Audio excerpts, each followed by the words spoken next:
Hello, Forrest Valkai. welcome to SkepTalk. Hey, there we go. Hey, welcome to SkepTalk. I'm one of the hosts. I don't know which one I am, but I'm here. My name's Forrest Valkai. I have confetti in all of my places, and I am joined today by the beautiful and graceful Aron Ra. How are you today, my good sir? Oh, it's all right. It's all right. Still kicking and doing well, I think. And we're going to be talking a little bit, I think, about New Year's resolutions. Why they called resolutions? Well, they're re-solutions. And why are they re-solutions? Because we're doing them again, even though they didn't work last year. Exactly.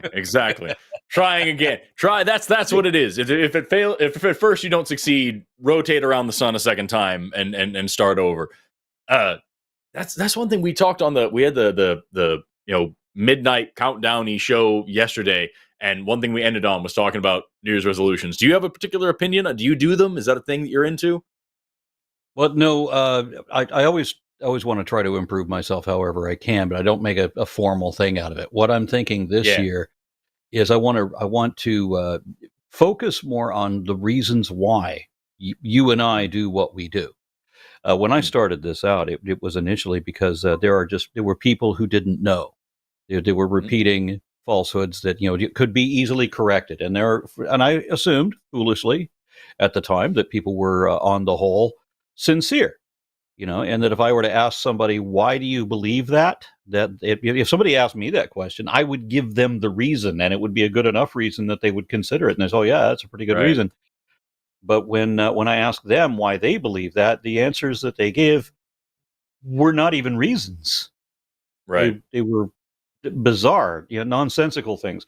But what I've come up against more recently is I've been helping out. I think anybody who is sincere, who wants to understand what the situation really is. Those people have been piecing together who's full of shit, and who the propaganda merchants are, and where the truth more likely lies. Let me put it that way. When I first got into these kind of discussions, I was on Talk.Origins back in the days of Usenet, and they were these evangelical theocrats and all this on one side, and then you had these scientists and philosophers and decent philosophers on the other side, and all you do was throw out a question and see how both groups would answer it. And I tell you, it only takes 10 minutes to realize who is just lying their ass off and who is being legit. Even when they don't have the answer, you can tell who's honestly not got the answer and who's lying about having the answer. So that's kind of where I started from. But where I see now is there's a whole lot of people in the I don't mean to bring up like the elites, the people at the top know better than that's sadly the case. When you look at the leaders of these evangelical movements and such, you realize that Ray Comfort knows he's full of shit. Kent Hovind knows he's full of shit.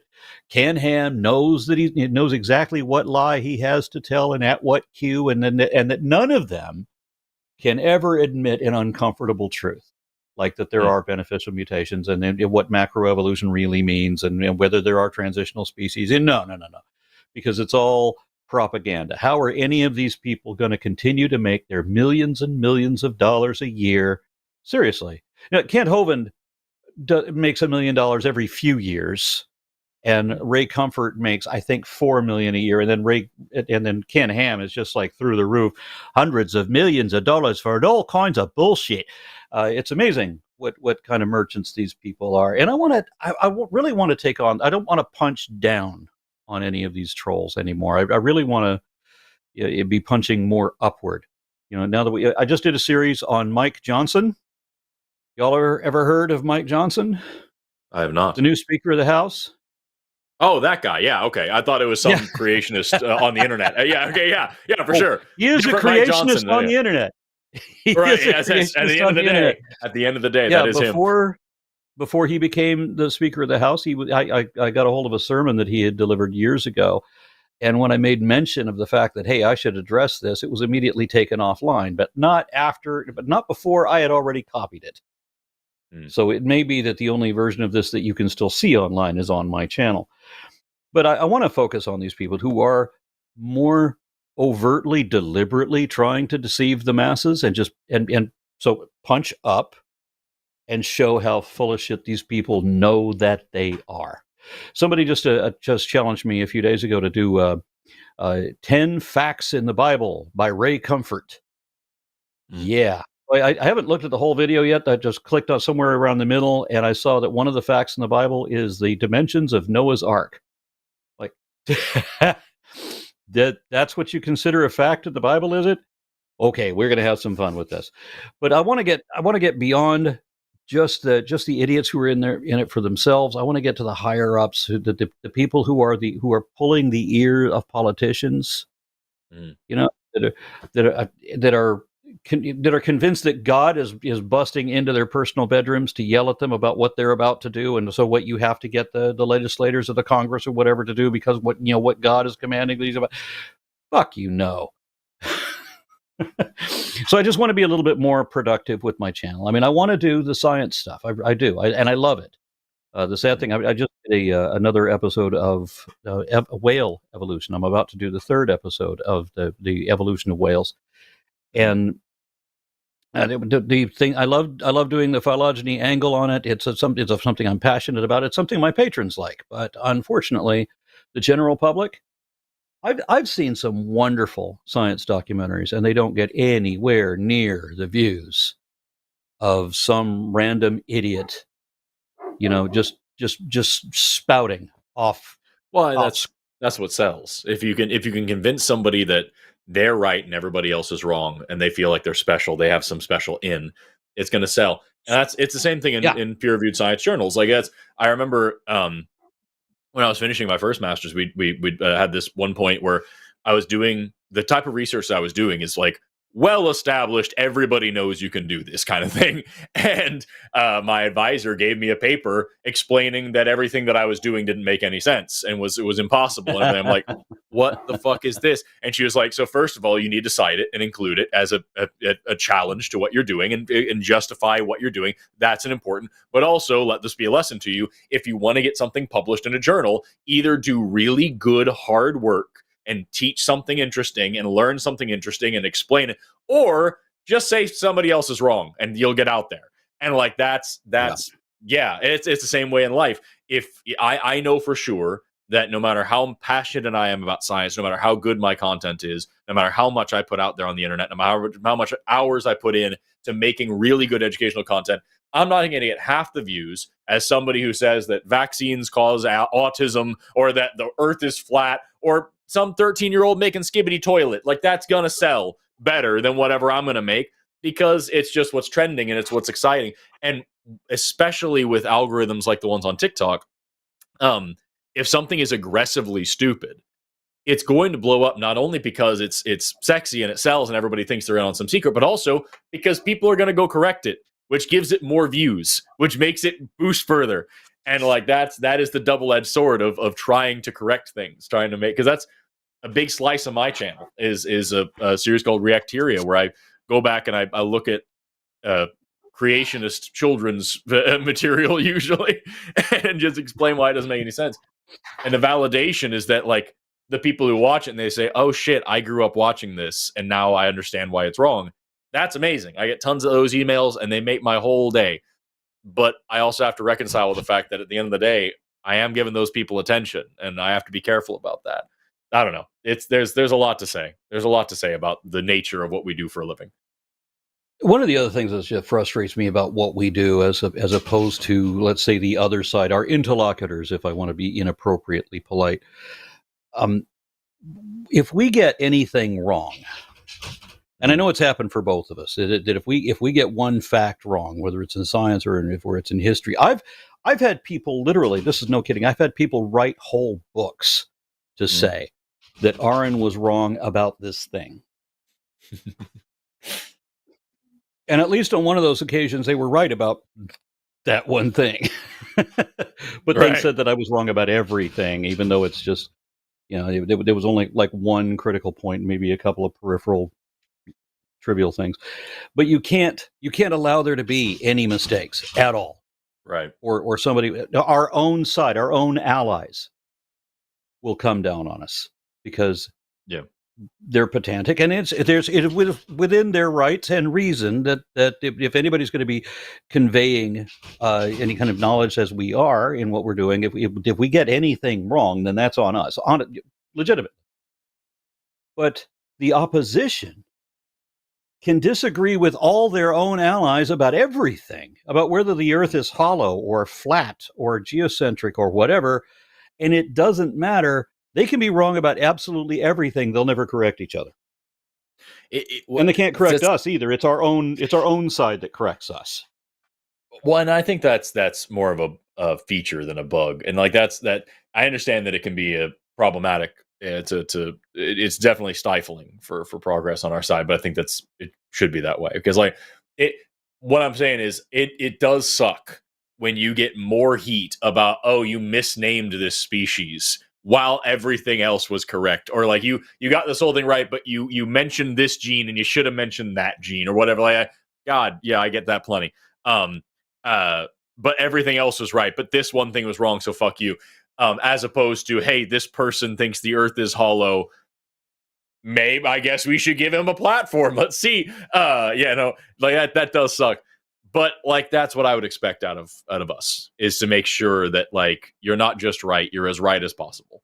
And like if we can find a way to make it better, let's make it better all the time. Like I'm into that. It does suck. I'm not saying it doesn't suck. I'm not saying it isn't annoying as shit. It definitely is. Yeah, I don't know. And part of what sets me off about that is that I know how people are quote mined, how creationists love a quote mine. That's like the hallmark of their work is misquoting somebody. So when they get something that Dawkins said or that Ernst Mayr said or something back in the day, and they just get that one sentence, and you read that one sentence, and I was like, wow, that was pretty stupid. That was damning. Now, you may not ever be able to find the whole fucking paragraph where they said this thing, and then when you read the other sentences before and after, you're like, oh, that actually means the opposite of what the sentence by itself means. And you know that the people who clipped that sentence had to know that, right? I'm putting a link in the chat right now. I published, so this was a TikTok that I did a while ago, but I went and put it on YouTube as well because of that series I was doing, because there was so many videos I was responding to were people saying like, well, Darwin said that, the eye couldn't have possibly evolved. It says on The Origin of Species, I freely admit that it seems absurd in the highest degree that the eyeball evolved. And like I've explained so many times, yes, read the next sentence where he says, yet reason tells me here's how it fucking evolved. And if we can find this evidence, it would be unreal to say that it doesn't make any sense. And sure enough, we found that evidence. And so like that, I got a comment on TikTok where this guy was arguing with everybody in the chat or in the comment section about, and he was quote mining all these dudes. And I kept trying to just reason with him and be like, just think for a second, just really, you keep quoting these esteemed evolutionary biologists and trying to say that they're saying that evolution isn't real. Does that actually make sense?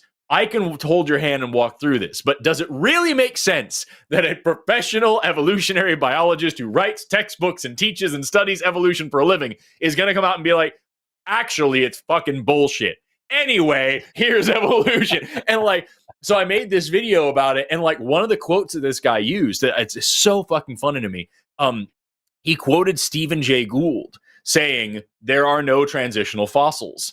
And I found the quote. It was from a book that Gould wrote. And he says the full quote is, it is infuriating when creationists claim that I've said there's no transitional fossils. I've clearly never said that. And he took just the part where, and it's like, there's this meme where it's like a scientist saying like, without context, science is meaningless. And then the news story is scientist says science is meaningless. And it's oh my God.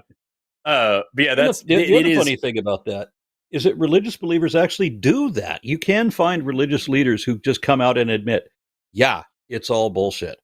There was a guy that made an animated. There was a guy that made an animated movie that he was working with some people that actually make major motion pictures. They decided to do this animated thing that's talking about the Bible, and they tried to get this movie sold to Netflix, but Netflix wouldn't take it. So the guy said, Mm-hmm. "No, fuck it. This is for the common good. I'm going to make this available to the public because people need to know." And so he's talking about things that are in the Bible that the seminary students and such, the people who are really well studied in the Bible, what they know, the reason why so many people that go into seminary come out atheist. You would think, we're always told, I'm told regularly, at least once a week, that all I need to do is go read the Bible, and I'll be a Christian. Really? Yeah. Have you read the Bible? What do you think I've done?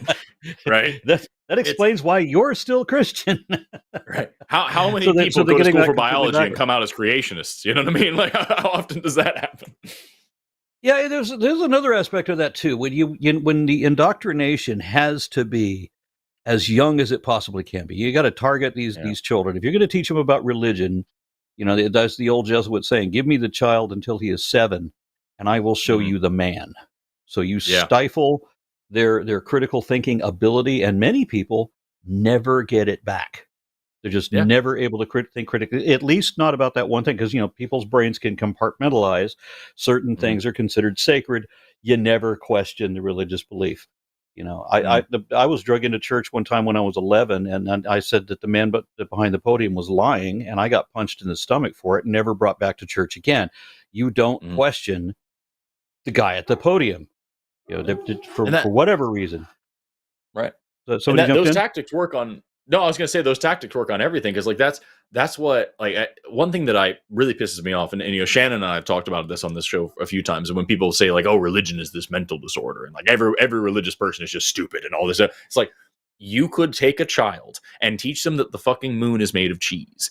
And every week they go to a building where everybody chants and sings songs about how the moon is made of cheese. And they all talk about how the astronauts who went to the moon are all these Satan worshipers and liars and evil people. And only good people believe that the moon is made of cheese. And all the bad people believe that it isn't. And everybody who thinks that the moon's made of rocks is trying to trick you away from the great fondue in the sky. It doesn't matter what the fuck it is. They will believe it. And it doesn't make them stupid. It makes them a victim. And it's the same thing with religion, is like, yes, at face value, these things sound ridiculous. That's why it says in the book that you must have childlike faith and believe like a child, because a grown-up would never fucking believe it. And like, that's the harm that it's causing. That's not, again, like we said earlier, that is a feature, not a bug. That is the point of it. And so like, it's just, so frustrating, dude. So these people have to indoctrinate. These people have to indoctrinate children, people with a childlike mindset, it would literally children, in order to get them to believe any of this. And they have to poison the well as much as they possibly can against any kind of instruction in reality. And then we are courteous enough for other people's rights with their children that we don't want to start bombarding. We don't want to start correcting all the falsehoods that their children have been given until they're legal adults, because somehow it feels abusive to tell them the truth, where they think it's okay to lie to our kids. They can lie to our one of my children was chased up a tree by people trying to like exorcise him because he was wearing a Harry Potter t-shirt.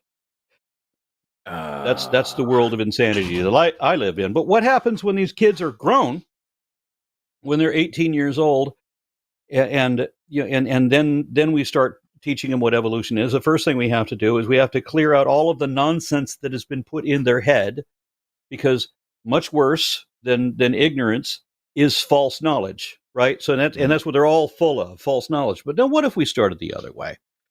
What if we taught these kids, and this is what happened to me. Now, my parents didn't want to indoctrinate me until I was 8 years old, what they considered to be the age of reason. But by the time I turned 8, I had already seen cladograms. I'd already read books on dinosaurs. I was in the second grade. I had a science teacher who recognized my interest in animals and such, and she gave me a book on dinosaurs that had cladograms in it. And so when my mother comes in on my 8th birthday to start indoctrinating me with the Bible, it's too late. That shit don't work. Imagine now, you're 18 years old. You've learned what evolution really is and how it really works and what the evidence for it really is. And then somebody wants to come tell you about magical enchantments like blessings and curses and incantations and speaking things into existence and all that kind of horse shit, and talking snakes and all that kind of crap. How are you then? How can they then tell you what evolution is after you already know better? Right? There's no. Right. And then they're going to tell you that you'll be happier if you just believe impossible nonsense for no good reason. I don't know how that works either, because to my experience, that hasn't been the case. Yeah. I had similar experiences when I was a kid. I had a kid when I was in middle school come up and put their hand on my head and say, "Demons be gone," and like all these things out and all this shit, But like for me, I didn't have a phenomenal educational upbringing. I grew up in Oklahoma. The education system here is so broken and poor that we can't teach sex ed and driver's ed on the same day because it wears out the horse. But like because of that, I didn't get the opportunity to be educated as I should have been at an early age. But what I did have going for me was comparative religion course. I grew up very poor, and so I was passed around quite a bit, and we visited all sorts of churches, mosques, temples. We went to the Hebrew temple and the Hindu temple and the cathedral and the mosque and and we saw all these different things, and it kind of just became this thing of like, okay, so these people believe that thing and these people believe that thing, and it wasn't so much just put upon me that you have to believe XYZ way. And so and they all say it's the absolute truth and that everybody else has got it wrong. Exactly. It's important when you see and all of the other people saying this. Yeah, and so I noticed that at an early age was like every single person is saying the same nothing and then saying that that's the only truth. Okay, so it's silly. It's all just what they were raised to believe. Got it. And like I figured that out when I was like 12, and like I still had some quasi religious belief because my family was pagan, but like once I started applying the same rules of reason and morality that I did to everything else to that, it fell apart overnight. And so yeah, I think that's a great place to start, to try to teach people how to think rather than what to think, and then let them free in the world. And like it's been said a million times, if we were to destroy all science today, science would come back. We'd figure out the same shit because reality isn't going to change. If we destroyed all religion, it's not coming back. Not the way that it is. If it came back, it'd be completely different because you can't make the same fucking fairy tales. You know what I mean? Yeah, we've got a couple of calls in the chat, and one of them is a theist, and they've been waiting for 10 minutes already. So I'm going to go ahead and bring them on. Can we knock out? Right. Can we knock out the atheist really quickly first? Because I have a very short answer. I already hit the button.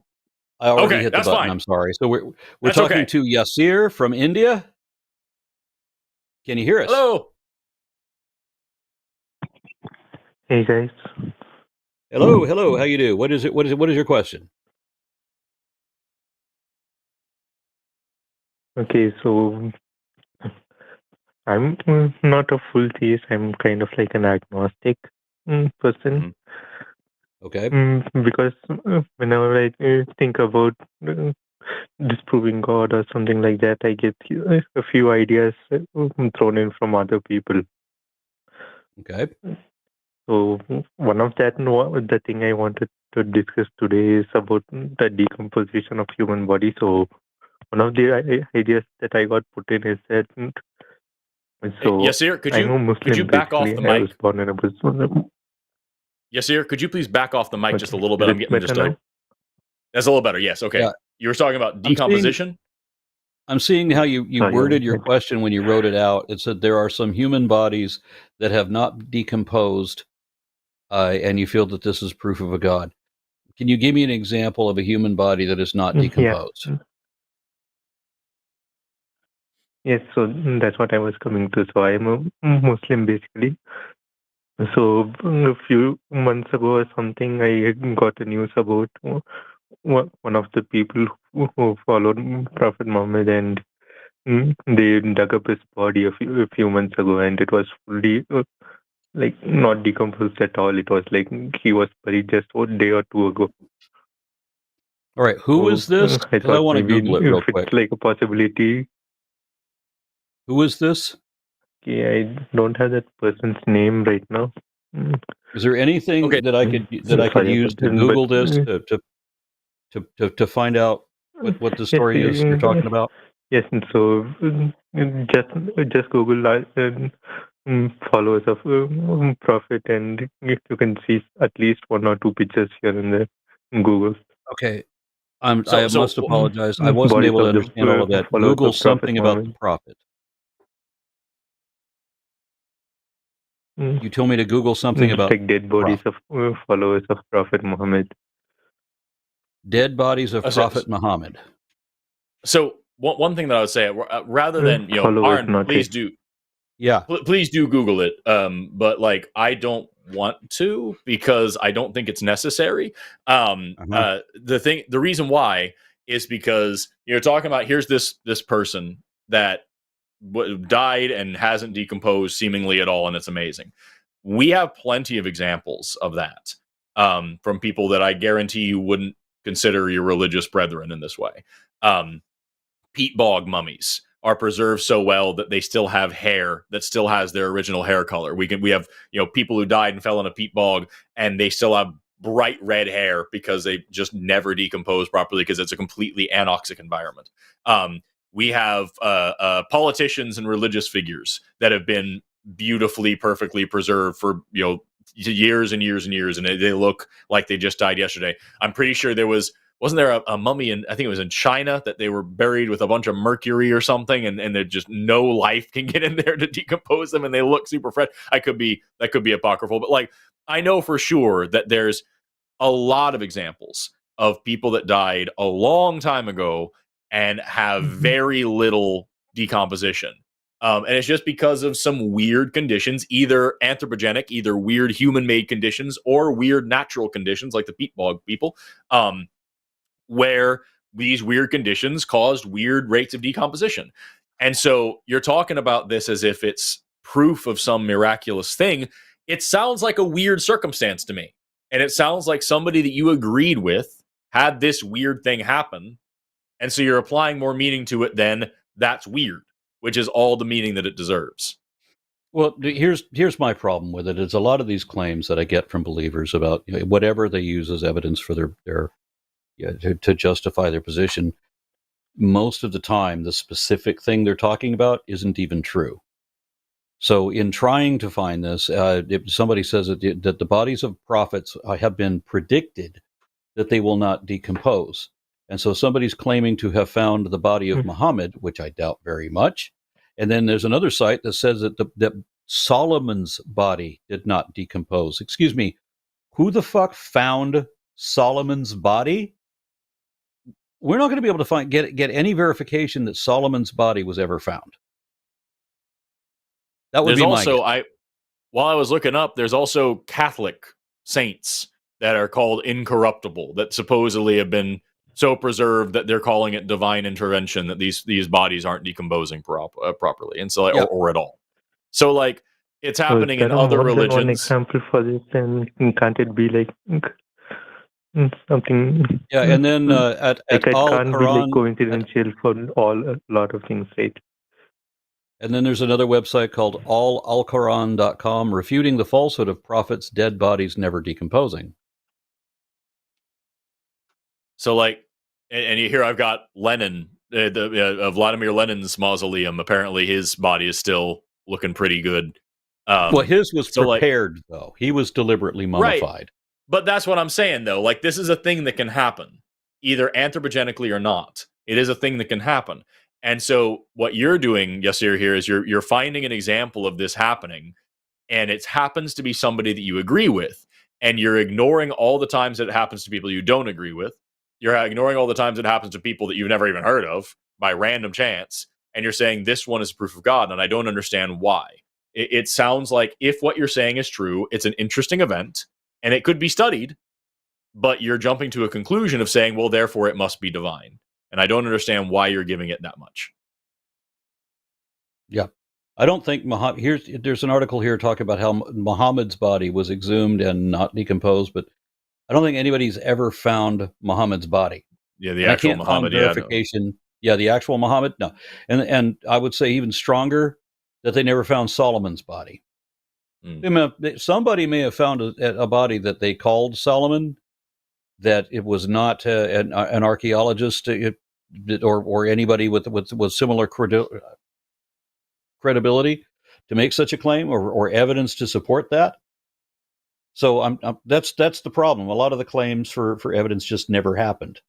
Like when the common claim that there were 500 witnesses, but we don't have a single testimony from any of those witnesses. All we have is the claim that 500 unnamed random people allegedly saw something, and nobody reported it. We don't have a list of names. We don't have their testimonies. Nothing. Yeah. Does that do anything for you, Yasir? Are we making any sense? Kind of, but I'm still like you said, it's a bit more like it's not uncommon, but it happens, right? Right. But other cool shit happens too. There have been examples of people who have been shot in the head and survived with, and they seem to be doing just fine. Does that mean that it's divine intervention, or does it mean that cool shit happens sometimes? That's I would think if they had found Muhammad's body, that would be a big enough deal that we'd be able to verify that, that there were secular scholars who would admit that, yeah, this is Muhammad's body, you found him. Because that's the way reality is. If you find somebody you can identify that this is Muhammad, then there are people who are not Muslim who would also admit that this is Muhammad. But it seems that all we can find that would agree with this is people who already want to believe. yeah.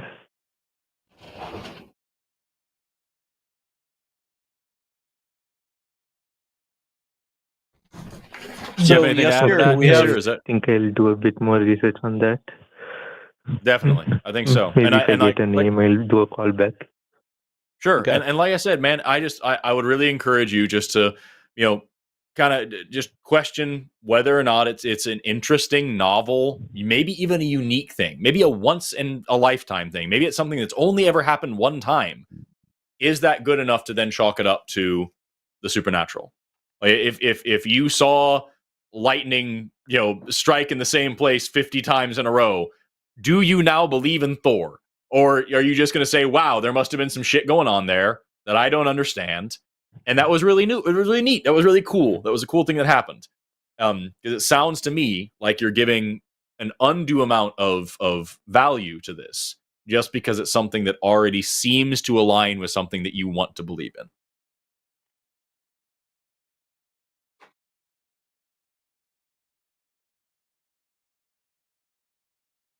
Anyway, yes, sir. We're going to move on. We've got a bunch of other callers on the line, but I really do. I appreciate you calling in. I appreciate you presenting this to us, and I hope you call back whenever you do a little bit more research on it. Yep. Okay. Thank you, guys. Right. Take care. Bye-bye. All right. Okay, Forrest, you want to pick up that other call? Yeah, right. I want to get through Pip really quickly because I don't want to keep them waiting for very long. We got Pip, pronouns they, them, from the UK, calling about evolutionary psychology. Pip, can you hear us? You're on the line. Yes, I can hear you. Can you hear me okay? I can hear you just fine. The reason why I want to take your call very quickly is because I have absolutely no reason to think that the prompt here says, is evolutionary psychology junk science? I don't think so. I'm pretty sure it's very credible, but I'm not a psychologist and I have no background in psychology whatsoever to speak of, and so I wouldn't be able to make that call. I just know that they taught it in my intro psych class for my education degree as a thing, as a field, and I know that when I Googled it very quickly, it's still an accepted field, but I have no grounds or capability to criticize it in any way or speak to it in any way. So I didn't want to waste your time keeping you there on hold forever. Yeah, understandable. I would just say quickly that, me being a layperson in general, from what I understand of the subject, it seems, perfectly plausible to me. Like, it doesn't seem like your run-of-the-mill pseudoscience that you would, come across. But I have seen it, get some pushback by some individuals, and I don't want to resort to an appeal to authority, but this is just something I thought I, would chat about with people that were perhaps more knowledgeable than me, but I do also understand that, not all scientists are universal, if that makes sense. If you can get a hold of Christy Powell, he usually does shows on the ACA, but I think he's done something over here before. But if you can look him up, he's I think he has a master's degree in psychology. I believe he was a clinical psychologist at one point. He would be able to answer the hell out of that question for you. But as for me, I know, like I said, it was taught in my intro class. I've used a couple things from it because all it is it's looking at psychology through the lens of evolutionary biology. And so it's like, why do we behave this way? Well, it's because in the savannah 2 million years ago, this kind of stress behavior kept us alive. And now we see it presented in this new way here in corporate America. You know what I mean? And that can be really useful. the biggest problems I have with it is the same problem that I have with whenever biology is used in the wrong ways. Whenever some dude bro picks up, the first chapter of a evolutionary biology textbook and then runs with it and comes up with social Darwinism, or says, well, I'm the alpha male because I'm the big strong one, and that means I can abuse women because that's biology. Same dumb shit. A lot of people that I hear who use evolutionary psychology who aren't fucking psychologists, they will come up with some really sexist bullshit about, like, well, men are supposed to be in charge because and that's how we evolved, to be the strong ones, and we don't want a woman with a high body count because purity is better for us to preserve our genes because that's evolution, and that's why we're hardwired to be assholes, and like that kind of stupid shit. That's what I hear come out of evolutionary psychology when laymen use it in a lame way. But as far as the actual field, go ahead. I want to channel Tim Minchin on this. And when you said that they say that bosoms are meant to be like buttock-like protrusions, meant to stimulate men in situations when they can't get a look at your bum. I find such explanations dumb. It's like the one that says lipstick is supposed to make your lips more like the lips of a happy vagina. Ever since they said that, I can't look my great aunt in the eye. That is a thing, because actually, legitimately, humans are the only species of apes that have persistent breasts. Usually breasts develop directly after pregnancy, and then they go away. They shrink down after you're not using them anymore. Humans are the only fucking great apes. In fact, one of the only animals, period, I think they are the only animal that I know of. If off the top of my head, I probably, if I thought about it, I might come up with an example, but like they develop during pubescence and then they just stay there. And so like, that's weird. And we don't know why. There actually isn't a good scientific explanation for it. One of the hypotheses is that it looks like a buttocks because it's supposed to entice you. Another one is this is a legitimate actual scientific hypothesis, is that they're there for increased thermal regulation because anatomical females tend to have smaller body sizes and therefore they need extra insulation around their vital organs of the thorax. Some people suggest it. But like, there's a lot of dude bros out there that'll then run with that and be like, oh, well, my idea as a person who failed biology in high school and never took it since is that it means that I get rights over some woman's body or whatever the shit. So if you want to know more about it, I strongly recommend talking to an actual psychologist, because I am not one. I'm just a biologist. I don't know shit about psych that's worth talking about. Best. I wouldn't want to be a member of any psych club that would have me as a member. Yeah, at best, we're talking about hypotheses. If it's just a hypothesis, that doesn't necessarily mean that it's absolute fact. It certainly doesn't mean that it's the only answer. Even if it's correct for a portion of people, that doesn't mean it's the same answer for everyone. Right, and that's the thing is, remember, the definition of a hypothesis is not a guess; it's an educated guess. It's a guess that comes along with a lot of backing. You have a reason to make this assumption, but it's still something you haven't tested yet. But or at least haven't tested enough to make it a theory. Yeah. Anyway, I hope that answers your question. I often say based on my understanding and that kind of thing, because I'm speaking from a relatively educated point of view, but I'm far from an expert, and there is always a chance that I could be wrong, and that's kind of the core of skepticism, really. Anyway, thank you very much for answering my question, short as it was. Thank you for calling in. And like I said, I don't want to keep you on the line for too long. I didn't want to waste your time, but I think with what you just said there, as long as you have that as your root, I think you're going to do just fine. knowing how wrong you could be. For talking. All right, take care, Pip. Bye for now. Bye-bye. Pip's always super nice when they call in. I wanted to make sure not to waste their time. I picked that one, so you get the next one. Pick whoever you like. Well, let me see. It looks like Austin's looking for a quick fight. Yeah, I would strongly disagree with what we've got there, but let's take him on. Austin, pronouns he, him, calling in from Indiana, or just calling in from I don't know, is a deist who says that atheism is as rational as deism. Austin, you're on the line. How are you doing? Oh, hi. Thank you for taking my call, Forrest and Aaron. I really appreciate it. Been watching for a while, and I'm glad to call in and just talk about some ideas I've been tossing around basically for the last, little while. So my argument there was deism is as rational as atheism, and I'd like to give. if we have no indication of a God and we don't assume a God, that would appear to me to be more rational than not having any indication of a God and assuming a God anyway. That Right. seems to be less rational to me. So I have a little bit of just a very, very brief background for how I can bring up this argument, why I have this argument. If I could just give that, it'd be 30 seconds. So I'm coming at this from a scientist perspective. I have a master's degree in chemistry.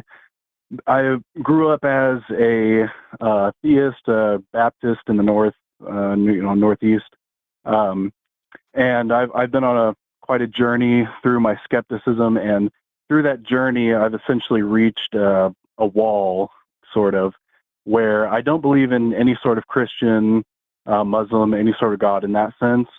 But the quote from Werner Heisenberg, I think, really sums up where I'm at, which is the first gulp of the natural sciences of a Christian will. Hold on, sorry, I have it right here. The first gulp from the glass of natural sciences will turn you into an atheist, but waiting at the bottom of the glass is God. So, so I've been studying science for a long time, and to me, when you get to the very bottom of the glass, the forefronts of science, right, the Big Bang, all of that stuff, you get to a point where you can say everything came from nothing, or everything was created, and that's kind of like the wall I've hit on my journey of skepticism. And I would really like to hear what your guys' thoughts on that take is, essentially. Yeah, so let me help you out with that, because cosmologists say that the universe was not created and it didn't come from nothing. So we're going to have to go with option 3, that the universe was not created, did not come from nothing. There was never a point at which there was just nothing. By one version, you can have in models of cosmogony that have a singularity, the singularity always existed, or meaning it was eternal, it was always there. Material energy cannot be created or destroyed. Universal wave function always existed, that too is eternal, so never created. Or there's alternate hypotheses that it's something like not the Big Bang, Big Crunch, but something like that, a kind of an oscillating thing where there's a prior universe that contracts into this pulsation to creating. And I know that cosmologists are going to be all over themselves I'm expressing the general idea correctly, but I'm not using the correct words, so that'll be their frustration with it. But in any case, it was never nothing. The universe didn't come from nothing. The universe wasn't created. Yeah, I would also push back on that. So you're saying either it came from nothing or it was created. First of all, I don't think that's accurate. To parrot what Aron just said, it's when we talk about the singularity, when we talk about the Big Bang, we are talking about the beginning of not only space and everything, but we're talking about the beginning of time. So to say that it was created or to say that it came from somewhere, whatever like that, it's a logical question to ask. But when you actually dig into what the question means, you're asking what happened before time, which is before the concept of before made any sense, in a place outside of everywhere, in a place outside of space. So somewhere where isn't before time happened. What is there and what happened? That's a very weird question. And so, but even if I agree with your dichotomy and say that it's either nothing or there's a God, God is not the null hypothesis. God is still a truth claim. It's still a positive assertion. So to say, even if I agreed with you and said, hey, I don't know what the fuck's going on back here, for you to then say, well, it has to be this thing that did the stuff, I could just as easily say it's some other damn thing or nothing at all, or that's just the nature of the nothing to do stuff or whatever. And I'm making exactly the same kind of assertion as you. They're all alternative hypotheses. The null hypothesis is there's nothing there. The null hypothesis is shit you can't, that you don't have to prove. God is shit you have to prove. So unless you have positive evidence for a God or a creator or anything before the Big Bang or any of that stuff, before you have evidence for that alternative hypothesis, you're blowing hot air. You're just saying, hey, I think this thing sounds pretty cool, and so therefore I believe it, and that's not good enough for me. It shouldn't be good enough for you either. Yeah, the notion of a deistic God obviously isn't anything like any of the gods we worship on this planet. The deist God would have to be somebody who does not give a shit about this planet at all, because if he could affect anything anywhere, if he could right any wrong and had any impetus to do so, then I think that he probably wouldn't have let so many thousands of years go by with so many millions of people being murdered in some version of his name over people disagreeing over minutia where he is concerned, where it would be just infinitely easy for him to correct all of that, and yet he doesn't, ever. Sure. And I agree. A God like that, most certainly, I think the Christians would be, way off base in worshiping. And sort of the way I think about that is, like, I have a fish tank, right? I don't give a crap what the fish do in there, right? I set up the fish tank, I set up the aquarium, all that stuff, all the parameters for them to live. They have no concept. Maybe they have a concept of me. I feed them every day, right? But I don't care what they do in there. That's kind of, and again, when it gets down to to me, when it gets down to the very, very forefront of, kind of what Forrest was talking about, either the two possibilities, nothing came from, everything came from nothing, which I know you give a very good argument for why that's kind of a silly question to ask, or a God created everything. That's where I'm at. Like, for me, I'm the God of my fish tank, right? I set it up and everything. And I think maybe it's religious trauma. I just have an issue getting over that. Sounds like it. Concept of, yeah. So then apply the same. This should be the next question. Then ask the same question again. Okay, God created the universe. What created God? Right. Do you have a thought about it? Do you have an answer? You ever been to a pet store and seen the beta fish? The beta fish, yeah, absolutely. Yeah, so you see, they always have the beta fish in these little teeny cups because they're the only fish that you can put in stagnant water like that, and then they're okay.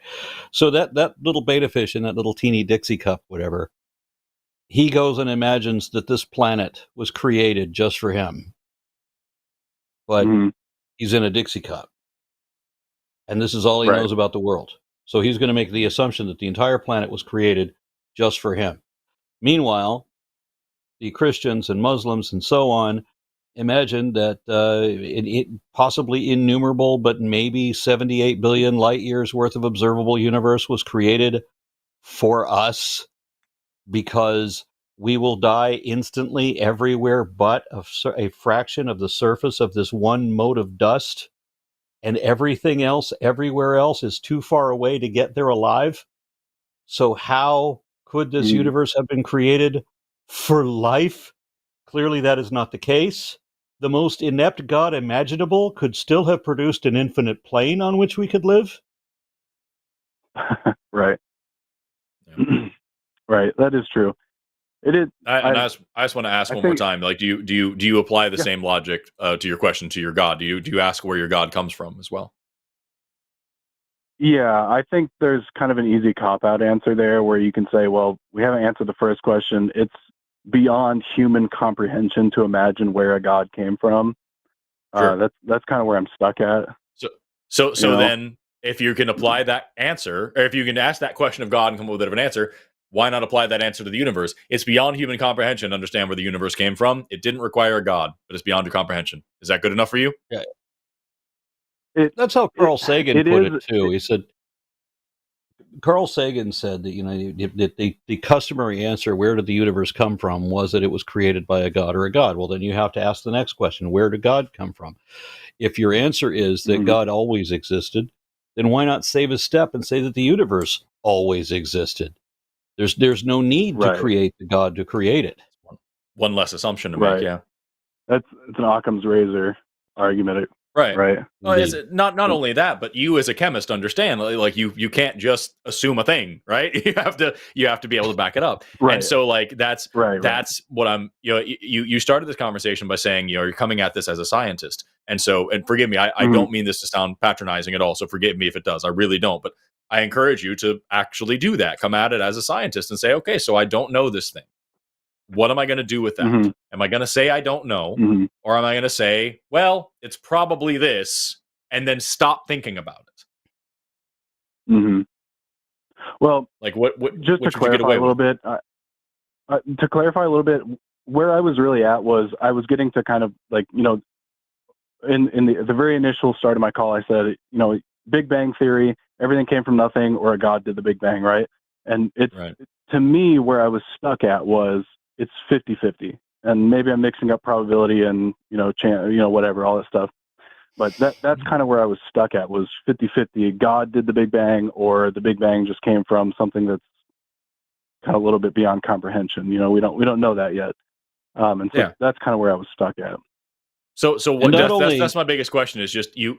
I think that's a very honest answer. So then the only thing I don't understand is why then give that phenomenon that you don't understand a name, and why worship it, and why believe that it's sentient, and why add on all of this unjustifiable baggage that you don't have evidence for, just to put a label on ignorance. It's totally acceptable. It's totally acceptable to just say I don't know a thing. It's just like with the last caller who said, there's these decomposing or these undecomposed bodies. Therefore, not just God's real, the God I believe in is real. And it's like, okay, but also that can just happen, right? Well, yeah, it can also just happen. So then what? And so here we are with this. I totally understand where you're coming from, and I appreciate your honesty and your brevity with it. Really, I do. I think you're being really, how do you say, direct about it. To say, here's this little pocket of something that not only do you not understand, but nobody fucking understands. We don't know where this is. And you're doing this extra legwork that I understand probably makes you more comfortable because of your upbringing. But at the end of the day, all you're doing is you're using a special new kind of thinking for this that I respect you enough to say, would probably never use any other time ever. Definitely not in science. No, definitely not. Yeah. That's why I kind of despise the power of the church a little bit, because I mean, even in something that I understand so well, the scientific method, it's so powerful that just because I was raised that way, that no matter what I do, I can't I feel like I can't ever shake the idea that, somewhere along the way, we're not going to be able to explain something and maybe God pops out of that. That's kind of the scary thing. Were you listening at the very beginning of the show where Aron and I were ranting for a little while? No, I popped in a little bit later. I didn't catch that part. That's fine. I asked just because I didn't want to repeat myself to you if you'd already heard it. But the one thing that we talked about was the power of indoctrination at a young age. And the example that I gave was that we were lamenting people who say that religious people are stupid or crazy or any of these things. And the example that I gave was that if you taught a child that the moon's made of cheese and put them in a building every day, or at least once a week, where everyone sang songs and clapped their hands and chanted that the moon's made of cheese, and you taught them that all the good people believe the moon's made of cheese and all the bad people don't, and it doesn't matter what crazy claim it is, you're going to have the rest of your life, you're going to have that trauma and that baggage. One thing that Aron pointed out was I forgot who he was quoting, you'll remind me hopefully, is that, if you give me a child until the age of 7, I'll tell you what the man is like, because I can indoctrinate them really well up to that point. So yeah, what you're describing here is religious trauma. It's the same reason why every now and then my wife, who is very much as anti-theist as I am, every now and then still will sit up in the middle of the night like, shit, I'm going to hell. And then, oh, okay, never mind. Sorry. Just gotta calm down. It's the same reason why every now and then I remember my dad used to tell me all the time that when he dies, he's going to be there on this cloud looking down on me. And every now and then I'll do something cool. I'm like, hey, Dad, oh, wait, fuck me. Never mind. It's the same thing. It's indoctrination. It's trauma. It's someone lied to you as a child, and that's hard to deprogram. And, give yourself some compassion for that, because fuck, man, lots of people are going through it. Yeah. And it's a very known phenomenon. Or even worse, the church I grew up in, they would sit you down and say, some point in the future, somebody's going to put a gun to your head and they're going to say, do you believe in God? And you better say yes, even if you're going to get shot or not. It doesn't matter. You better say yes, because you're going to go to hell otherwise. And then at some point you realize that nobody's really going to do that. It's just that religious people love to feel persecuted. Yeah.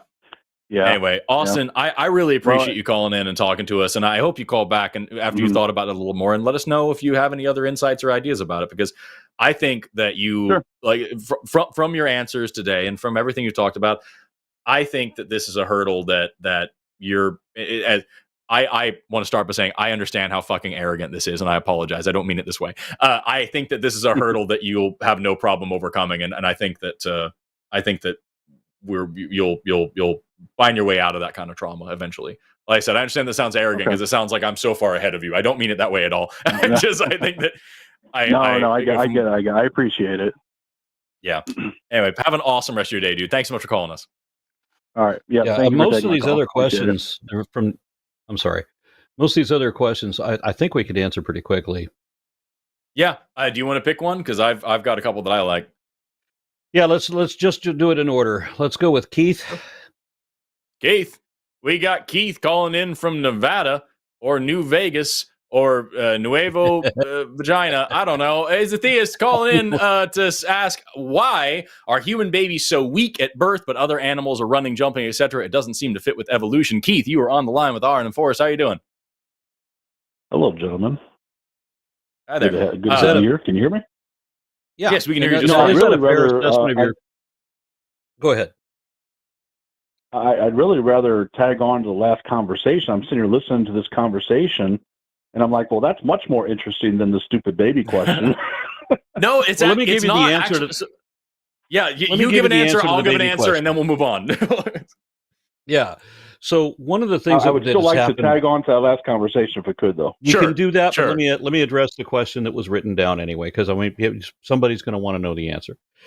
So smaller brain means a smaller head, largely. Mm-hmm. So one of the things we had is a grotesque encephalization, where our heads grew really, really big because they had to encompass this brain that was so big that it causes problems in birth. And there's a point at which you can't have a fully developed brain and give birth to it and the mother live or the baby live. That's just not going to happen. So in our species, because the encephalization is so uncontrolled, because we've lost the tumor suppressor gene, among other things, that we are born with underdeveloped brains.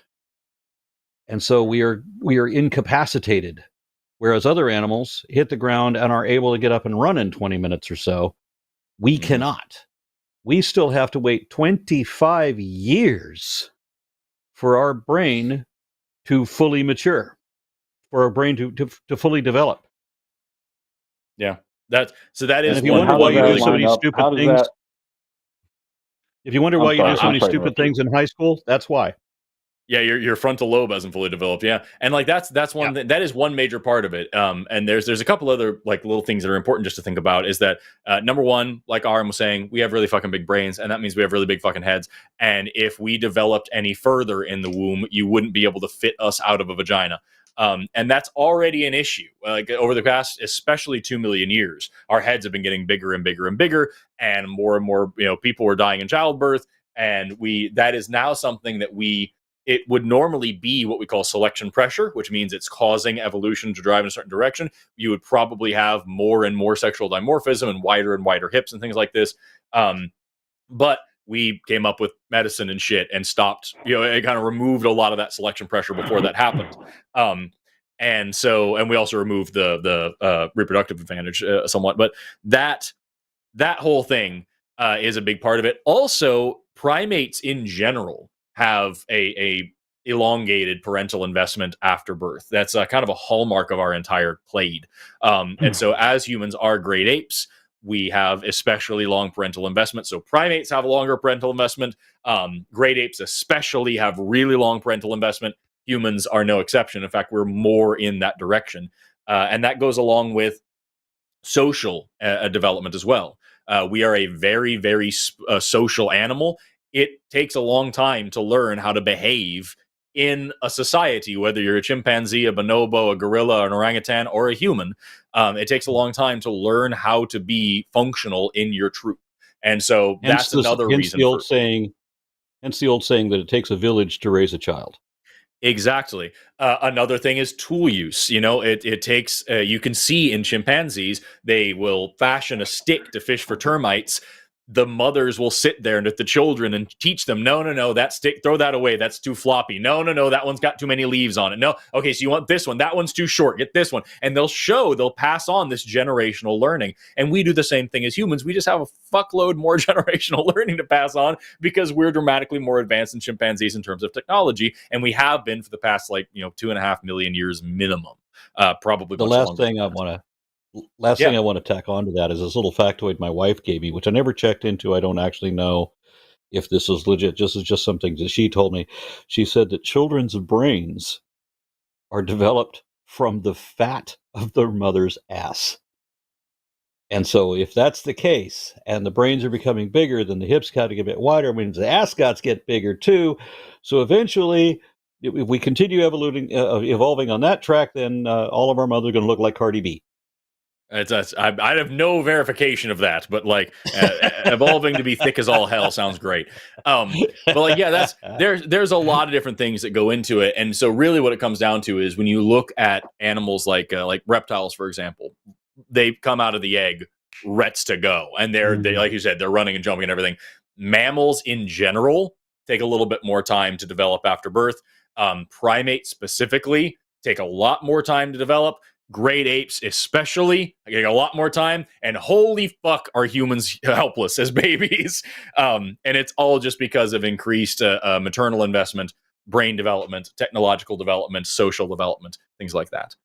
Well, I'll say you guys have a much better story than what I originally read when I searched this out on the internet a couple years ago. I found a couple websites that were not scientific journals; they were more like scientific blogs, and they put out this idea, this concept that when the apes came down from the trees in the Serengeti, they were in tall grass, and they couldn't see the lions that were hunting and killing them, so they had to stand upright in order to see the lions in the tall grass, and because of that, they somehow had to change their bone structure, and somehow their hips got wider, and all these things happened when they started to walk upright. So your guys' theory sounds a lot more plausible than that nonsense. But evolution is often described in terms. Here's what bugs me about some evolutionists or evolutionary or people who put forth these theories. They say things like in ways that makes it seem like evolution is this invisible force with an intelligent purpose, and that really just bothers me. It's like, guys, if it's all just unguided, then stop trying to pretend like it's got some forethought about what it's trying to achieve here. It's got an objective of, I guess I should stand upright so I can avoid that lion killing me. That'd be good. Yeah, let's make these hips a little wider. That is an issue, and so what you're describing there is an issue. It's called orthogenesis. It's the idea that evolution has some sort of a goal in mind or a plan or something like this. And that is a problem. That's one of the reasons why so many biologists have such an issue with that diagram. It's called the March of Progress, where you see like a little gibbon like leveling up into a human over like 5 steps. And like it leaves a lot of shit out, and it makes it look like there's a goal, and there fucking isn't. And so what you were talking about there, standing up in order to see over the tall grass, that is one of the hypotheses that go along with the explaining bipedalism. There's several more. Can I explain that another way?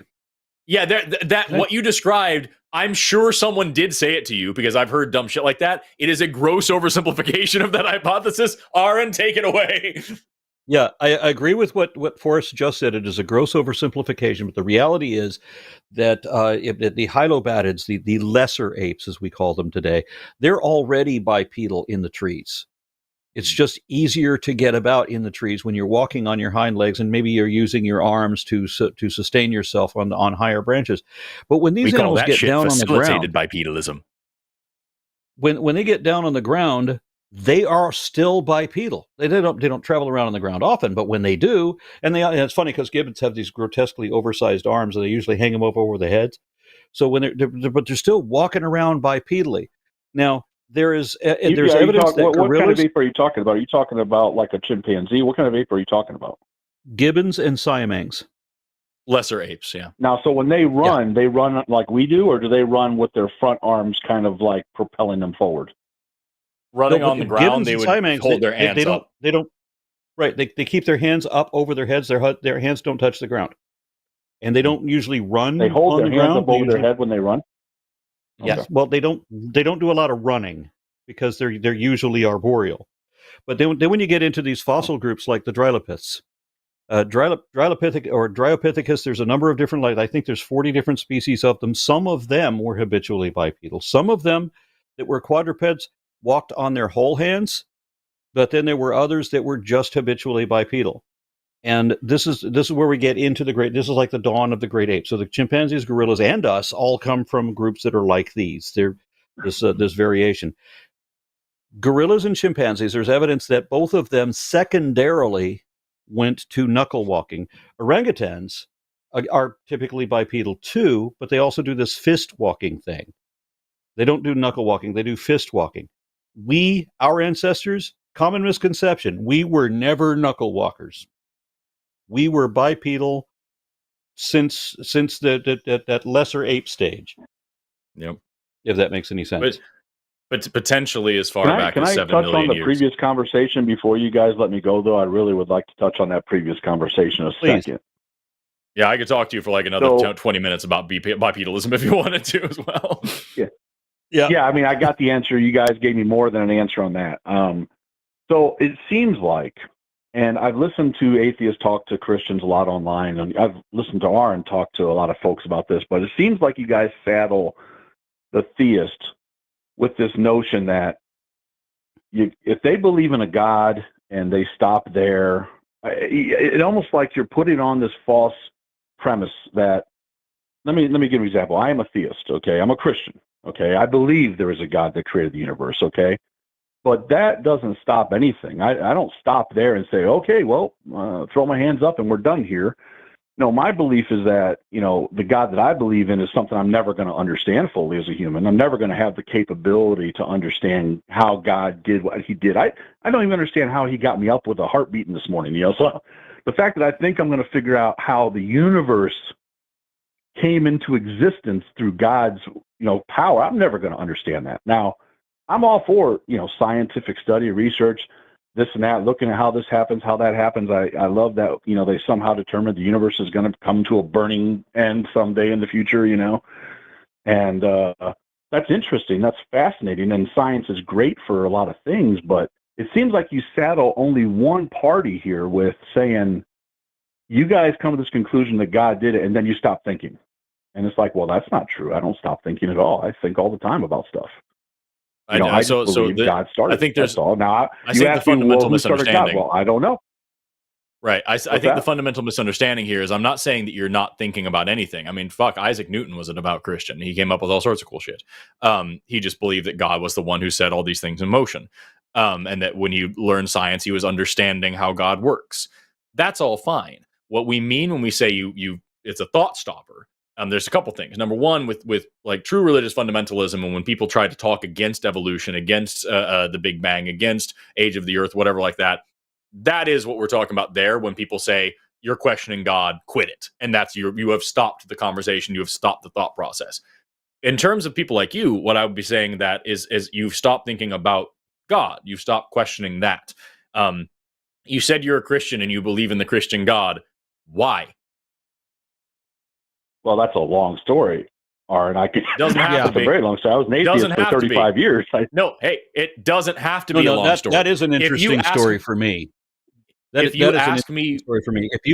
were an atheist for 35 years and something happened to make you believe there's a God, I'm keen to hear it. And if we don't have time to hear it today, then you're welcome to come on my channel and tell that whole fucking story, because I would love to. You say that you say you believe in a God for whatever nebulous reason that I don't really care much, but when you specify that you believe in Christianity, now we have some issues to discuss, because there's a whole lot wrong with religion, and I need to figure out how the fuck you justify that. Well, what I'm saying is it doesn't I don't have to be a long justify story because anything. you can. I don't have to justify anything to anybody. That's the beautiful thing about my belief. I'm only asking for why you believe it. There's a reason you believe. There's a reason you believe not only in a God, but in that specific God, and it's that specific God thing. Of them, and I'm betting you couldn't list 12. You say they're countless, but I'm betting you couldn't get to a dozen of them. Well, I could. Would that bore you? And I don't think you would be. I don't think you could get 3 that would be legitimate. Well, legitimate is in your mind now. You're the gatekeeper of what's a legitimate. No. We can Google rational arguments versus logical fallacies, and we can show what's legitimate and what isn't objectively. Really? Interesting. Yes. So if I have an experience in 2006 where God appeared to me, and it's nothing anybody else experienced. Mm-hmm. Now that experience would exist outside of your form of rationality, correct? Yeah, I have a friend who lives 2 miles from here, who the reason he worships Bastet, the Egyptian cat-headed goddess, is because she appeared in his house, physically manifest, visible, audible, tangible, gave him a hug, and told him to be her disciple. Which, when a topless woman with a cat head appears in your house, no, he believes it. No, but you think he's lying. No, I think he really thinks that. Just like I think why do you think you think. No, but why? Because I was a neo-pagan spiritualist myself once upon a time. I know how auto-deceptive faith is. I've had personal experiences. I now know that it was me lying to myself, and I wasn't able to understand that at the time, just like you're not able to understand it now. So this is a thinking error. This is a thinking error. Aaron, this is a thinking error. You're saying because you have a framework from your experiences you've built up that other people should operate in the same framework as you. So because you discovered you lied to yourself through self-deceptive, whatever you called it, then everyone else must operate under that same delusional system. Everybody who believes on faith. That's a thinking error. Yeah, that's everybody who believes on faith is susceptible to that same deception that faith inherently always causes. You act as if faith is some bad thing. It's the worst thing. Why is faith? It is the most dishonest and auto-deceptive position it is possible to have. The only way that faith could be any less honest is if you're an apologist. The only way faith could be any less honest. What does that even mean? You're saying words that don't make sense together. Because faith is already the most dishonest position it is possible to have. The only way to make it any more honest is to become an apologist. Stop right there. You're just rolling through claims that make no sense. You just said Keith, faith. Let me ask you a question. Let me ask you a question to help make this make sense. No, hold on. Yeah. You are assuming now, because I have faith in something, that I am lying. I'm being dishonest about something. That's not what he said at all. You just said dishonest. You just said dishonest. That he said faith itself is necessarily dishonest. Not that you are dishonest for having faith. Yes. Yeah. Faith is dishonest. You're not dishonest for having it. Because I have faith, I believe that you actually believe the things you say you believe. I also think that faith is a terrible, unreliable pathway to actually gaining knowledge about the universe. And because you're relying on faith, what you're gaining out of the knowledge that you're claiming to know is itself unreliable. And I'll give you an example of it, a way to make it make sense. Is there anything at all, any position, no matter how crazy, that you could not accept and believe based on faith? Give me an example. I just asked you for an example of a faith claim that you think I wouldn't believe. Well, give me an example. We just asked you. I'm not saying you. For exactly I'm saying, is there any claim at all that you could not believe based on faith? Are you saying Keith, or are you saying a person, or anybody? Anybody. Both. Is there anything that you or anyone else could not believe on faith? I mean, if you're able to believe on faith that snakes can talk, I'm game to think you're pretty much able to believe anything. Well, yeah, I think humans in general are capable of believing anything. We demonstrated that over our entire human history. Based on faith, yes, because that's the point of faith. Based on anything. Now, it could be anything. It doesn't have to be faith, guys. Absolutely Listen, not. Guys, you guys do this all the time. Keith, can I talk for a second? Is there anything? No, you can't, because I'm still asking a question. I'm still asking a question. Yeah. Is there anything that you couldn't believe based on logic, reason, and scientific evidence? Well, it depends on who's No, it doesn't. how you're evaluating the evidence.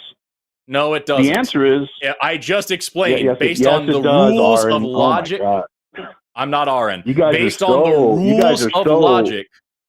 Based on the rules of logic, reason, and understanding scientific evidence, based on the application of the scientific method, there's lots of shit that you couldn't believe. Namely, anything you didn't have good evidence for. Listen, you guys talk a lot. Okay, listen. You guys It's our show. You guys take your perspectives, you look at evidence, and you make all these assumptions. Okay? No. And then you We say, draw if you don't believe my conclusions out of assumption, if you don't evidence. believe, hold on. If you don't believe my assumption, then you're wrong because you don't believe my assumption of this evidence. I look at this evidence and I gave you a conclusion and you don't believe it, pal. So you're wrong. That's what Keith, you guys do I all don't the do time that. about I can everything. prove that I don't think do that. You said that I do this all the time. No. I don't do this any of the time.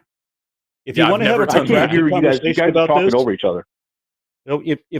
if you want to have a protracted conversation about this, we can have it. I can prove to you, I'm not the one making assumptions here. Do you make any assumptions, Aaron? I don't have to. In your belief system, do you make any assumptions I about don't have a anything? belief system. Oh my God. I Okay, don't. So you don't believe the evidence proves that the Earth is 14 billion years old, or however many years. Let's keep You in don't believe the context. evidence says that. What is in one context, you could say that if I know something to be true, then I must believe that it is true because it would be illogical to not believe a thing that I know. But when we're talking about believers, well, now belief takes on a different belief. Now believe means make believe. It means you It's hard convince because yourself to believe a thing. It's going to get real pedantic and so you guys semantic real have fast. with shielded these words, yourself dude. from all criticism.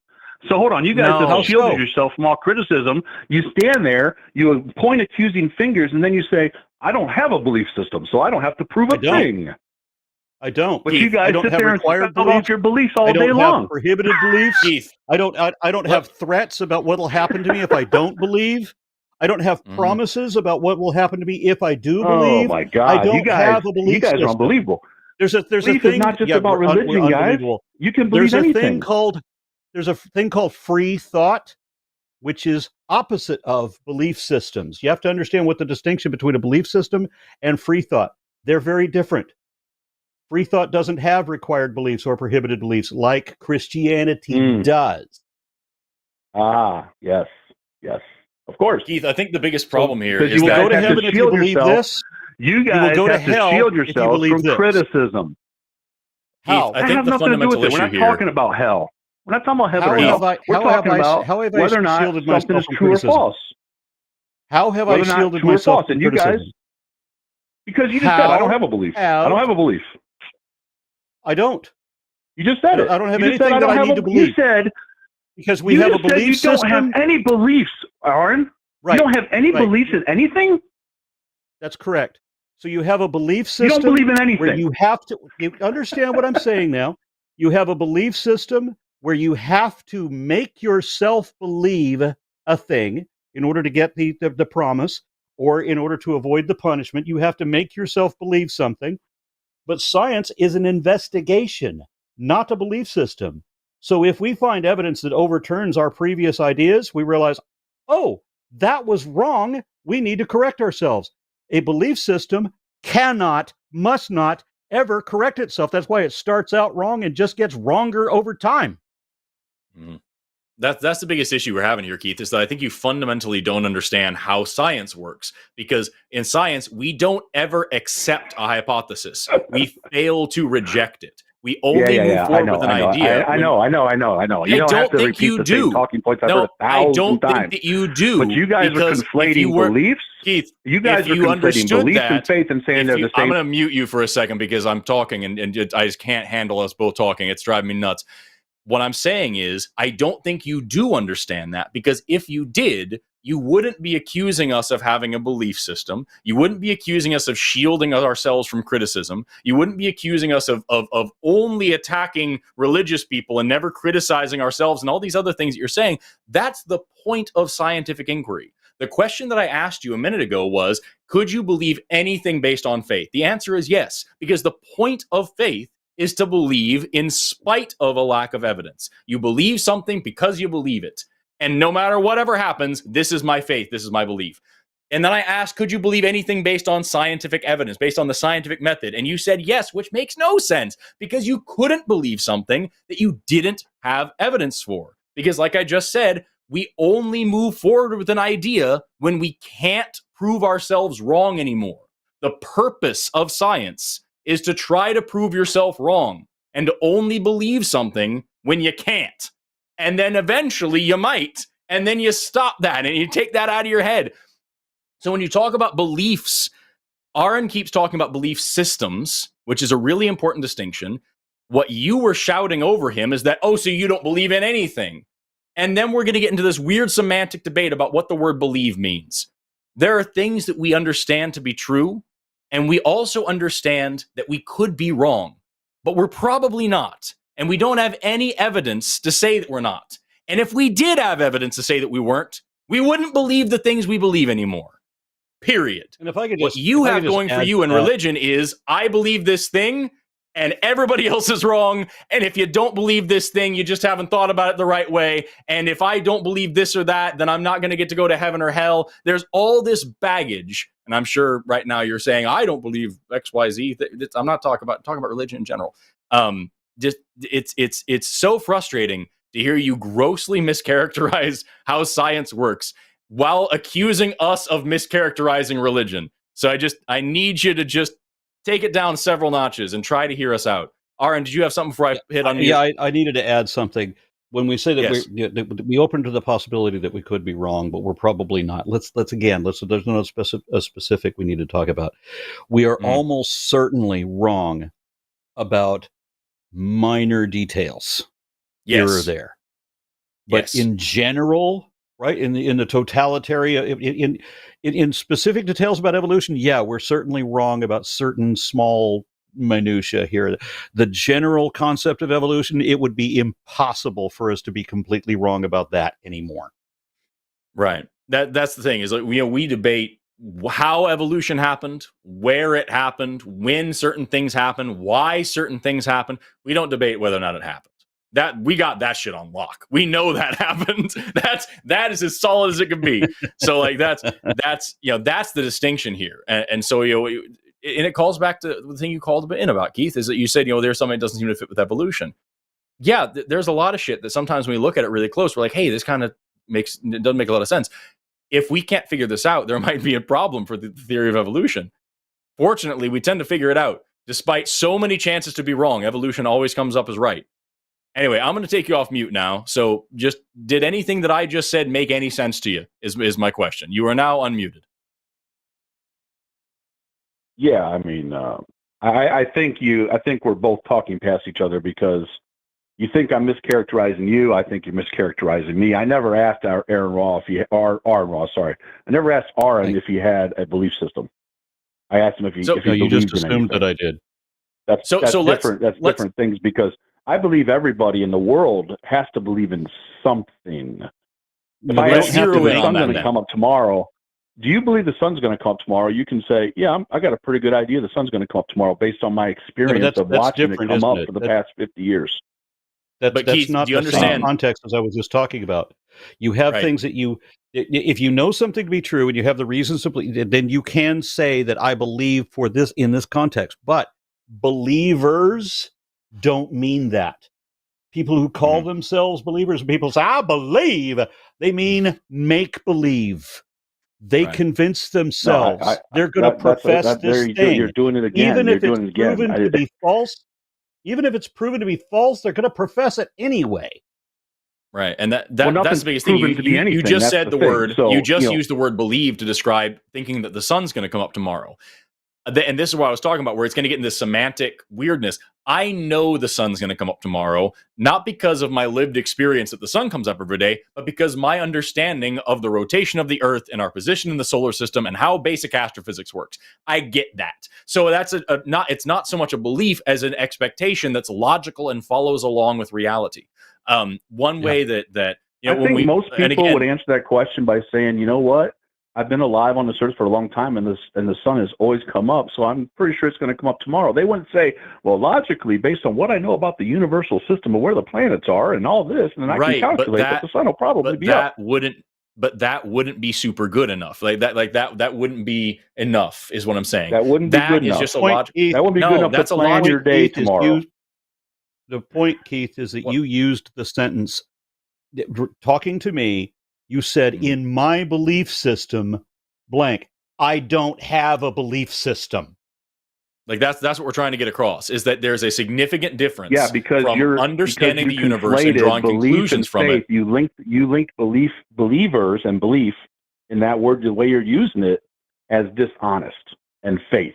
I disagree. Believers and it's because believers don't know necessarily that they're lying to themselves. Faith is lying to yourself, whether you know it or not. Faith is auto-deceptive. That's just you making a claim, Aron. Can't you see you're just making a claim? So then, Keith, go back to my question. How is it demonstrable? Yes. So then go back to my question. Is there anything you couldn't believe based on faith versus anything you couldn't believe based on the scientific method? Right now. That's what I'm trying to get across. That's the demonstration. You could believe anything at all based on faith because that's how faith works. But there is a set limit of things you could possibly believe based on the scientific method because the scientific method relies on evidence. Faith specifically, deliberately doesn't. So because there's nothing you can't believe without faith, faith is not a reliable pathway to know anything. It's not a useful system. It relies on self-deception. Yep. No, I'm sorry. You just said. Now, I have a hard time figuring out the voices in my ear because you guys sound kind of the same on the phone. So I think Aron said we're both just random white dudes.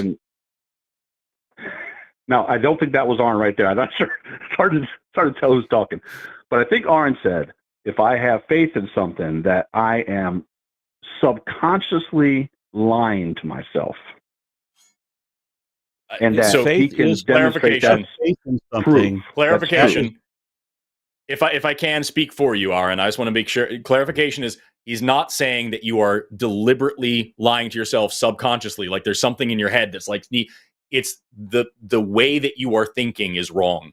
It's you don't realize you're doing it. It's not like there's something in your head that's like some subconscious thing. It's just you're using a bad framework to get to a bad conclusion. Okay, so let me ask you guys a simple question, a very simple question.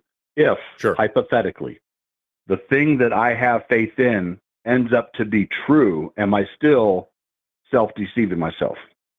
Yes. Yes. Because you came to that truth in a terrible way. I understand evolution because I studied it and learned about it and did research on it and all sorts of things. If I just believed in evolution because somebody told me to, it doesn't matter whether or not evolution is true. It's a shitty way to think. And because I'm trapped in that shitty way of thinking, I'm going to have a problem if somehow, someday down the line, we've got new evidence and turns out evolution isn't a thing. I'm still trapped in faith, believing something that isn't right. So it's the method that gets you to the thing that's, if not as important, more important.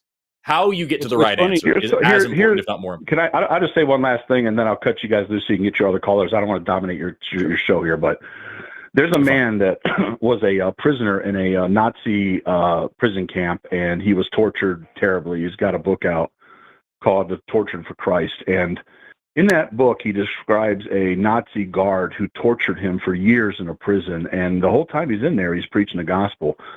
And then at the end of the war, this prison guard actually came to know Jesus, transformed his life, and actually went on to preach the gospel himself and turned his life away from that horrific, murderous, torturous person he was. Now, I would say that man came to a better place of flourishing in his own life and transformed his thinking, his behaviors, what he's done to the world, the better he brought to the world through a faith, not through any science project, but through faith.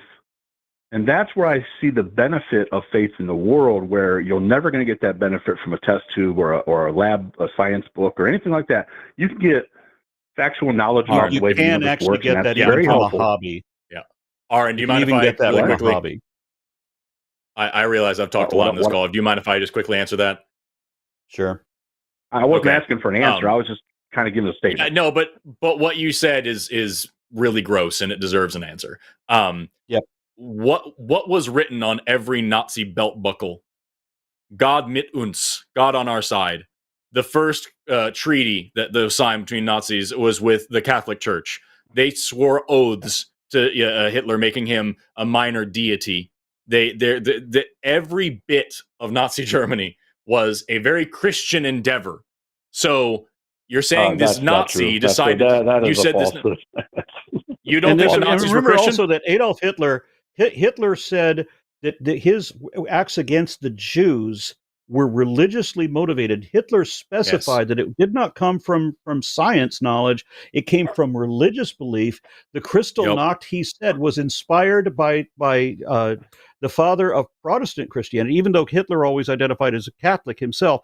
He said the Kristallnacht was inspired by the Martin Luther, the father of Protestant Christianity, who wrote the book The Jews and Their Lies. So you're talking about a concentration camp, and who was the target of the concentration camp?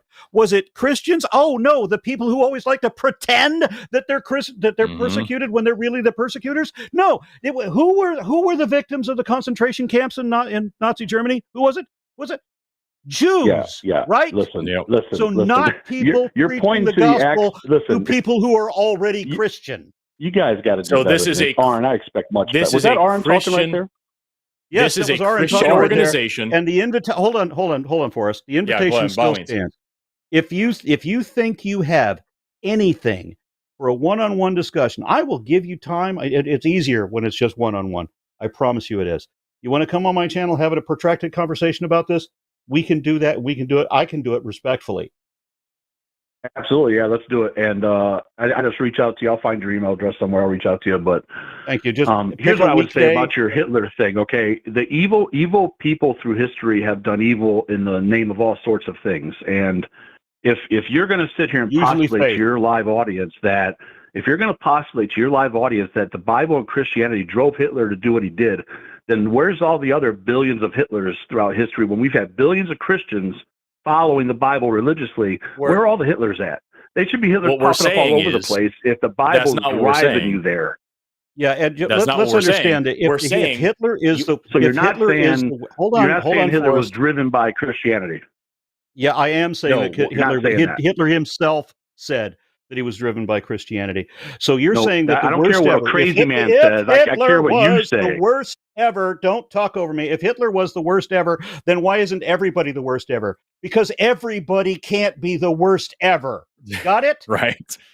That's the thing is, your example, Keith, was here's this Nazi who turned to Christianity and decided not to be a Nazi anymore. And what we're saying is, yeah, but the whole damn organization was also Christian. And also, we had slavery here in the United States that was driven on Christianity. We had the slaves' Bible, where they took out all the parts about redemption and freedom and all this stuff, and taught the slaves Christianity because of the parts of the Bible that say slaves must obey your masters, especially your Christian masters. There's the Lord's Resistance Army is a Christian organization. Wow. There's the KKK is a Christian organization. There's lots of evil Christians. So if you want to say, you guys got to figure it out, man. There's a lot of evil people in the world. You got that figured out. That's for sure. Yes, which means you saying, here's this guy who turned good after Christianity. What you just said, all of these Christian what you just said, Keith, is here's this bad guy that became a good guy because of Christianity. And now we're saying, here's all these bad guys because of Christianity. And you're saying, yeah, but that doesn't matter because they're just bad guys. So why the fuck did you bring up the guy who turned good? What does it matter if they're just people and the religion doesn't matter? No, because I can line up 4 billion people that transform their lives for good. You can bring up a few Nazi crazy people who went off and did crazy things, but who cares? It's nuts. And by the way, guys, might think this is crazy. There are actually psychotic, evil atheists in the world. Yes, but nobody has ever committed evil things because of atheism. Stalin didn't say, I'm going to go murder a bunch of people because God isn't real. He did evil shit and he happened to be an atheist. However, you can find lots of people who did evil shit because of their religion. So there is a significant difference. And if we're just going to say, well, people are people and religion doesn't matter, then your example doesn't matter either. And at the end of the day, all we have is a religion that teaches hideous, evil things and has no verifiable evidence going for it. So what the fuck's the point of that? It's weird, the double standard you've been posing on us this whole time, dude. Okay, we'll leave it there, guys, because you guys are getting a little heated over there. Yeah, well, because you just said something disgusting. Because of the double standard. I don't like you said something disgusting. Me. I don't like people. I said something disgusting. You just said all Christianity is condemned because of Hitler. Okay, I said no such thing. Anything like that. I said no such thing. I said nothing of the sort. Forrest, hit the button and have him get out of here right because now. Go back and rewind. Neither of us said anything like that. And this is recorded. Rewind the tape. So everybody watching this can go back and watch where we didn't say that thing. Yeah, I dropped the call because it's very clear it was just about him laughing now. And so just feel free if you have any intellectual honesty at all. That's a psychological hint that somebody realizes their own guilt when they start laughing like that. Yeah. Yep. Just rewind the tape and listen to how much I didn't say that. Your example, Keith, is that here's this Nazi who became a Christian and stopped being evil. Radical. Doesn't fix shit that he did. But good for him for not being bad. Now here's all these examples of people who became Christians and did evil shit. And you're like, nah. Here's all these organizations that are evil and Christian. Nah. That's bad. We didn't say all Christianity is evil. We didn't say all Christians are evil. We said Christianity is a shitty belief system that teaches terrible things. And it's been the cause of terrible things. And terrible organizations use it for terrible reasons. That's not the same thing as what you're accusing us of. And if you just get a little bit out of the heuristics that you're trapped in, I think you'd see that. Yep. I am looking forward to having a conversation with this guy. I think it would be easier when you and I are not both vying for positions and talking to him. It's hard. Really you and I are both very passionate. You and I are both very passionate and long-winded, and we're going to jump all over it. Yeah, indeed. But if he ever comes on my channel, I'm going to, and I know I've been criticized for shutting people down when they say stupid shit, and I'm trying to allow them enough rope to hang themselves. I've been trying to follow that advice. It's just when you've been doing this for so fucking long, and you know which stupid rabbit hole this is because you know how they're all connected, it's hard to have the patience.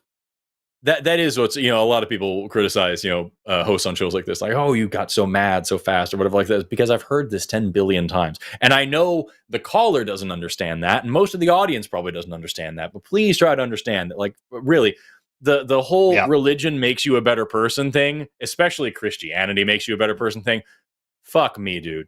It's the 80 billionth time someone said it. And it's just as gross then it is. And especially this rhetoric of like, oh, well, it fixed this Nazi guy, ignoring the whole history and ignoring the context of what he's saying. It's gross. It's really gross, and it's frustrating to deal with. A staggering amount of counter evidence. Yeah, bring Just 5. Ignore it all. Bring your best 5. We've got a few more, and I think this is one that we hit on. I'm cool with line number 14. Are you cool with line number 14? You pick them as you like. All right, man.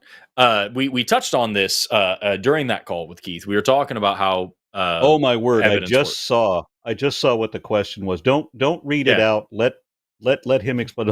Oh my word! For sure, yeah, for sure. We just talked about evidence and how evidence works and how science works. And with that, we're going to jump into DeAndre calling in from L.A. Is it Louisiana? Is it Los Angeles? Is it Long Asses?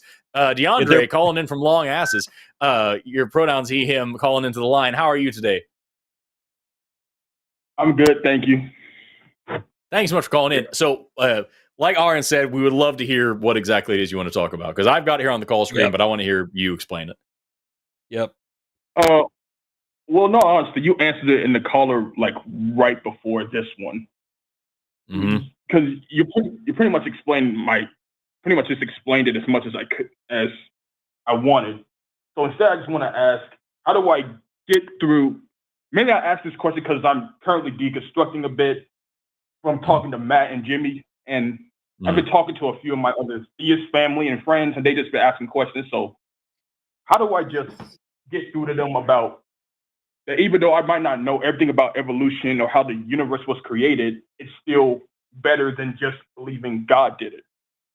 Yeah. So, and I'll be honest with you, this is not the tone that I expected. Yeah. So the call screen says, "Why believe in evolution if you don't understand everything about it?" And that was, we expected this to be a significant challenge. But if that's the angle you want to come from, let me, turn down my sassiness about 20 degrees. And So as we mentioned a few as times, well. I during the came in show- here like Mike Tyson, and I realized, I was ready. I was so ready to be mad at you, DeAndre. I was so ready.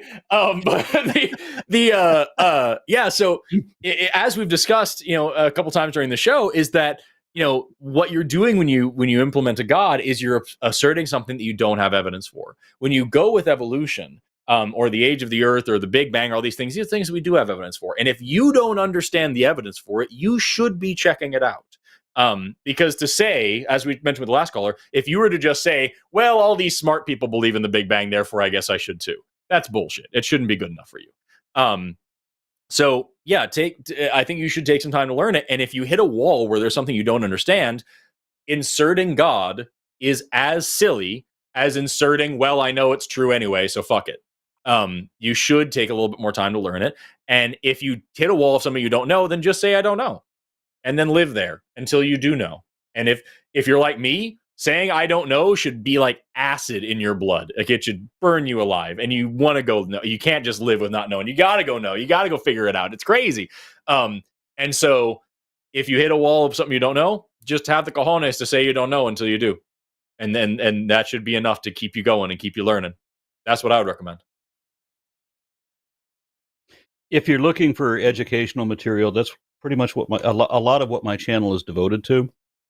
I have a series of playlists. I do a lot of, like secular policies, political kind of things too. But I mean, I have a number of videos on that are designed to teach people evolution that have never learned it, even in high school. Yeah. The playlist I'm working on right now, the evolution of whales, for example, one of my most recent videos. The evolution of whales. If you're interested in finding out how evolution works, somebody was criticizing me today. Why did I put in this basic primer at the beginning of the video on how evolution works? Because I want people to be able to look up one fucking video and get the whole idea and have it click, and so they understand it. So if you go, even if you just went to watch one 42-minute long video, you'd have a really good idea of it. And if you want to have a fuller idea, go back and watch the Systematic Classification of Life, which was a 50-part playlist. If you want something shorter and less intense, I also have a channel, and I have a series called The Light of Evolution, which is 4-part series that it details out evolution in a way that any introductory learner can understand as well. So you got two options of people who like this shit and teach it for a living, and many, many more. There's so many better channels than mine out there that you can go and look at as well. You have a channel too, Forrest? I have a channel. Also, check this out. I'm a pineapple. But yeah, that's the we have a million resources for you. And if you have any specific questions, you can always call on whenever one of us are on and talk about it. We're here for you. All right, thank you. Thank you guys for the information. And like Forrest said, me and you are probably similar. I can't handle just saying I don't know. It's hard for me to do it. It usually is for people with a religious upbringing, because you're used to saying I don't know, and then the priest says, "Well, you're not supposed to. God did. Just stop thinking about it, whatever." Yeah. And so it's hard to get out of that kind of thinking, and it's really difficult for formerly religious people to accept that confusion. You know what I mean? It's scary, and there's a lot of implications for that. So what you're saying there is not new for us or for anybody else, and so don't feel alone with it, and don't feel embarrassed by it, and don't feel ashamed of it, and don't feel intimidated by it. Just embrace the uncertainty and keep on studying and keep on learning. Do you have a particular question about evolution that we can maybe hash out right now for you? Yes. On abiogenesis. No, I think it's about abiogenesis. I'm not sure. Like pretty much the Earth long ago was almost like a boiling hot rock of magma, if I'm right. There was no life was possible to grow there, but then eventually started to cool down. And then all of a sudden, life appeared. Yep. Yeah. So, during the Proterozoic. How can life disappear? How can life that is a long series of questions. I've a collected list of a few dozen different peer-reviewed studies for different stages of the abiogenesis or origin of life process, getting from replicative polymers to like the first cells and such. There's a whole lot of different studies. Most of what we know about it was not back from. I mean, there of course I make reference to the Urey Miller experiment, which just shows how you can get organic chemistry from inorganic chemistry. But most of what we know about abiogenesis, honestly, has been within the last decade. Yep. And there's a lot of studies I could share with you, and I think it would be helpful if we go through step by step, because I have them ordered in their apparent sequence, and it's not one process. A lot of believers want to like take a powdered mix and put it into a machine and crank out a rabbit. Life comes out. Yeah. Yeah, but it's way more complicated than that. Right. Yeah, so what I would say also, I'm going to put a link in the chat. There's two things for you here, DeAndre. Number one, I'm going to put a link in the chat right now to the astrobiology primer. This is from NASA. Astrobiology is the study of how life gets started. Shit in space starts moving. That's astrobiology. And so this is the astrobiology primer version 2. It's the newest one. This was published in 2016, and it's pretty much everything that we have on it up till that time in layman's terms, what life actually is, what we know about it, where we know the different pieces come from. As far as the origin of life, if we could boil it down to like 10 theoretical steps, we have steps 1, 2, 5, 7, 9, and 10. Like we're missing a couple chunks, but we have most of it. The biggest thing that I would say for you that would be really handy is that there's 4 major macromolecules that make up life. And those are proteins, lipids, carbohydrates, and nucleic acids. Those are the 4 things that all life is made up of, those 4 components. Those 4 components are themselves made up unique monomers, unique individual pieces that come together. So proteins are made of amino acids, lipids are made of things like fatty acids, carbohydrates are made of sugars, and nucleic acids are made of nucleotides or nitrogenous bases. And so what's cool about it is that all of those individual pieces, the building blocks of the things that make life, they have all been found in space. They have all been shown to self-assemble. They form all by themselves. Simple inorganic molecules under remarkably mundane conditions form these complex organic molecules that then make up the big crazy macromolecules that make up life. And so that's one of the big steps we're missing. Okay, so we know how amino acids can self-assemble. And we know a little bit about how they can make what we call polypeptides, which are very basic, simple, small little protein chains. Some new studies showing that happening now. But we're not quite sure how that then gets to the stage where it's self-replicating. You know what I mean?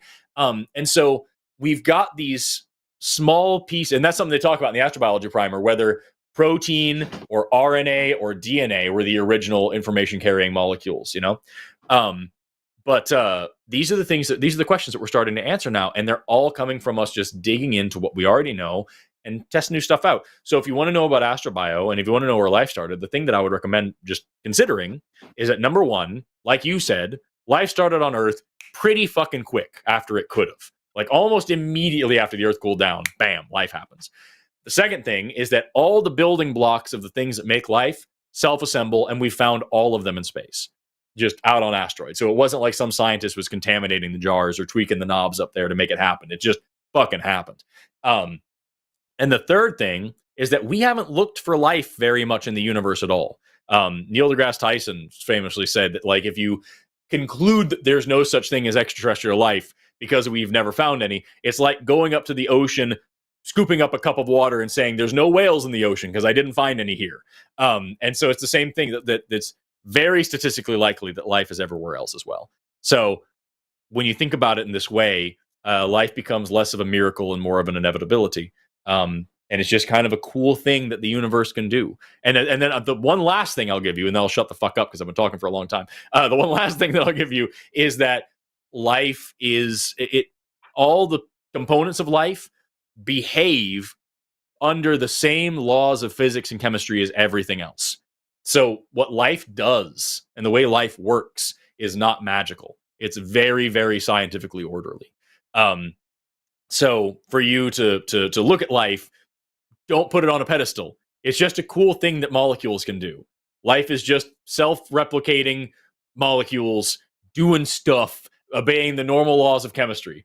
And so, yeah, if you kind of take it down off the pedestal a little bit, it might make it a little bit less magic sounding and a little less fantastical and a little bit easier to wrap your brain around. Does that help you at all, DeAndre? Or did I just say dumb shit for a long time? No. I understand a bit, but even when you broke it down, it still sounds amazing. It's still really It's fucking cool. It's fucking cool. Yeah, it okay. But just one question. Okay. Yeah.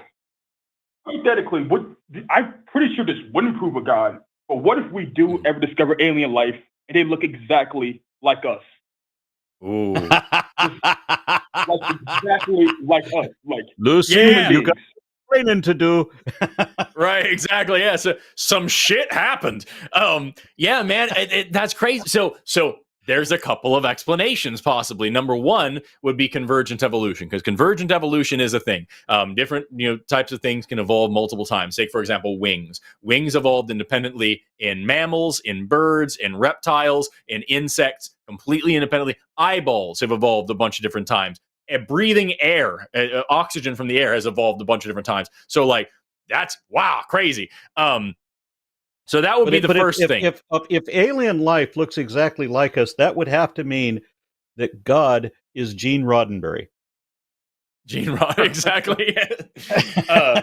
But maybe there was some ancient human civilization that built a damn spaceship, and the guy on the History Channel with the crazy hair is right, and calling somebody crazy hair is a fucking wild thing for me to do. And like that's, but things like that could be maybe, or maybe it's it's some other damn thing, or maybe Jesus. Do they get a Jesus? Who knows? There would be a million hypotheses there. But fortunately, that's not something that we're going to have to worry about probably ever, but maybe at least not for a very long time.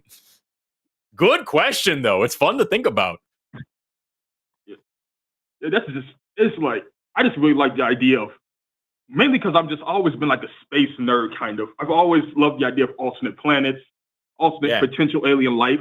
Even if they're not like humans, just having seeing alternate life, seeing new life just grow and just seeing what path they took towards evolution is just what path they went. It would be just amazing to study. Yeah, and that's the thing, man. Is look up, if you look up convergent evolution in Australia. Australian broke off. I do a bit about this in episode 3 of my Light of Evolution series towards the end, if you want to check it out very briefly.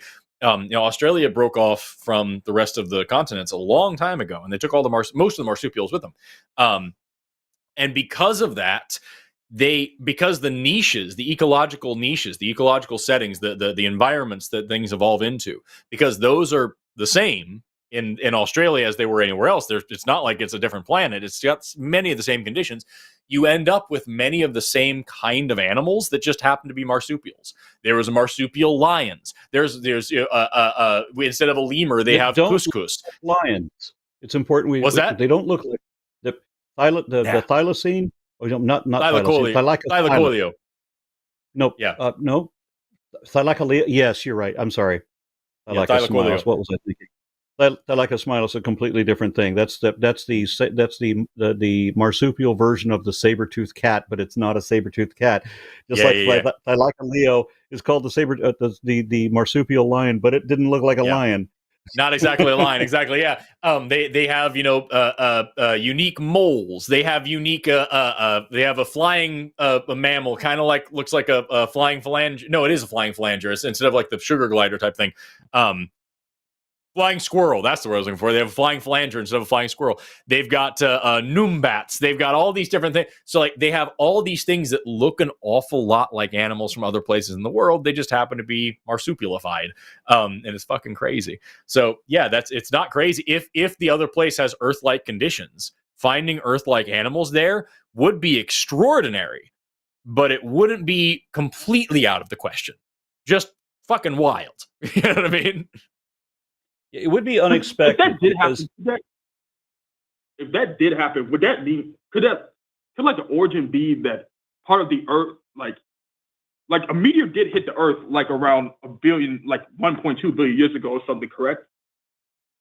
There's the one that broke off the moon. Yeah, but you're talking about something that was almost 4 billion years.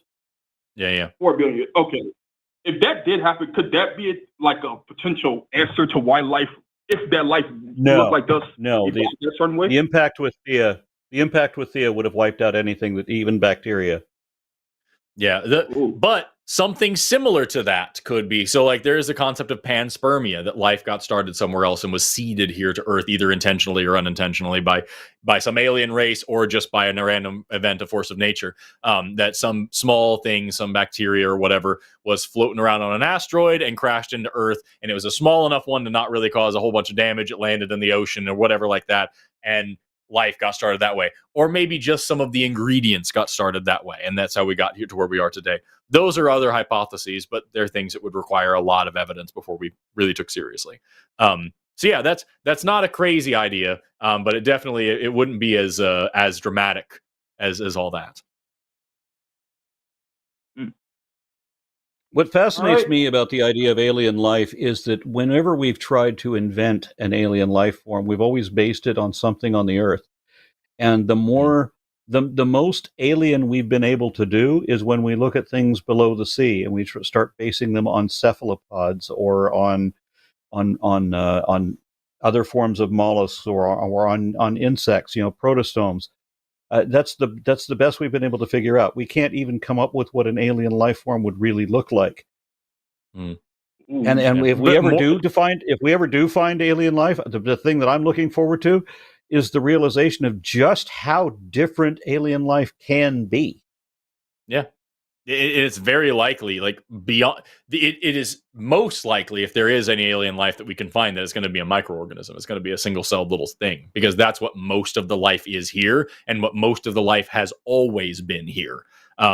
It's multicellularity is a very new thing. It's only around 1.5 billion years old. And complex multicellularity like us is very, very recent, all things considered.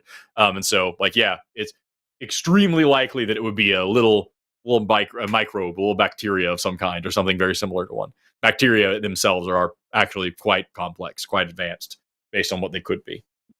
Anyway, DeAndre, does that answer? Do you have another one that you want to throw at us before we move on? No, I think that. Well, just maybe like one question. Sure. And then we'll jump to the next one. About yeah. I don't know if any of you have like backgrounds in this, but this is mainly based on like the expansion of the universe.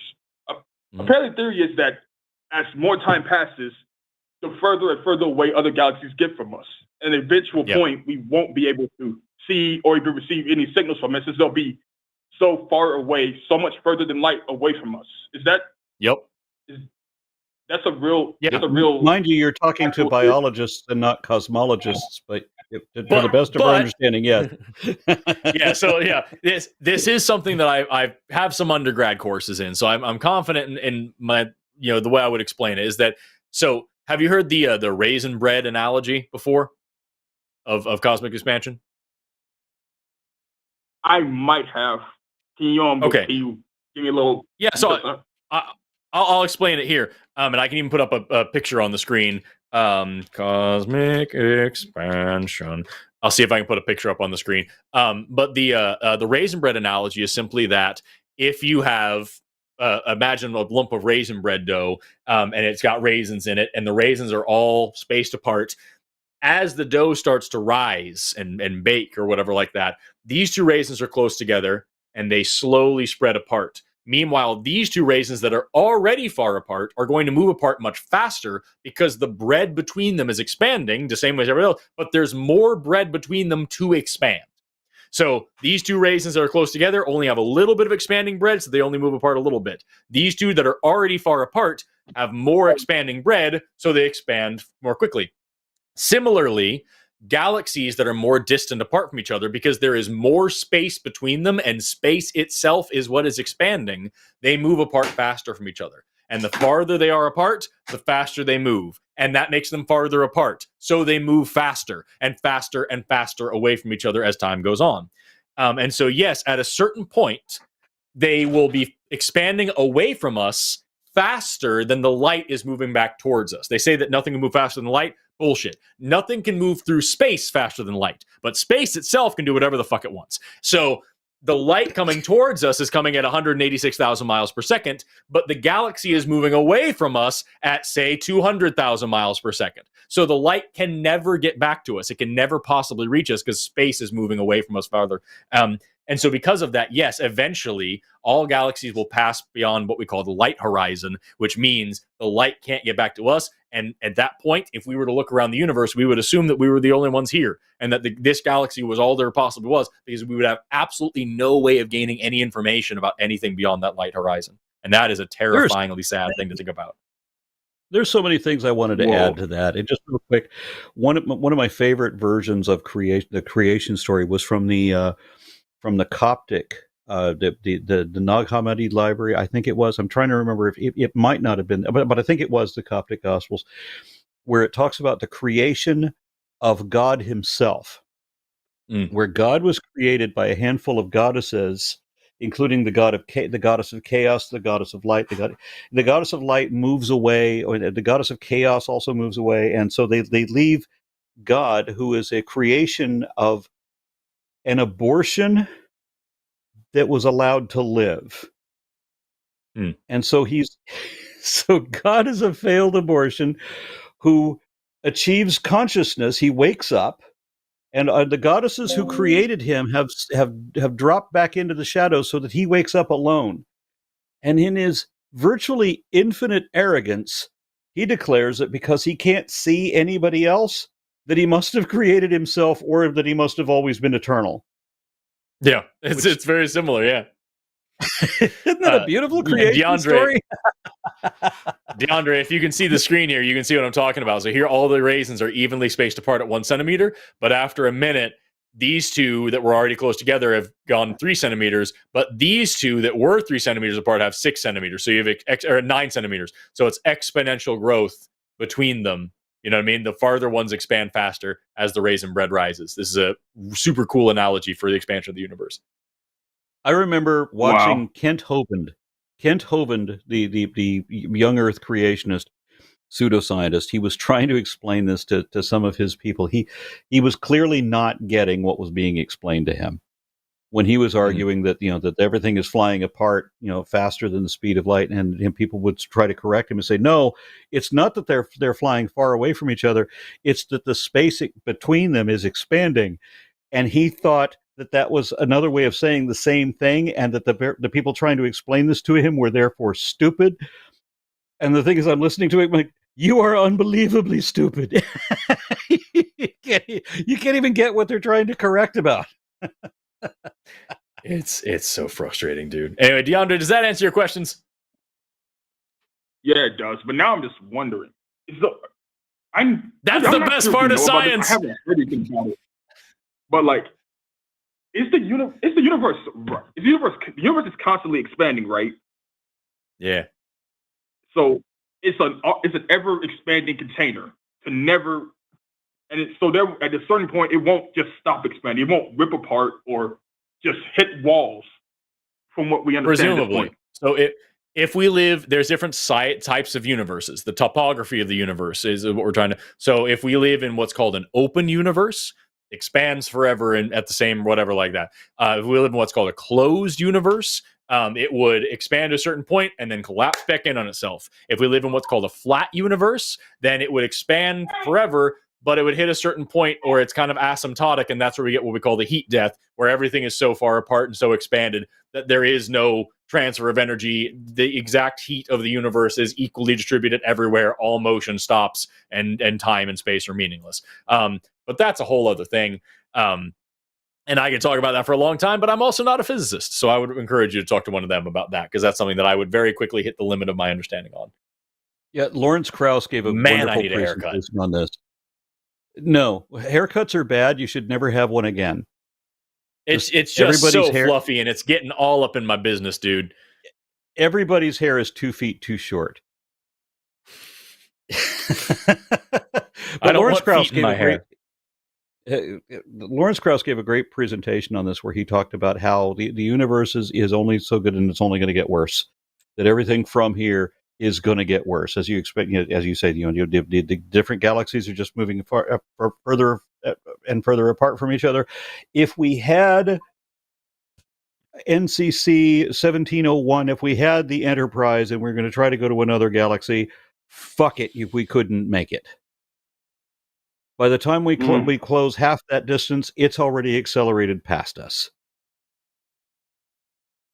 And when you think about how many galaxies there are, I mean, trillions of galaxies, each with 100 billion stars, each with, let's say conservatively on average of, roughly a dozen planets and planetoids of interest. That's a staggering number of things, but everything is outside of our range. Even the stuff that's close together is outside of our range. Yeah, man. And if you're a curious person, if you're somebody who wants to understand, if you want to know what all the different diversity of life, you want to know what the nearest life forms are, all of that, you're never going to know. Because there isn't a God who wants wants us to know this shit. That's why everything is set up in such a way that we can't. Yeah. Fuck you. You can't. A wild time, man. DeAndre, we're going to move on. We got a couple other people on the line, but I really appreciate you calling in, and feel free to call in any other time you want to talk to us, man. All right, thank you. You guys are both. I learned a lot today. Have a good day, dude. See you later. I believe DeAndre's called in before. I don't remember. It sounds really familiar, but he was a super nice dude, so I hope he does call back. We've got 3 callers left on the line. But before we get there, I have a couple of quick things. First of all, don't forget that we have other shows this week. I don't know what they are, but they're there and you can watch them. And then the second thing is that this is your last chance to buy our mugs, buying our holiday mugs. If Amargan, our producer, can put a picture of that on the screen, show mine. But if not, then go buy mine is what everybody should do. I am the Lord of the Mugs. You're sold too many already. Power. It didn't show. You sold too many already. It's now time for people to buy mine. Mine has the double helix snake pattern, and is therefore infinitely better. Mine is the one without the double helix snake pattern. You can tell them apart because mine is the other one, and it's better than Aron's, and you should buy mine as well. You can buy them both if you like, just as long as you buy mine first. Is the whole thing. Sorry for your itchy face day. Yeah, of course. But if you're interested in mugs, boy, do we have a selection for you. Go check them out, and then make sure to buy mine is what you should do. And with that, because today is your last time, I think we stopped selling the mugs at midnight, if I remember correctly. So right now it's 8:00 Central Standard Time. That was the best last standard year. Time. That was last year, otherwise known as yesterday. Exactly. But so on this, the first day of the year of our Lord 20 and 24, you can go buy this mug for the last, just for a couple more hours. It's 8:00 in Central Standard Time, which is the best standard time, which means there's 4 hours left to buy these mugs. So go do the thing. Go to lionmerch.com and buy yourself a mug. It'll be a cool thing to do. It's a fashion statement. If you want to impress a bunch of weird nerds, or start conversations with people that you probably don't want to have conversations with, it's your chance to do that. If you want a status symbol as somebody who watches a channel on YouTube, then you can. That's a thing you can do. And it'll be, I promise you, if you buy it, it will be a mug you own. With that, we got 3 more callers. Do you have a particular one that you want to go to? Give me just a second. There was a number of people who did. I brought out one of my scale babies earlier, and people were asking. A whole bunch of people asked in the chat what it was. My wife got me for Christmas. She got a snake that I've always wanted. She got me a Drymarchon Melanurus arabenus, also known as the Texas indigo. So the jet black, high gloss, beautiful little baby that I was holding. That's a baby. That's a tiny baby. Grown up, these are like 6 or 8 feet long. So it's important when you have something that's going to get really huge like that to handle it a lot and show it a lot of love when they're babies. so that's what I'm trying to do. I love that. We can take the next caller, and it's your choice. Okay. You're showing things. I don't have any live animals in here. Fuck, I dropped my shit. But a friend of mine just gave me as a gift this blue Morpho Pleiades guy here. And what's cool about these is you can see on the ventral side here, it's just like this brown with spots. But on the dorsal side, it's this beautiful iridescence. And what you can notice, if you take a flashlight and shine a flashlight through it, you can see those brown spots shining through. That's because this isn't actually a color here on this side. That's just tiny, tiny little scales. All butterfly wings have little scales. And these are nano-sized little scales that happen to reflect light in this exact wavelength. It's rather refract, pardon me. It's not a reflection of light, because that's where color comes from. The colors on my shirt are because of the reflections, bouncing those colors off. This is refraction. It breaks the light up, and this is the color that's produced, and that's why they're iridescent in this way. And that's a cool fucking lesson in nanoscience, and it's just awesome. They're beautiful things. That's a blue Morpho or Morpho Pleiades. There's a lot of different Morphos. The Morpho is the genus, and that one particular is probably one of the coolest looking ones. I've been accused of being a Morpho a number of times. Nice. We've got, pursuant to our last conversation, we've got Matt, pronounce he, him, calling in from Colorado, or the Coral office. Thank you for managing the Coral. We'd like to know if he has we have a good analogy for micro versus macro evolution. Boy, do I have several. Yes. Matt, you're on the line. How are you doing? Yeah. Hey, how's it going, Aron and Forrest? I love you both. So I love me too. Really wanting to, I just really want to refine my analogy about the difference between microevolution and macroevolution, which really isn't a thing, of course, but it is. I just want to. It is a thing. Yeah, it's a thing. Well, what I mean. Like it's all just evolution. It's often used wrong, and it is all just evolution. There are the same exact processes going on at both levels. Yes. Right. Yeah, exactly. That's what I mean. Because like macroevolution is just labels of like specific points in time and all of that sort of thing. Which is a little more simply, my analogy goes on. A little more simply, microevolution is variation within species, like different breeds of dogs. It's a classic example. But macroevolution is variation between species. So, and then this would include speciation. Depending on which definition of species you're using, and I'm going to use the biological species concept for right now, it's when two closely related organisms do not or will not normally interbreed to produce, to bring forth after their kind, to borrow from the Bible.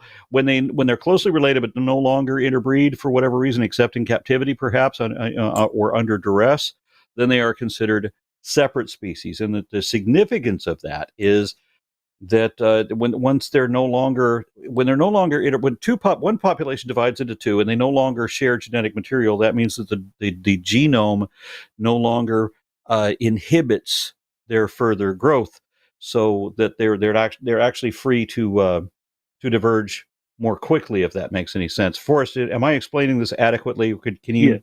Yeah, I think so. Yeah, so I would just to reiterate and parrot it in slightly different terms, just in case there's I like to say things 3 different ways, just because the third way is when most people get it. Is that microevolution refers to small genotypic changes within a population. And there are things that we really see in the small scale. Macroevolution refers to large phenotypic changes that we see over the course of the fossil record. That's the way that I usually explain it, but Aron's way of explaining it was perfectly fine. And the distinction between the two of them is to say, when people say, "Oh, well, I've never seen a dog produce a non-dog," or some other dumb thing like that. It's what they're talking about is, well, yeah, you're looking right now, and that doesn't make any sense to say from one generation to the next. What you're talking about with macroevolution is hundreds or thousands of generations. And so if I can show you that I've walked 5 feet, if I can demonstrate to you, I can walk 5 feet, and then later on you find me 100 feet away, you don't have to be like, "Oh, I have no idea how he got there. It must have been magic." You can just assume I did the 5 feet thing a whole bunch, right? And so it's the same thing with this. The only difference between any two organisms, no matter how diverse, between a bacteria and a whale, the only two difference between a palm tree and the snake that Aron was just holding, the only difference between you and me and any other living thing is our DNA. The way that our DNA expresses and the genes that are there code for different things and allow for different phenotypes to be expressed. So if we can demonstrate that DNA can change successfully over successive generations, and that those DNA changes, those genotypic changes, can become phenotypic changes, and we definitely have demonstrated that, then when you find the animal 100 feet away, or as to say, when you find whatever organism it is that now has a dramatically different phenotype, we don't have to wonder how that happened. We can see how it happened. It just, we did the 5 feet thing a whole bunch. We changed the genotype a little bit until suddenly there were a lot of changes. And those big changes, the difference between a whale's DNA and a dog's DNA, a lot of changes. But if you made a bunch of little ones, you'd have it. And the key to remembering that a lot of people don't remember when they talk about this, what a lot of people leave out is that every single one of those changes needs to be beneficial, and every single one of those, or at least silent. It needs to not be deleterious. Because it's important to mention that most evolution is not affected by natural selection or sexual selection. Most evolution is actually genetic drift. So just simple genetic variety. Yeah. And so like that's it has to be a silent mutation or a beneficial mutation, and it has to benefit the population that it's affecting in the way they're affecting it. It follows the environment that they're living in. That's what we call selection pressure. So it's not like this, it's not like Indo-Hyas was just bopping around one day and was like, it'd be fucking great if I was goddamn huge and lived in the ocean and ate shrimp. That'd be tits. And then they just started evolving. You know what I mean? It wasn't that. It was that this was meeting the requirement of their environment every single step of the way was the requirement. And you can see that in, like, for example, the stable isotope record of whale evolution. We see this shift in oxygen isotopes showing a difference from freshwater to saltwater living. And it's showing that change, slow change over time. You can see the nose bone or the nasal aperture sliding back in the head and all these things. The nasal aperture? I said what I said. Fucking stick to it. The nasal aperture. Fuck me. But like, yeah, but you can see these slow shifts, and every single one of them is beneficial. So yeah, that's what I would say. It's important to mention what Forrest was just alluding to, like the example of Indo-Hyas or Pachycetus, whichever one. It's the animal itself does not evolve, but when you start tracking their descendants and their descendants' eventually you start noticing that hey, this group over here is slightly different than this other group over here, and you can distinguish the two groups where everybody over here has this kind of a trait, this commonality that nobody over here has. And that's what evolution is. It requires its whole populations, it's many generations to get there. It's not the individual animal making a change at all. Right. I'm sorry I interrupted you. So Forrest. Go ahead. No, you're fine. I didn't have much else to say. The only one other thing that I would say for everybody who needs to understand evolution is that evolution acts on phenotype, not genotype. The genes are coming along for the ride. It's what your body's actually able to do that matters. But like that's a whole other thing for clarification later. I just like to throw it in there whenever we talk about this stuff, because whenever we talk about mutation, a lot of people tend to then fly down the rabbit hole like, oh, so just random chances. And it's like, no, it's the non-random selection of random mutation. And that's a very important distinction. Right. Yeah. And I love watching you guys and learning from you guys about more in depth minutia of all of this stuff, because like that's one of the reasons why I wanted to ask you guys about this analogy that I have. If Erica was on, that would be great too. I wish all three of you would be on. If you had run it by you. If you had Erica, Aron, and Yeah. I on at the same time, we'd never fucking leave. We'd be here for the rest of our lives. This would be the show forever. Erica, Hey, I would all be by cool with herself, that. I would totally does love that. 3-hour podcasts with just her. No, I know. Yeah. So here's my analogy that I wanted to run by you. I like to kind of break it down into what we refer to as time. So like we've got labels for like months and everything, and so we, we're currently in January and all of that stuff. And then like we break down time into seconds and minutes, and that would be kind of more like microevolution for my analogy. And then the macroevolution would be like the labels for the months and everything. There isn't really a distinguishment between like when an exact month like becomes a month. It's just we've labeled that so that we understand that point. You talk about last night when the change of a minute might have meant the change of a month and the change of a year. Yeah. Yep. And it meant something slightly different depending on I've been where you were waiting on Earth. Yeah. Yeah, and I've been waiting to talk to you guys, or with Erica on, at least one of you and Erica, or both of you, or whatever. He is disappointed that combination. Erica isn't on here. That's what I can. Yes, I feel the hate. I love feel Erica. it. I wish God. I had all three My of heart you. breaks. I want all three of you. That's what I really want, is all three of you.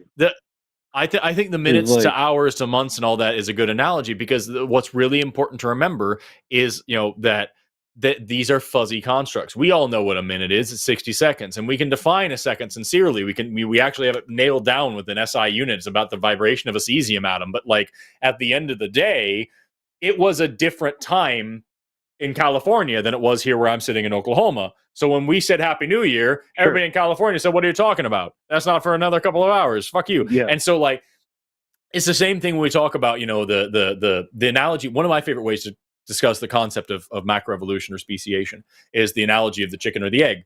What came first, right? Well, it depends on how you ask the question. Right. If the question is the chicken or the egg came first, because egg-laying animals evolved before chickens did. But if you ask which came first, the chicken or the chicken egg, well, then it was the chicken, because only chickens lay chicken eggs. And then that makes you question, well, what the fuck did the chicken hatch out of, not a chicken egg? And then you get into the fine details of there's no real definition of chicken. That's what the really cool, interesting lesson is that species aren't a thing. That nature does what nature does all the time. And our job as biologists is to go there and draw little boxes around patterns that we see. And then when we look a little closer at that pattern, we realize that the box actually doesn't make sense, and the box needs to be a little bit differently shaped. And this actually needs to be 2 boxes, or these 3 boxes are actually 1 box, but they're not the box that we thought they were. That's our problem, not nature's problem, because that's what we're doing as a job, is trying to. So like when we talk about macroevolution, there's not a single point where you could define the first chicken. There's not a single point where you could define the first human. Right. These are slow, gradual changes with fuzzy borders that don't matter at high resolution. Aron, let me jump in with something that I think will help us in an analogy. We know that 2,000 years ago, people in Rome were speaking Latin. Yes. And now today, people are speaking Italian. There was not a first guy to speak Italian. As bizarre, as counterintuitive as that sounds.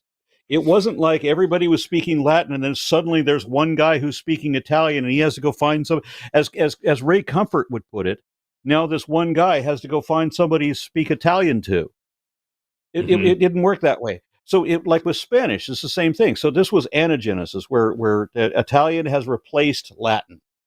But by cladogenesis, people who spoke Latin moved into the central body of Europe, and they started speaking Romanian and Spanish and French.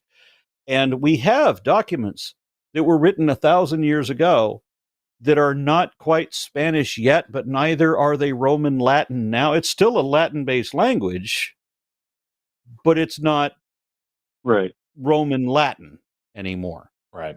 So there's a transitional species. And do the people do the people communicate? Can they communicate with each other? Can they interbreed? This is where the analogy comes together. This is where the evolution of language. Right. There was never a first man, just like there was never a first man to speak French. Yep. Yep.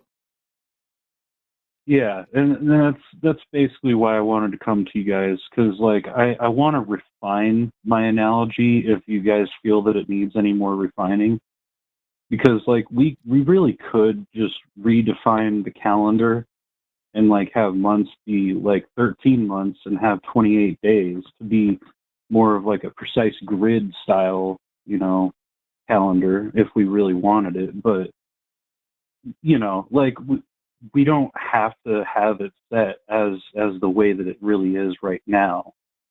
Like we're just putting labels on segments basically, and that's what I see macroevolution as, is like it's just labels for segments that we see as a specific, like, well, this is kind of different from this other one, so hey, this species is a bit different from that species, so we'll name this one Denisovans, or we'll name this one Australopithecus, or whatever, just as some examples. It's just when it becomes important that we have to draw a distinction. Yeah, my wife and I were having this discussion today where she asked me, she said something about bonobos as distinguished from chimpanzees, and she says, aren't bonobos a different version of chimpanzees? I'm like, well, Panpaniscus and Pantroglodytes, they used to be considered chimpanzees. They used to be called dwarf chimpanzees or something like that. But now we view them as big, because they are both genetically and morphologically distinct. They look more like each other than they do like us, but they're still distinguishable culturally and physically. So bonobos are not chimpanzees. Bonobos are bonobos. Right. So, like, do you guys have any critiques just to help me refine it even cleaner? Or do you think steal some of ours? Pretty good. I think we gave you our best. Yeah. Okay. Yeah, we've got a couple more callers that I want to get to, because we are closing in on the end of the show rapidly. And we've got people that have been sitting. Yeah, there's a couple of people that have been waiting over an hour to get on the phone. And we're going to hang up on them right now. The last words then. Much love to you guys, and go fuck yourself, Jimmy. Thanks so much for being here, man. Take care. Thank you much. I told Jimmy how much I appreciate I told Jimmy how much I appreciate what he does, and I don't think that because you know how he is about taking compliments. But I do like the way that he set up a network of all these different shows, because I really believe in the online community. And I really now that he's not here to be uncomfortable about the compliment, I just want to reiterate it, because but I still want to say how important it is that we have something like this, and I'm glad to be a part of it. Likewise, I think it's really important to have a hub for people to come to deconstruct and to ask really important questions. And it's hard. I criticized last night on the New Year's stream. I criticized online debates and things, because they can be useful. Holy shit, can they be useful? But a lot of the time, they're flashy and they're just to get views, and it's a popularity contest rather than actual discussion. And like, it's just is a reason why Jimmy wants to hold debate.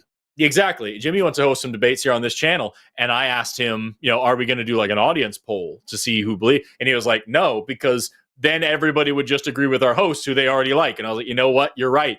There's no reason to do that. And so that's why I usually don't. I've been invited to so many fucking channels to go do a debate. Why would I?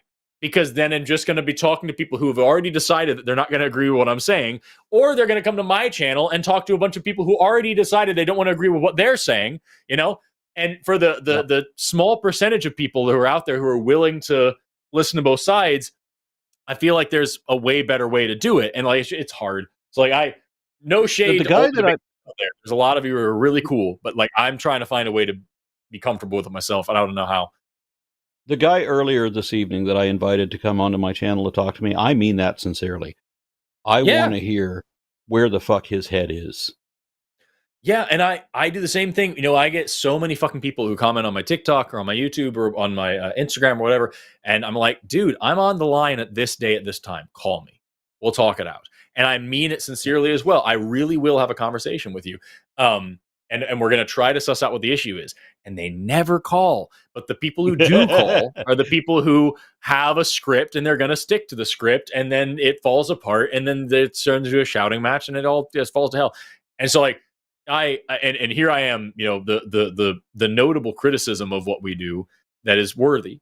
As you and I talked about before, like, it's really good for us to sit here and have this platform and to be able to talk these things out. But we also mentioned that we've heard every single argument 1,001 times. And so, like, the worthy criticism is that, like, you know, people call in, they think they've got some hot shit.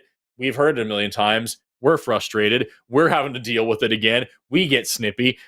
We know for sure when people like Keith, you know, or I think it was Keith, the guy who called in and said that we were misrepresenting religion and then proceeded to tell us that we, you know, just believe science because of what I don't know. I don't remember much of what he said. It was largely incoherent. But that dude, I guarantee you, I would bet $1 million that dude walked away from that conversation and said, these atheists, I triggered them and they got so emotional and upset and them so mad and just wouldn't let me talk and they were so rude and they just they all kept cursing and kept talking over me and they had to mute me at one point because they couldn't handle the truth that I was spewing at them and they just had to shut me down and they wouldn't let me talk anymore and then they hung up on me and then they're going to go on believing their religion of science and, like, I know that's what that dude thinks because that's every other conversation we have. It is a lose-lose situation on this side of the camera. And so all I have to hold on to is the hope that somebody out there listening will actually listen and will listen to both sides of the conversation and see which side doesn't hold up and will be convinced. And we get enough calls and emails and I get enough letters of people who say that, you know, their mind has been changed by the work that we do. It makes it worthwhile. But holy fuck, that is important, y'all. That is important to bring up because I get regular messages on this. I would an average at least of one a week. I mean, very often more, but I do get messages from people and have been getting messages for the last decade or so, at least regularly from people saying that, you know, you changed my mind. There was something that you argued or whatever that made me rethink my position and all that. If this guy who accused science of being a belief system, I promise you, if he takes the invitation to come onto my channel, I will have him explore and reevaluate his position.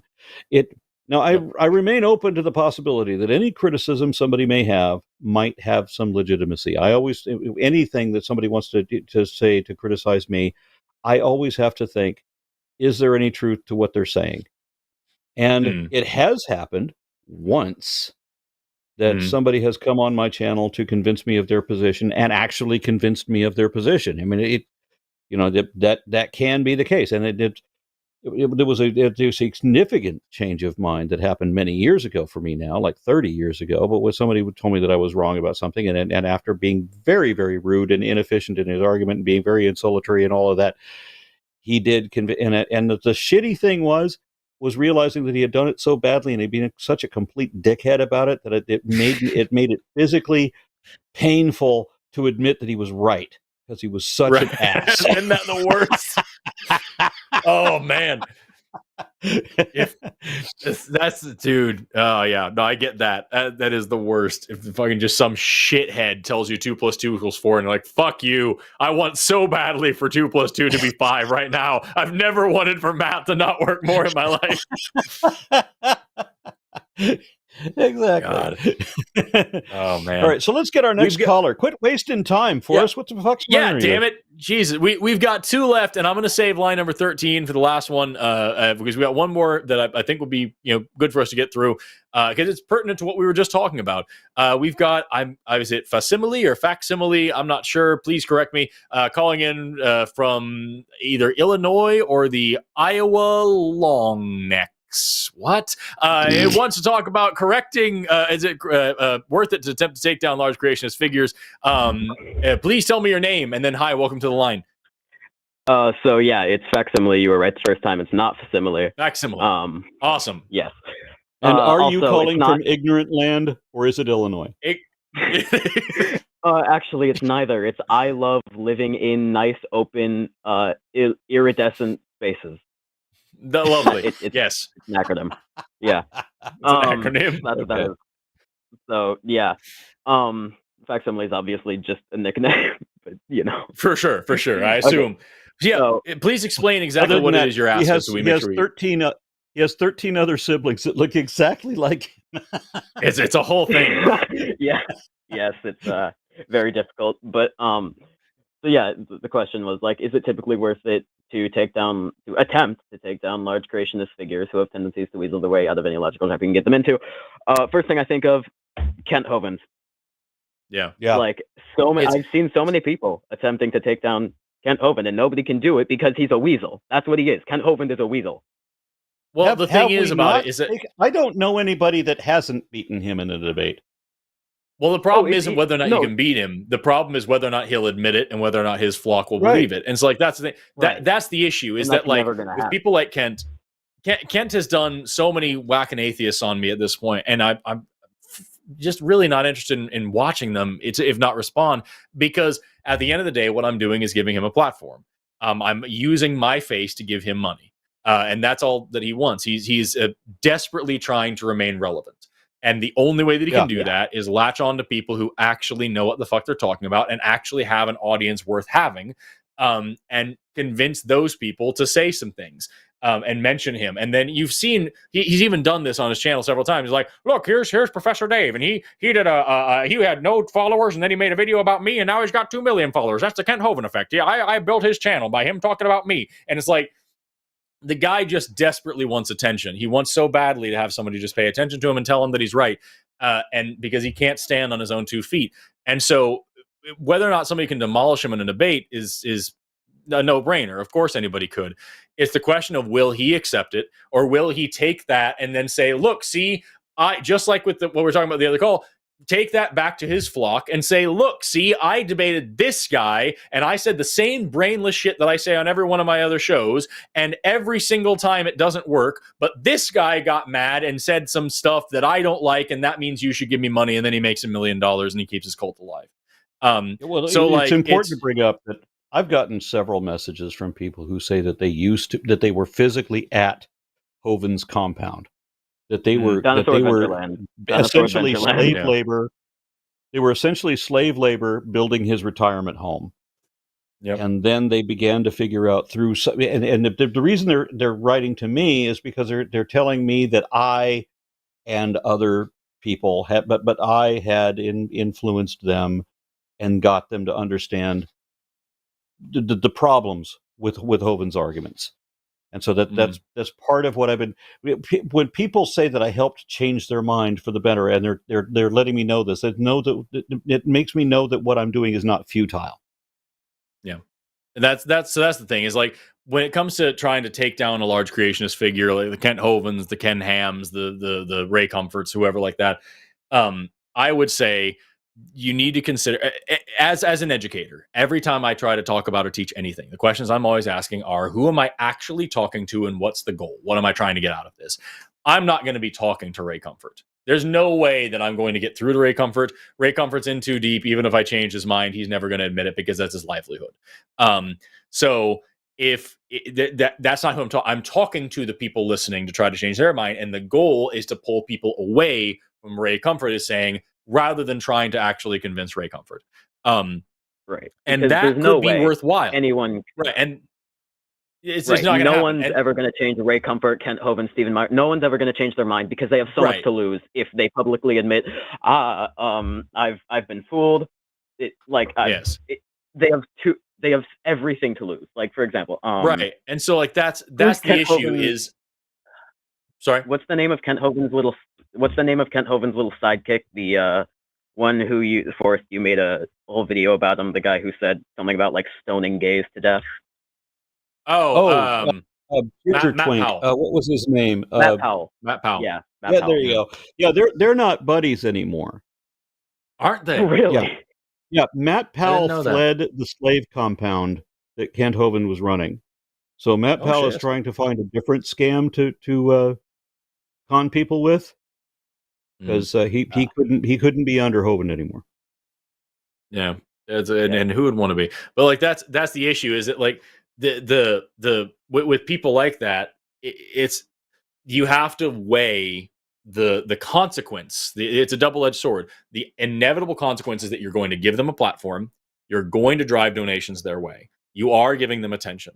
There is no vacuum in which you can just embarrass this person. It's just not going to happen.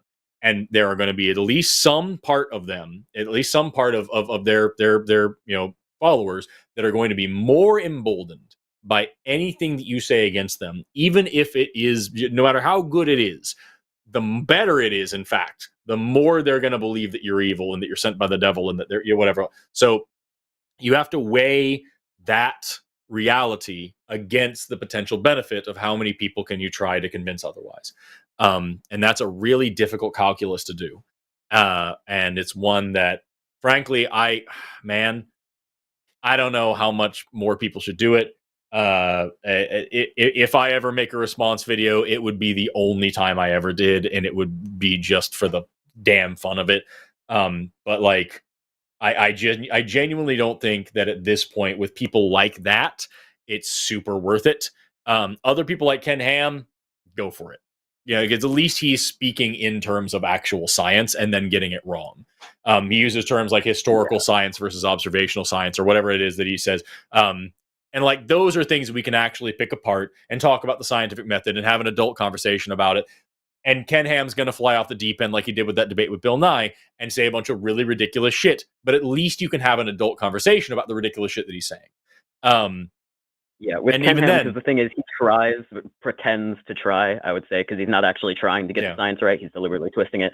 But at least with Ken Ham, he will acknowledge that his position is indefensible because he acknowledges that it's completely based on faith. He doesn't try to, pull some arm. Actually, there is scientific proof that it must have been God, believe it or not. Right. But so that's kind of the issue, is that like I would say it's worth it if you can find the niche that is worth it. I am having trouble finding exactly the angle that would make it worth it myself, but not telling anybody else what to do. Right. Because here's the thing that really upsets me is that from the atheist perspective, I feel like everyone from the atheist perspective is fighting an uphill battle because Christianity is such a powerful mass. I'm calling it a mass. It's a very powerful mass because most of America buys into it. And, when you're trying to go against the people who push it, it's very difficult because they have so many people behind them. But then there's also the issue of, like, if there's just a person who, just follows Christianity but doesn't make any online content about it, you're not getting anything out of, even if you were to successfully change their mind, congratulations, you've converted one person, but like, so what? Then there's also the whole thing of like, but if you were to, if hypothetically you could possibly take down one of these people, Stephen Meyer, James Torr, who cares? Whoever it is, if you could hypothetically get them to admit their position, it would have so much more of a butterfly effect on the people who are diehard fans of theirs. But that's just the thing that sucks, because you're never going to get that to happen. Right, and that's the thing, is like, it's the Ken Ham Bill Nye debate. A valid criticism. Ken Ham was high all the time, so right. A valid criticism of that debate is that it drove a fuckload of millions of dollars of donations towards Answers in Genesis, and it's still hosted on Answers in Genesis's YouTube channel, which means they make money every time you watch it. And so, like, that is a very valid and important criticism of Bill Nye doing that debate. He drove a lot of money to them. He legitimized them as an organization. He gave them a massive platform. That was a very, very bad thing from that angle. However, he also, I couldn't tell you how many people I've had call me and talk to me and say that they actually were freed from a lot of religious belief and understood evolution and the age of the earth a lot better because of that. And so, was it a net positive? Maybe, sure. I think it was a good thing to do. But at the end of the day, you have to take into account the double-edged sword. So it's just like, I don't know. Things like this are I think, a little bit more chillaxed. But who knows? Maybe we're also... Right. I think there's valid criticism against what we do as well. And so but I think the goods far outweigh the bads. There's valid Otherwise, it wouldn't be criticisms here. to be had against like anything. Exactly. There's never Exactly. And that's what I want to point out. Valid criticism, but right. That's that. And yeah, that's what I think is when it important comes to point out. Christian organizations in general, the one that bothers me the most is Answers in Genesis is in second place. I gotta say, Discovery Institute just really has a special way of grinding my gears. Oh yeah, with like yeah, I hear that. And they're just their little Daddy James goal? tour. It's like their goal is to undermine science, specifically so that if people are confused and taught to distrust science, they'll be more susceptible to buy into superstitious mysticism. And then you can do what they wanted to do as a 5-year plan originally, where they want to undermine our secular government and replace it with an autocratic theocracy. Yeah, exactly. And that's a terrifying thought. Like that thought genuinely terrifies me. And the worst part of it is that like it's not like it completely isn't working, because like Forrest, you've talked about this a bunch of times. How like you grew up in Oklahoma, right? Yep. And how you had a problem with and how you had a problem with like in your schools with like just the school itself refusing to properly teach evolution because the higher ups at that school just they wouldn't do it. And that's like terrifying, because it is like a contributing factor or a sign that what Discovery Institute is trying to do, they actually have a chance at getting it to happen, that it can happen. You know, if like hopefully the Constitution cannot defend itself. Right. Yeah. Yeah, dude. I'm going to actually put a link in the chat, by the way, in case anybody's curious, to a video that I did about the Discovery Institute not too long ago. Well, it's not actually about the Discovery Institute as a whole. It's about Stephen Meyer and by extension the Discovery Institute. Yes. And also PragerU and other shit like that. So I'm going to go ahead and throw this in the chat there. If you guys want to watch that, pretty cool. Yeah, this reminds me, Forrest, have you noticed that creationists will not have a formal debate on the topic of creationism anymore? It's only about evolution. And the issue is they won't even debate. They won't even debate me on evolution anymore. I don't know if you've had any takers who think that they can disprove evolution through you on a debate. I can't get anybody to debate me on the creationism versus evolution thing at all. They all want to they all want to debate anything peripheral to that and any other topic, but they won't debate that topic. Will anyone debate you on that topic?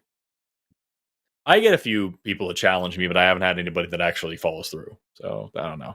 Matt Powell, one of the Discovery Institute people. I want to say that I want to say that it was a Stephen Myers, but I don't remember which one it was. It was one of the big founding names that was months ago bragging about an upcoming debate with me that I didn't even know had happened or that was going to be scheduled.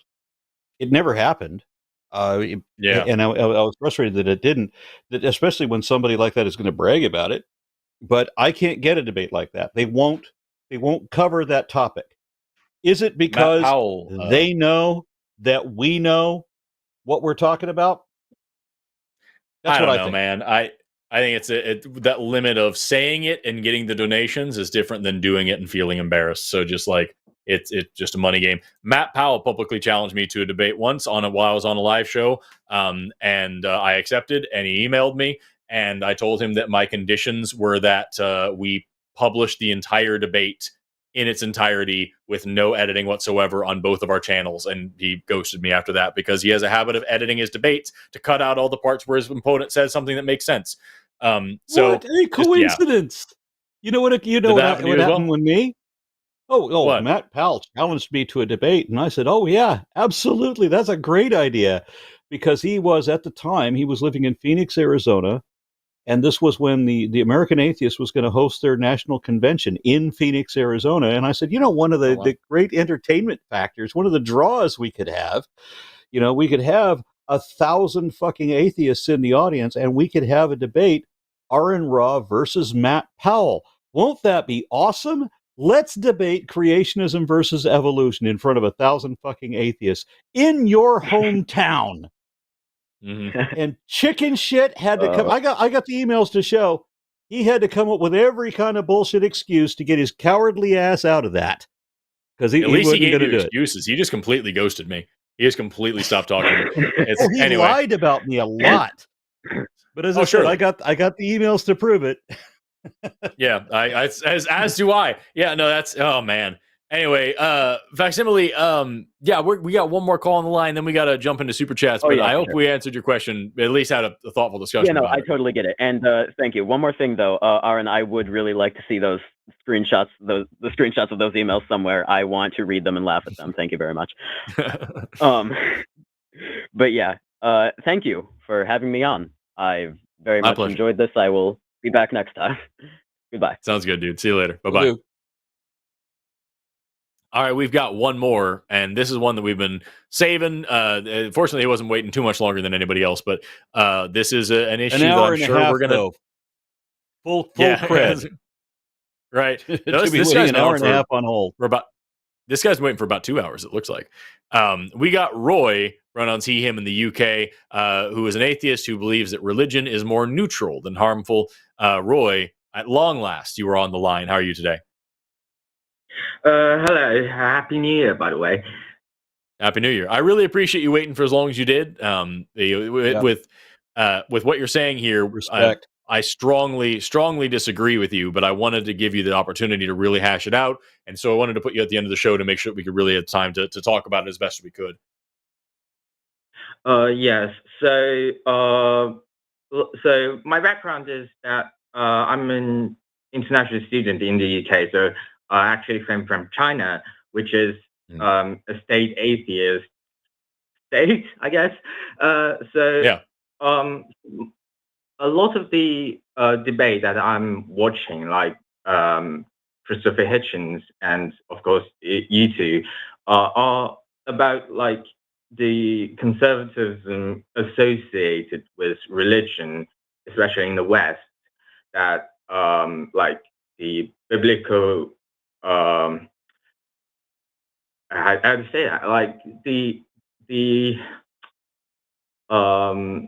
that everything Bible tells is the literal facts, and these kind of like the conservatism that derives from that.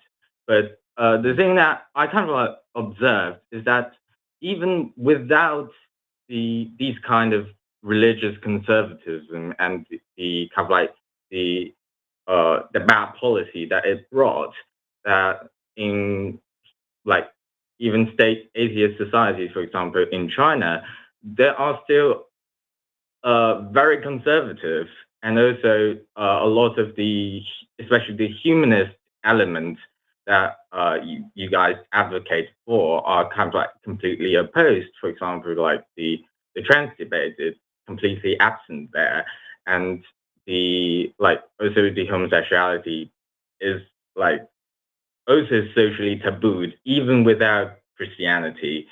So my question is that, like, even in a society that is kind of like a very secular society and without much influence of religion, in fact, religion is actively suppressed, you still have these socially negative things that are usually associated with religion. So how could we say that like all of these things are actually caused by religion and not some other things like just the conservatism of the population or some like other factors? Because religion lays the framework for doing that. Having those things up in a more secular environment is a rarity, and usually has other factors going into it. And what I mean by that is, homophobia, transphobia, suppression of the rights of women. These are for sure hallmarks of predominantly religious societies. When they come up in other societies that are secular, that's not impossible, but religion lays the framework for it. And it's not because religion is inherently homophobic, transphobic, misogynistic, whatever. It's because it traps you in the kind of thinking that allows you to be convinced of those things. So the harm that comes with the religion fundamentally is the way that it trains your mind for dogma, the way that it stifles critical thinking, the way that it trains you to obey authority, the way that it abuses you and causes you to believe what you're told, so to speak, without checking it out. These things lead to those negative outcomes. Those negative outcomes can come up later, but they're a lot more tricky to do, and they come from you wouldn't be able to reason your way into those outcomes. You know what I'm saying? Well, I'm not exactly sure that I would agree because, like, if you say about the ability to doubt, the ability to or like to like reject authority, that those kind of things, like for example, again, I bring up the examples with China because like it's the place I happen to know best, but it's actually like they are always in kind of like underground opposition of churches and underground like independent churches that are not controlled by the state, and those churches tend to be like really advocating what you're talking for. about, what you're talking about is authoritarianism, which, if you'll notice, I mean, a whole lot of atheists are anti-authoritarian, libertarian, if you will, in their policies. We don't want the government to mandate, certainly not what we consider to be the most sacred of all rights, which is to be able to think and believe whatever makes sense to us for whatever reason makes sense to us. And China, rather uniquely, is trying to impose these restrictions, which most of the rest of the atheist world objects to. We think that the free thought celebrators, I mean, we want there to be a discussion of new ideas, even challenging ideas, and China, for whatever reason, seems to be afraid of that, and this irritates a lot of us. But to getting to your question about whether religion is more neutral than bad, let's focus on that rather than Chinese politics. The question. Religion, then, the way I define it, the way I understand it, and I realize that there's a lot of people who don't go by this definition, but as I understand it, every religion that is universally accepted as a religion by both its adherents and its critics is a faith-based belief system that posits the notion that a supernatural essence of self somehow survives the death of the physical body to continue on in some other form. And every religion so declared, has a certain set of doctrine or dogma that is attached to that people must adhere to. They have required beliefs, they have prohibited beliefs. You get the promise only if you believe, and if you don't believe, for the people for whom the promise isn't good enough, you then have to. If the carrot isn't good enough, you also have to have the stick of the punishment for the prohibited belief. You're not allowed to believe this other thing, or you're not allowed to question this. This is why heresy, apostasy, and blasphemy have all been treated as capital crimes worthy of the death sentence in a whole bunch of different religions. So the belief systems will penalize you for questioning the authority. They will penalize you for having a different opinion about it. And certainly if you don't believe, well, then you're going to get the ultimate punishment in this life, and then you get the threat of a fate worse than death in the afterlife as well, if there is, if you believe in an afterlife with that, and not just reincarnation. So it comes down to this one question. What is the advantage in believing things that are not evidently true nor even possible?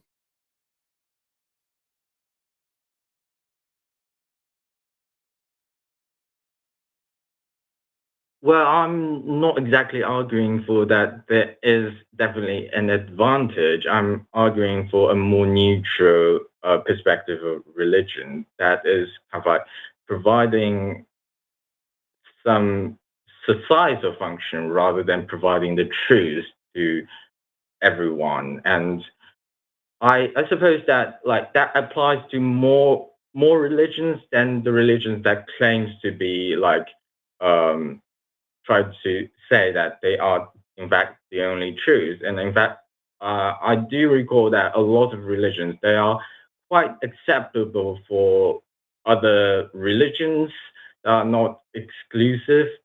And then, for example, the if I remember correctly, that for example Buddhism is an atheistic religion, and then it kind of like it's kind of like could be viewed as kind of like a set of philosophy by some people, but by other people it could be viewed as a religion. The but the fact is that like it is not inherent to religion that it must be like discouraging the free thought of individual, and in fact, religions could even encourage it under some circumstances.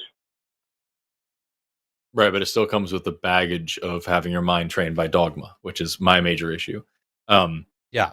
Yeah, So and that's we not have to say, if we're going to talk about neutrality, then we're going to talk about the plus and the minus to it, right? The give and the take. Mhm. And we have religion demanding that you believe in an authority, you believe what the authority says simply because the authority says. Believe everything I tell you just because I told you. And if you don't believe me, well, then you're going to go to hell, or you're going to be reincarnated as a botfly or something like that. Some kind of ridiculous promise that you can't fulfill. So it's not evidently true, or it's evidently not true, and you're supposed to believe it anyway because of some empty fucking threat. And then the result of that is that you have this religion in quadrant C, and then you have this other religion in quadrant D, and this other religion in quadrant B, and they're all at war with each other, bloody conflict forever, each since their inception, because they all want to believe in made up bullshit that is all of it is evidently false, and they're all going to kill each other. Where is the advantage in any of them? So if you want to say it's neutral, then there has to be something that is not negative. Where's a positive?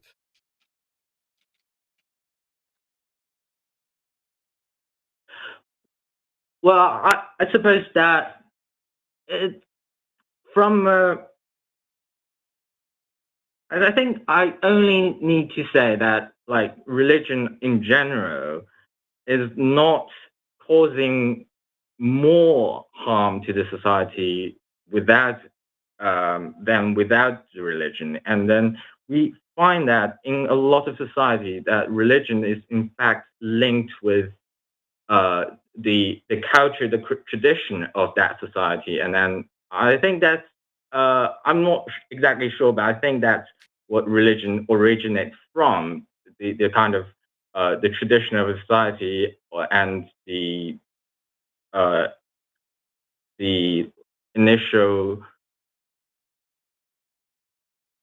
way of life, and then they would, for example, if they wanted to live their way as hunter-gatherers, they follow they view the forest as kind of like a god or something like that, and that provides the at least uh, a way to tell the ancestors that what you should and should not do in order to survive. So, and you got those kind of advantage at the beginning that was passed down using this kind of system of myth and legend, and then it developed into a religion. But in fact, I do believe that these are just the result of kind of these societal mechanism. And even if you take away the religion, you still have these kind of networks that for example, if you take away the religion from China, for example, you still got these more reactionary forces going on, and the similar things happening not in China, but also in, for example, East Germany after it become a more or less an atheist society. It's still nowadays the most right wing part of Germany, and Right, but if you go and look at, I got to yeah, say that Well, Germany never became predominantly atheist. I've been I- there, and I was told sorry, that I was not allowed to speak on Germany. a Sunday. I've been there, and I was told that I was not allowed to speak on a Sunday because it's a religious Christian country, right. and they have laws I against just that.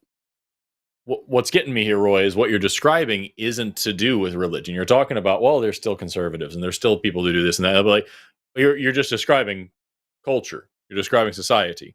People are going to be reactionary and conservative sometimes. They're going to be progressive and liberal sometimes.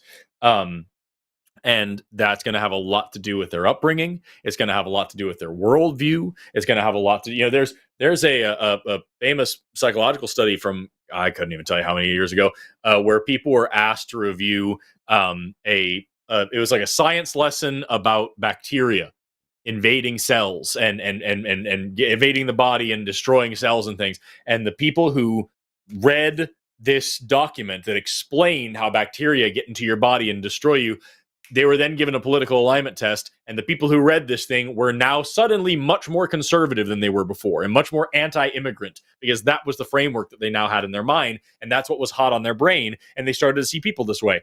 And so you can see political parties and political figureheads talking about immigrants as poisoning the blood of the nation and all this other Nazi rhetoric bullshit. That's not a religious thing. That's just a reactionary, stupid thing where you treat human beings as issues in order to scapegoat away from your own problems that your own country has.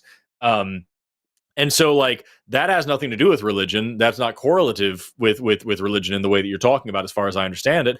It's just a thing that happens on the political spectrum. So, yes, you can get conservatism without religion. Yes, you can get transphobia and homophobia and misogyny and all sorts of terrible things without religion. Sure. But they happen to also, like, you have religion. What you have is a framework, a mental framework that allows for that kind of thinking a lot better. And even if it doesn't, it allows you to be taken for a ride a lot more easily, and allows somebody to say a bunch of bullshit and take you into an awful place. So even without the politics side of it, even without the societal side of it, religion is still a net negative, because it causes people to be more easily indoctrinated and duped and convinced by bad evidence, because that's what religion relies on. The origins of it speak nothing to that. It's just what it is today. Yeah, I got two things to say about that. And one, Sure, go ahead. It is what you're talking about. You're talking about more political stuff than religious stuff, or the value of religion. So, first of all, is there a single example of any religion in all of history that wasn't predominantly militant, hateful, deceivers, but that was either generally positive or was at least neutral?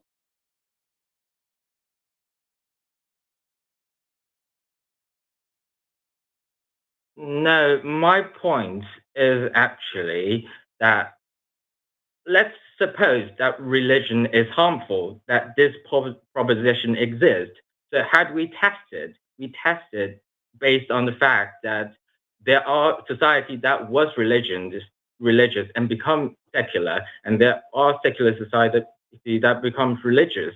So we just testing using this, and did those societies become more friendly, more like to foreigners? Do they become more like open and more humanist? So what For we're example, seeing, what we're seeing statistically is the more secular a country is, the more it fits the description that you're talking about. The more open they are to foreign immigrants and that sort of thing. The more they are to alien ideas, to reconsidering their old traditional ideas. The more secular a country is, generally, the better it's going to be. but it's important that we also establish this. Given the question of whether there was ever a single example of any religion in all of history that wasn't predominantly negative, but was positive or at least neutral, there's not one example you can give for either positive, certainly not, but not even neutral. So every religion ever in history has just always only ever been a collection of lies and deceptions that end up costing people's lives.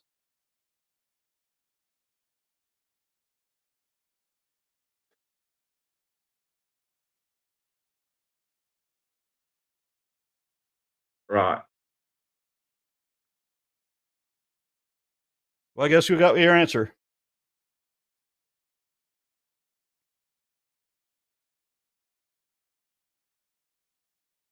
Well, I'm. The thing is that I am not exactly sure because you could have a bad thing, and then like the absence of that bad thing wouldn't lead to more good thing. So that Okay, even so if that what bad is a thing religion exists, then? What is a religion? Since you didn't take you can't think of one yeah, single example. Thousands of religions, there's not one ever that was the way you described. So already you've lost your own argument. But is there even for a example, possibility? Is there even a possibility that hypothetically you could be right? Let's try to go outside of that. Can a religion be more neutral than bad? So let's first establish what is a religion. yes, it is a system of belief on, for example, supernatural, on the uh, basically on gods, on the supernaturals, and then it kind of guides the way of what you should and should not do. But the fact is that, Right. for example, in a lot of traditional societies, they have these gods of the forest, gods of nature, as I mentioned, and they would, for example, they would tell that you can't really kill too much animals. And then after those religions were rebooted basically by the state in the 1960s, I think a lot of uh, the wild animals, they suddenly lost this kind of like protection from the myth, and as a result, they got hunted down. They got driven to near extinction in many Can you show places. me an example of that I can Google and look up and see that actually happened? Yeah, that again, it's kind of like the Chinese example, and then the The Chinese example? What is yes, the Chinese example? I can't really Because to my think of the experience, exact. the strongest Yes, advocates for biodiversity and for conservation are always atheists. There is not a single religious group that cares fuck all about environmental conservation. Not one.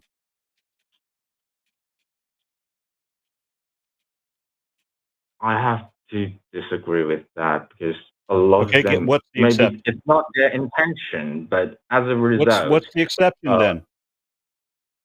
Name sorry? the religion. Name the religion that advocates that more strongly than atheists.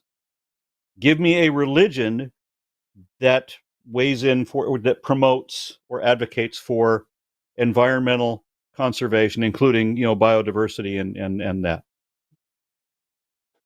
I could give an example of the Chinese folk religions, and then the example that I have provided is that in the 1980s, I think, when I'm sorry, the 1960s, a lot of the states initiated the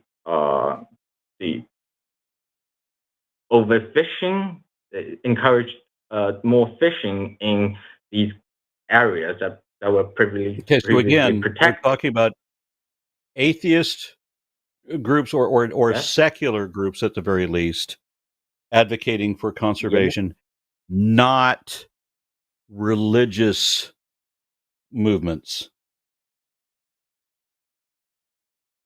Yes, and I just gave an example. The Chinese state is You an really atheist the organization. Chinese example, and whatever the Chinese example is, doesn't give me anything I can Google.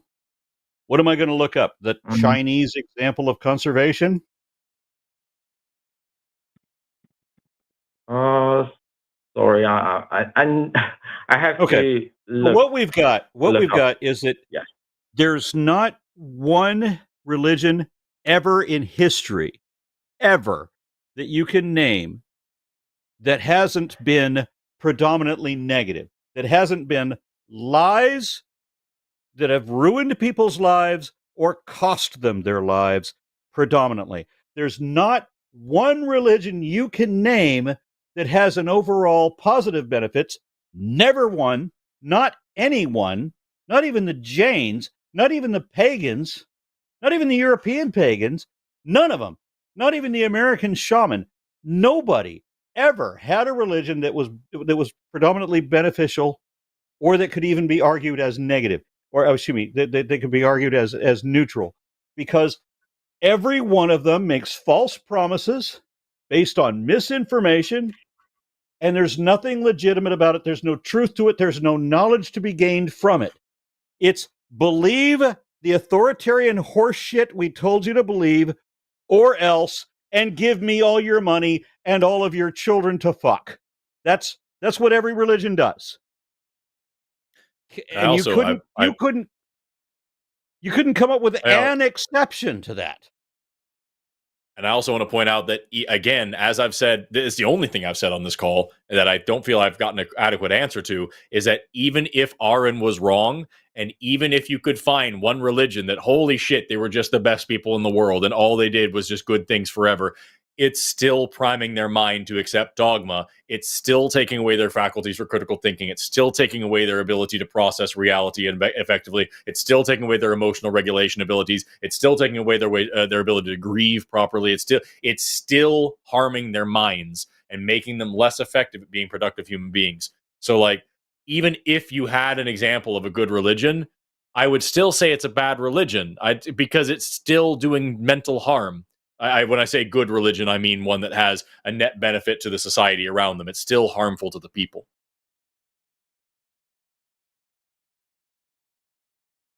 Yeah, I could understand that. Yes. So we've established then for certain that religion is not more neutral than bad. Religion is more bad than neutral. Do you agree with us, Roy, or do you still think that we're missing something? Having no positive attribute, like at all, but a whole lot of negativity.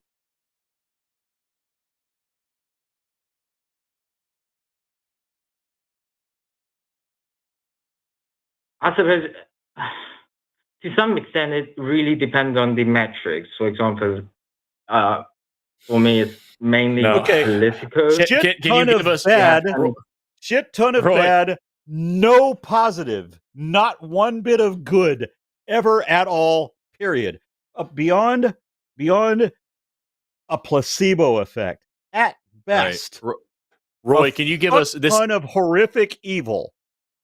Where the fuck is neutrality? Roy, we got to move on to the end of the show, but I'll give you one last thing here. Can you give us, you just said it depends on the metrics. Can you give us one metric by which religion is better than not religion, or that religion is a net positive? One metric where religion benefits society that cannot be accomplished also by atheism. I would not say that cannot. I wouldn't give an example of cannot, but I would give an example of like it could be achieved better because atheists, because religion because of the spreading of dogmas and relying on authorities in various instances, they have a structure that could be used for example, vehicles of opposition. So you have these kind of circumstances where a religious church could be a vehicle to advocate for greater freedom, even though it was not their intention. Their intention is only to preserve their own freedom, but objectively, it benefited other people who also wanted freedom. So that is my point. Can you come up with one metric whereby science or atheism, I shouldn't conflate the two, can you come up with one metric whereby a secular worldview, that's a good way to say, can benefit society and that religion cannot account for as well? Shouldn't be hard at all. I wouldn't say no. I think everything that can be achieved by religion can be achieved by secular means also. But Right. I just think that under some And so now the antithesis of that is the question that I just asked a second ago. Can you come up with one net positive metric that religion accomplishes that a secular worldview can't? And you couldn't. But we can do it in the opposite direction. So a second ago, when you said it depends on the metrics, it really doesn't, does it? Because at the end of the day, even the metrics where religion seems like a net positive, you can get those same net positives from a secular worldview without the harmful baggage of religion, right? So it doesn't depend on the metrics. It just is negative.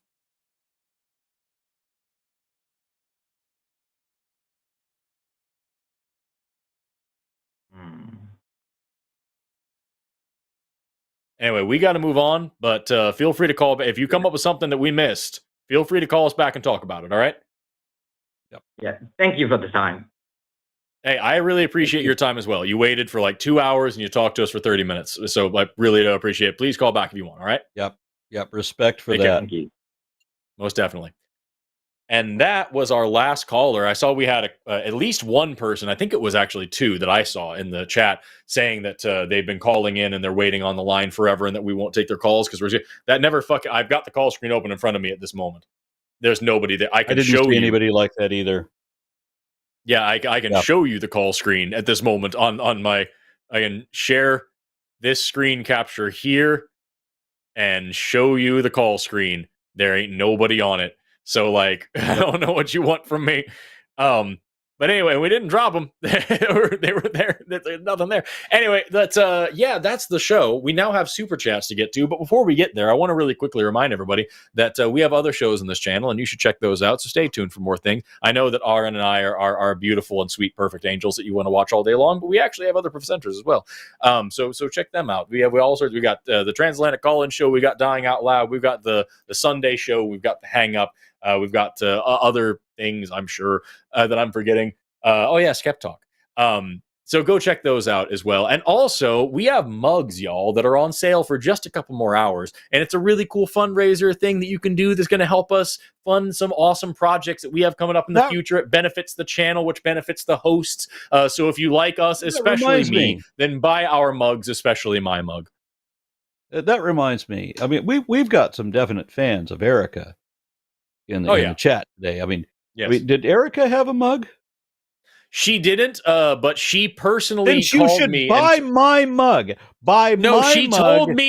She told me that anybody who wants to support her should buy my mug. Don't ask her. Don't ask her to clarify that because I'm telling you it's true. But go buy some. I think she was just too damn busy and sick of our bullshit to make a mug. Is what happened. I often feel that way. I asked her to do a collaborative video for me. I just wanted the answer to one question. Yeah. And it was here's the question verbatim. This is what they said. Can you address that answer? And she came up with something that wasn't even an addressing that. It was like one sentence. I had to wait 2 weeks for her to come up with the time. And I had to rephrase the question to make her answer fit. Like, how busy is she? It's insane. It's insane how much she works, dude. She is the only person who I feel works as much as me. It's crazy. And you know what? It's strange because she's not only a full-time student, and on a degree program that is past the humble degree that I finally managed to earn as a life's work, by the way. But she's also intermittently in the field in Africa, Yeah. you know, hunting for fossils, and like in Ethiopia and everything. So it's just, she has so much more going on, it would seem. Mm-hmm. But anyway, it's wild. She is a busy gal. I'm trying to fix my display capture here. It seems like I accidentally left this on the screen, and I don't know, like, if that's something that I could get rid of. It's very, I can't figure out how to make this go away. See that? I think maybe if someone buys enough of these, they won't be here anymore for me to have on my screen. I think that's the issue, is that this is just clogging up my bandwidth here. Gosh, what are we gonna do? Fuck it. You know why you can't get rid of it? Because it's not that great a design. You should buy my mug instead. Son of a bitch. With that, I think we've got some super chats to get to. If we can get those on the screen. Yes, sir. Well, there we go. Do you want to read these, or do you want me to read these? I'll start off. I'll start off. Okay. You can read all of them. I'll read them all if you want. So, Linkeron, do they want a Linkeron? Okay. Linkeron offers 50 New Zealand something or others and says, "Hi, Forrest and Aron. Love your channels. Have you seen the Netflix series Dark? I'd recommend." I have not.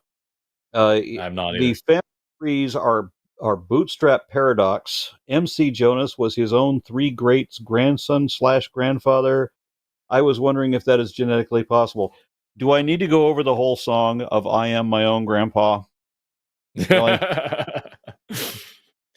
It's not possible. All right, let's move to the next one, please. Yeah, it depends on what grandma you want to have sex with, or marry, I suppose. You can. It's more of a genetically, no, not possible. Legally, sure. 1999 from Tattooed Granny. Forrest and Aron, you are both awesome. I'm so awesome. My name has 2 R's. Keep the evolution knowledge coming. Thank you so much for all you do. Have an amazing 2024. P.S. Double yellow head Amazon parrots rule. Lisa, pardon me, aka Tattooed Granny. I don't know what that is, but it sounds. I have a double yellow-headed Amazon parrot right over here. Gross. He's gross. Does it have 2 heads that are yellow?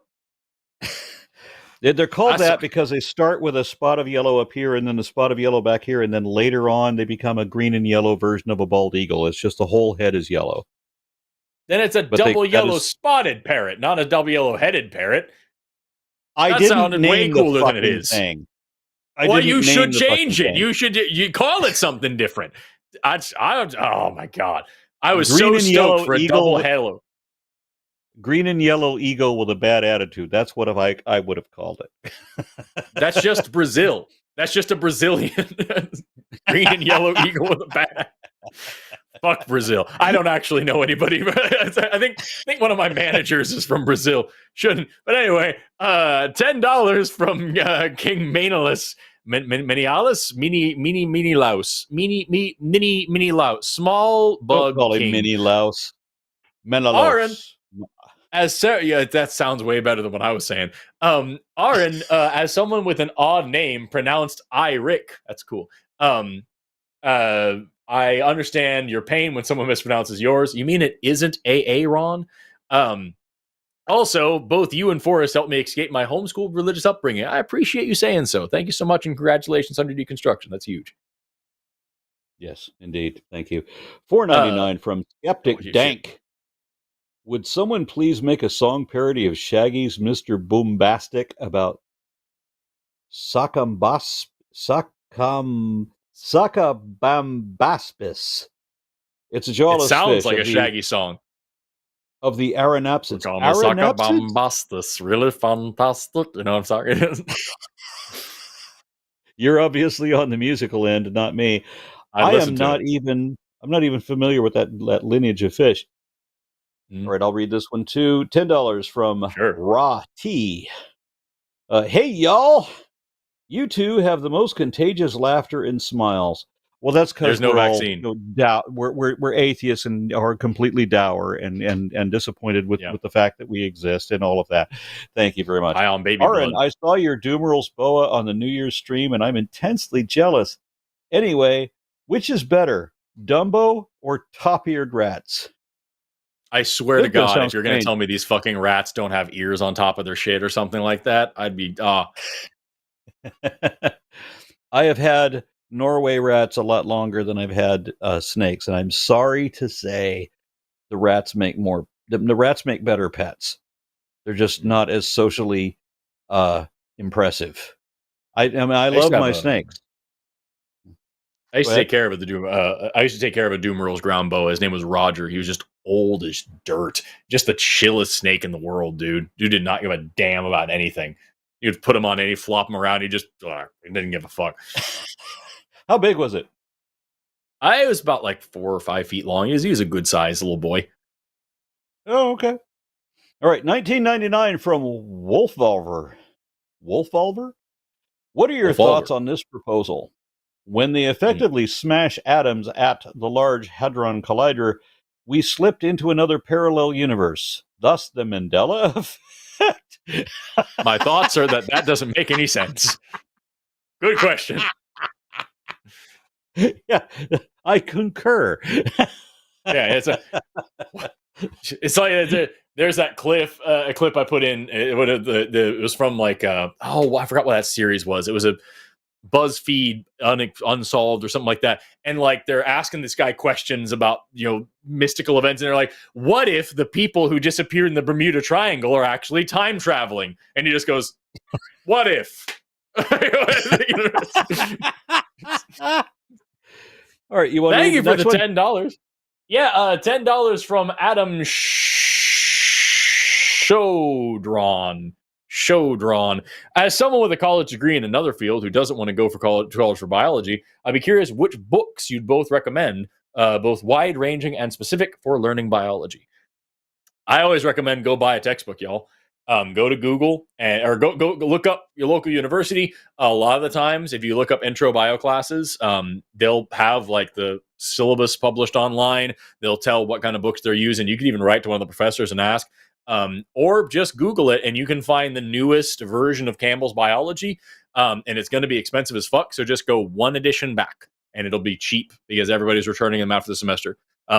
Textbook publishers, they will update information when new information comes out, but a lot of the time, the new edition, they just rearrange some chapters so they could sell it at a higher price. So if they have edition 15 out, go on Amazon, get edition 14. It'll be $30 instead of $150, and buy that shit and read it. If you want like popular science writing, it's cool and it'll keep your attention better, but you're going to miss a lot of details. So just buy old textbooks. I love doing it. I do it all the time. I kept all my textbooks from my undergrad, and I kept all my textbooks from grad school. And I still buy new ones from time to time whenever I want to have a little bit more updated info on something. Some of my old textbooks still have a sentimental value to them. I mean, there was one on ancient folk tales that I had to read, and I was surprised at the value of some of those stories. So I kept those. I've got 3 biology books by different authors, and I think all of them cost me $200 each, and this was like 15 years ago. So definitely on what Forrest is saying, when the syllabus doesn't demand the certain edition, then go to the edition prior. Yeah. I think the newest, I've got it pulled up here. So this is the newest Campbell's Biology here. It's the 12th edition. And so you can actually look up and get a PDF of this. I'm pretty sure there are legal ways to do that. I've got a PDF of it. And so you can go through this and learn some really cool stuff about some cool stuff. And Campbell's Biology is like the tome of biological knowledge. If you memorize half of this book, you have a bachelor's degree. Like that's basically what this guy is. And so like, if you can go through this, and you'll learn a whole hell of a lot. And what I would recommend doing, don't try to read it cover to cover. Just start with the introductory chapters so you know the basics, and then pick what you're excited about, and then go back and forth and learn what you need to learn as you go. If you just try to read one thing after the next, when your textbook is this tall, Right. And they tell you to read 20 pages of it, which was It's the an common undertaking. lesson plan that the common homework that I had every fucking week. Read 20 fucking pages from here to here in this big ass fucking book with this tiny ass print and not a whole lot of pictures like you would expect, right? That's a bit of a challenge, especially when you're a single parent with a full-time fucking job and you got to do all this shit. Yeah. I am not a single parent, but nor any kind of parent. But I did like my entire school. I worked full time and put myself through school full time classes the entire way. And like, dude, it's a lot. And like that, there's a lot of people out there like, yeah, well, when I went to school, I had a dorm and everything, and so I took like 20 hours, and I was able to just crank through it. And I'm like, cool. For me, taking more than 12 was I didn't have time to eat or sleep or poop, and all I did was study and go to work, and like sometimes did both at the same time. There were a lot of nights. There were a lot of nights where I would go into work really late because at one time I had a flexible job that I could set my own hours. I just had to work a certain amount of time, and so I'd be there scrubbing the floor, and I would have headphones in, listening to a lecture and like trying to learn the shit, and that was the only way I was able to get through it. This is my scrubbing the floor gesture. That's because that's what scrubbing the floor looks like. That's exactly what I thought when I saw you doing that. Yeah, this couldn't be anything else. I had another hand down here, like I was working a push broom, but you couldn't see it, so it was just this. It was, so I was polishing all of those windows at my job. You know what I mean? There was just learning biology, as getting through the day, as opposed to not right. Exactly. All right, so $9.99 from Julia Scala. How would you fix evolution in the Pokemon game? It would be monumentally more grotesque. Ground up revision. Yeah, it would be disgusting. Ash would be eons old, and he'd have to. Oh man, the amount of breeding that would be involved, and the amount of birth defects that would come out of those Pokemon. Cubone, not gonna happen. A whole thing. It's just no. But yeah, it would be a much longer game and much about the only thing I wouldn't change is that the female villain would still be wearing thigh-high boots because those are just cool. But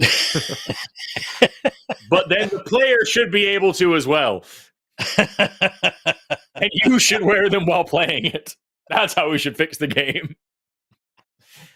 $9.99 from Julia Skaya. Do we own the right to edit? Maybe you'll own. Do we own the right to edit our own genome with CRISPR and stuff? Do we own the right to edit our own genome with CRISPR and stuff? Again, she said. So I think they mean own. Do we have the right? Yeah, I'm pretty sure. The cool thing about CRISPR is that if you edit your genome of somatic cells, like of your body, it's not going to be a heritable change. The only way CRISPR could affect evolution or could affect the population you live in is by doing it to an embryo or a fetus, like something very early in development, or by doing it to your germ cell. So if you were to genetically manipulate sperm or eggs and then produce children with it, then you could have a problem that you're passing on to the next generation. But or a baby. Have you ever seen Gattaca? What? Did you ever see the movie Gattaca? No, I have no idea what that is. It was one of my homework assignments in college to go see was to go see the movie Gattaca. And that was where you use something like CRISPR, but you're doing this on gamete cells. So rather than just contributing a sperm or an egg, they would take those gametes and then run them through this thing, and they would identify, well, you have this mutation that has this potentiality to lead to heart disease, or you have this other mutation that leads to anagenesis, so they'll never have, dental morbidity. So we're just going to alter this, and they would just say, this is your genes, this is your sperm, your egg. It's just if this is your children, it's just that you would have to have 10,000 children to end up with one this perfect. And that's a sacrifice none of us are willing to make. Yeah. $5 from oh, you take it. I forget who it is all the time. Laser Lizard, what a great name. My girlfriend says, thank you, Aron. Without your videos on the flood, I would still be a Jehovah's Witness. Hell yeah. Thank you. to get a comment like this to let you know that the work that you're doing, it's not about money. It's just that the effort you're making has a positive impact. And thank you. That's enormous. Thank you. And then on to thank you, Forrest, for your contagious love of biology. That's very kind of you. Thank you very much. They didn't say what she is now. She watched your video, she stopped being a Jehovah's Witness, and now she's a Scientologist. Damn it. Like, it could be worse. We'll hope for the best, Laser Lizard's girlfriend. We hope that you are free from the chains of religion. 10 ass dollars from PhD Tony. I don't know. It's maybe Australia. I don't know. Science is founded on the distinction belief. The distinction coupons, ass dollars. Yes, ass dollars. It's like a stamp card, loyalty program. You get your ass dollars in. $10 from PhD Tony. Science is founded on the distinction between whether or not a belief is warranted or unwarranted. A warranted belief is one supposed to be external, testable, observable observational evidence. Supported by, not supposed to be. One supported by external, testable, observational evidence. And what's so important about that is, like, this is a big issue I have a lot of the times when talking about creationism, is people are like, oh, well, if it's observational evidence, so you haven't observed, a bird coming from a lizard, so therefore you can't say it's real. Like, that's not what fucking observation means. And, like, the observation for evolution is that there's biodiversity. When we talk about observational evidence, we're talking about doing the test and testing parts of evolution, testing the mechanisms of evolution, testing little bits of the story that all add up to the big picture. We've never seen Pluto orbit the sun, but we know it fucking orbits the sun because we've been able to test parts of that. We can test gravity. We can test the laws of orbital mechanics. We can see little bits of motion from Pluto. We can put these pieces together to form the picture of Pluto orbiting the sun. We don't have to wonder if maybe Pluto's the one weird-ass dwarf planet that zigzags around the sun. It just makes a goddamn ellipse. So or that it won't just take a right. It just won't take a right turn at some point. At Albuquerque, it can go somewhere else. Exactly. Yes. Fucking God. Like, that's the thing that's so difficult to get across when people talk about observational evidence or the observation part of the scientific method. Doesn't mean you have to watch a whole thing from start to finish. If we want to test a murder trial, we don't have to watch the person murder the same person 3 times more so that we have observational repeated evidence. That's not what that means. The analogy that I like to bring up to people is, say you got a pair of very distinctive boots, right? Look at that boot print, right? That's a boot. Now you have a book. You're told to believe. You've been told to believe this all your life, that you're going to this island. And this island is uninhabited. No one has ever set foot on there. But when you get to that island, you see boot prints that look like this, tracking all along the beach of that island. Now, do you question the book? Or, more importantly, you were not there to see anyone walk on that beach. But do you know, really know that somebody walked on that beach? You now know things. Exactly. That's the coolest thing about science. It allows you to build knowledge that you didn't otherwise have direct access to. And I think, like, a lot of people who are critical of science, if they're creationists, or as I like to call them, primate change denialists, they miss that point of building knowledge as opposed to just looking at a thing. $5 from Austin Jones, distinct from Alex Jones. Thanks, Forrest and Aron, for taking my call. Lots to think about and reflect on. Happy New Year to both of you. Happy New Year to you, my good sir. Appreciate you chiming in, sending us 5 of your delicious dollars. Delicious dollars. I'm going to eat every one of those money. $5 from Chris Carrillo. What are the arguments of Gnostic atheism? I'm an agnostic atheist, but I call myself an atheist. Is it more accurate to call myself an agnostic? The question really comes down to this. Way too many politicians and theologians have been concerned with this one simple question. Does the subject have a belief that one or more actual deities really exist? If the answer is yes, that subject is a theist. If the answer is no, that subject is an atheist.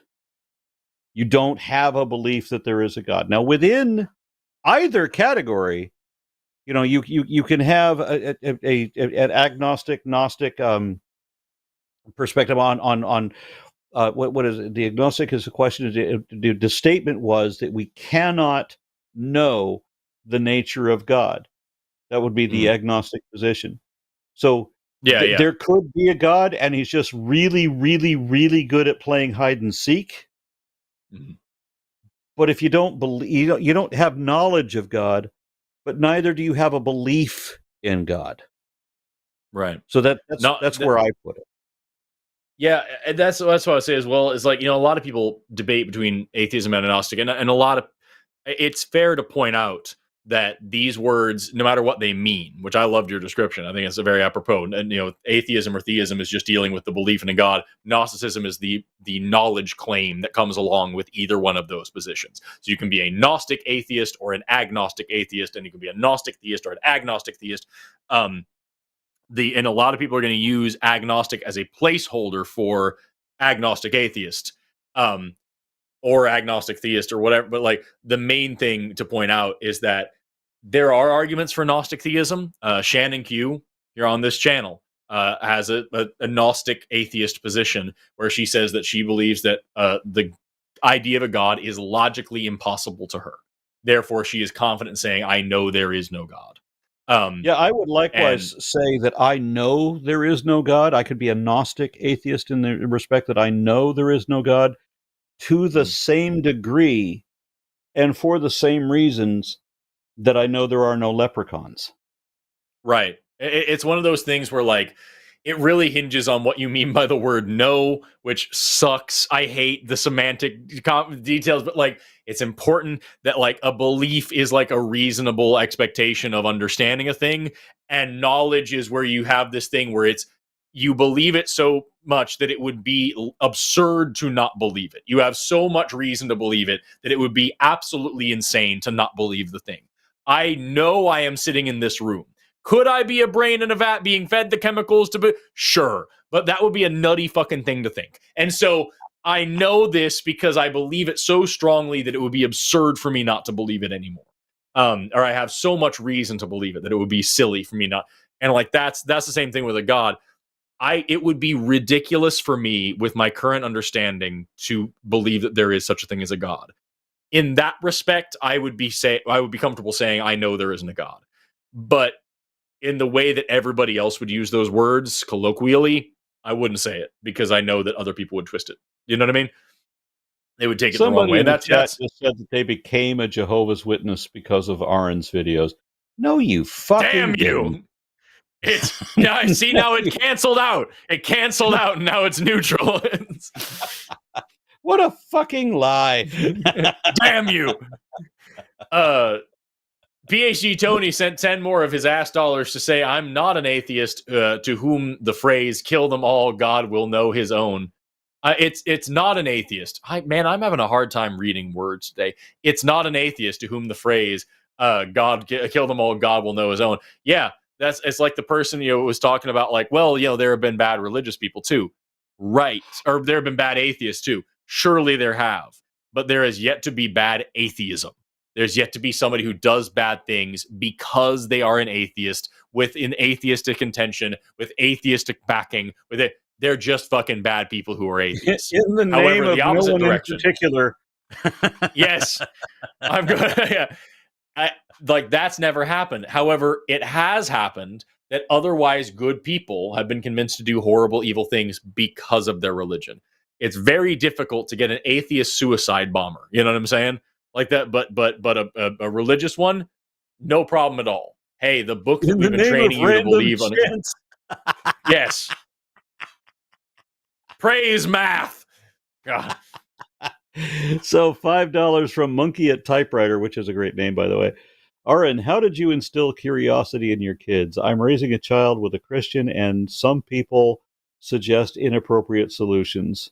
And this question, they specified... I fail to believe that it's inappropriate. This person, for context, This person wrote in to ask how to instill curiosity and critical thinking in a child as they are religious and they are not religious and their spouse is. And I gave a very simple explanation that they should just dissect the boy.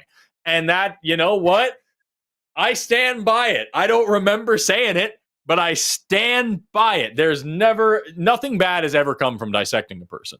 You can take that to the bank. That's true. Okay, we're going to ignore everything we just heard because it's too traumatic. So with my kids, I had to give a different answer. And I'm not even going to talk about my extended family. I'm just going to talk about my 2 biological children. My daughter, when she was 7, asked me which is the true religion. And I asked my own mother the same question at about that age. Which is the true religion? She goes, oh, ours is, of course. And I remember thinking, as a little bitty boy, well, of course she would say that. How could she say anything else? That was a stupid thing for me to ask, right? So she's under this delusion. She's going to, whoever I ask is going to say that their religion is the best religion, whatever the fuck it is. But my daughter asked me, which is the right religion? And I said, none of them. They're all wrong, including me. And the amusing thing about that was, I did not yet realize that I was an atheist. I was still a neo-pagan spiritualist at the time, and I happened to be wrong. So I was correct when I told her I was wrong. And she says, I don't like that answer. And I'm like, you got to figure it out yourself. But for my son, it was different. My son, when I would leave him to go to work, I would leave him in the care of somebody that it turned out was putting in these VHS tapes to teach him Jesus cartoons while I'm at work. Jesus noise. So he's being indoctrinated while I'm at work, and I wasn't aware of this. Now, the way that he asked the question was important. He wanted to make sure there was no one in earshot, so he checks to make sure that we're completely alone. He's 5 years old, and he's checking to make sure that there's nobody else who can hear this when he says, Dad, how did God just make stuff? And I knew that he needed a different answer than my daughter did. And so I leaned down and I said, he didn't. And I could see a wave of relief wash over his head as the universe made sense again. because God doesn't make sense. The universe didn't begin to make sense to me until I stopped trying to shoehorn a deity into it. Mm-hmm. Yeah, that's such an important point, because that's kind of been the theme for several of the callers today. It's like, hey, I don't understand this thing, or I do understand this thing, but also God. And it's like, why? Why'd you do that? Why? Could that be part of the reason you don't understand this thing? $5 more from Monkey a Typewriter. Also for DeAndre, if you haven't looked in chat, there are a lot of people out here who are rooting for you and are proud of you. Welcome to reality. I love that. I really do. The chat was so fucking heartwarming when that guy was on. So I really hope that he does take a look at that. $20 from John Kennel. So who created nothing? Right? Me. I created nothing. Prove he didn't. Take that, liberals. Well, I created nothing today. I created something yesterday. $4.99 from Dylan Flynn. I'm not going to cut my hair anymore, Aaron. I'm going to grow it out. My religious parents wouldn't let me grow it out. Then I was younger. Yes, because I'm an older guy, and it's hard. I had my hair past my ass once upon a time, but the older you get, the harder it is to maintain that length. So when they give you that bullshit excuse that it'll grow back, no, it fucking won't. I used to have a ponytail. I used to have a ponytail down to here when I was in high school, and like there are some times I don't miss it because it was just too much to maintain. But like there are some times where I just want to like grow it like crazy. That was actually one of the reasons I knew that my wife was the perfect person for me, because one day we were chilling and I was pretty high, and I said something along the lines of, baby, you know, someday I'm going to need to grow just like a wizard beard. Like someday in my life, I'm just going to stop everything and just long hair, long beard, and like a cane or like a staff or something, a big old wizard beard. And she didn't even like miss a beat. Like she wasn't even like, she's like, yeah, I know, babe. Of course. Like, she just expected that of me, and I was like, she's the one. She's the one. Okay. She knows me. Likewise, when I was a little boy, I was about 12 years old, and I was thinking about how I'm going to grow old, right? What kind of old man will I be? And so I look at the Santa Claus looking guy. I look at there's a number of fat old guys, and I don't want to be one of those guys. And there's one of those hunchback old guys with a cane, the really fucking inexplicably skinny old man. No, not that fucking guy either. And then I saw, and I kid you not, I saw an image of Gandalf, like him. Absolutely, dude. That is the goal. That is the dream. Someday, I'm gonna be a fucking wizard, y'all. Take that so shit. $10 from Pibblepunk. When they're arguing against evolution, the universe is too perfect not to be designed. When the problem of evil comes in, it's a fallen creation full of sin. Which is it, creationists? Funny how that works, right? Because remember, when you're raised with dogma, thinking is the word for when you agree. God. You want to read this $10 from Joanne Bell. Your channels, along with Guts at Gibbon, were the first videos on evolution I watched after leaving Christianity and rejecting young earth creationism. You make it so fun and easy to understand, so thank you. A happy face. Thank you for allowing us into your home and into your life and into your brain and letting us share some of the love that we have for the universe with you. Thank you so much. Seriously, that means everything to us. If they ever put the three of us on one show, that would have to be a marathon program. We'll need like catheters and like feed troughs to make sure that we can just stay in this place and like function. You know what I mean? So $5 from Donkey Butt. Hi. Hi, Donkey Butt. Hello to you. $4.99 from the Freak for $2.97. Slightly freakier than the Freak 296.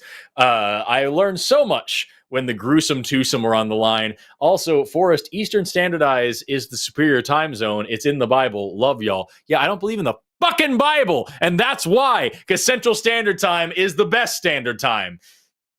Learn on the line. $5 from Skeptical Thomas. Never have a bad day is a fun, positive saying for you or something deeper.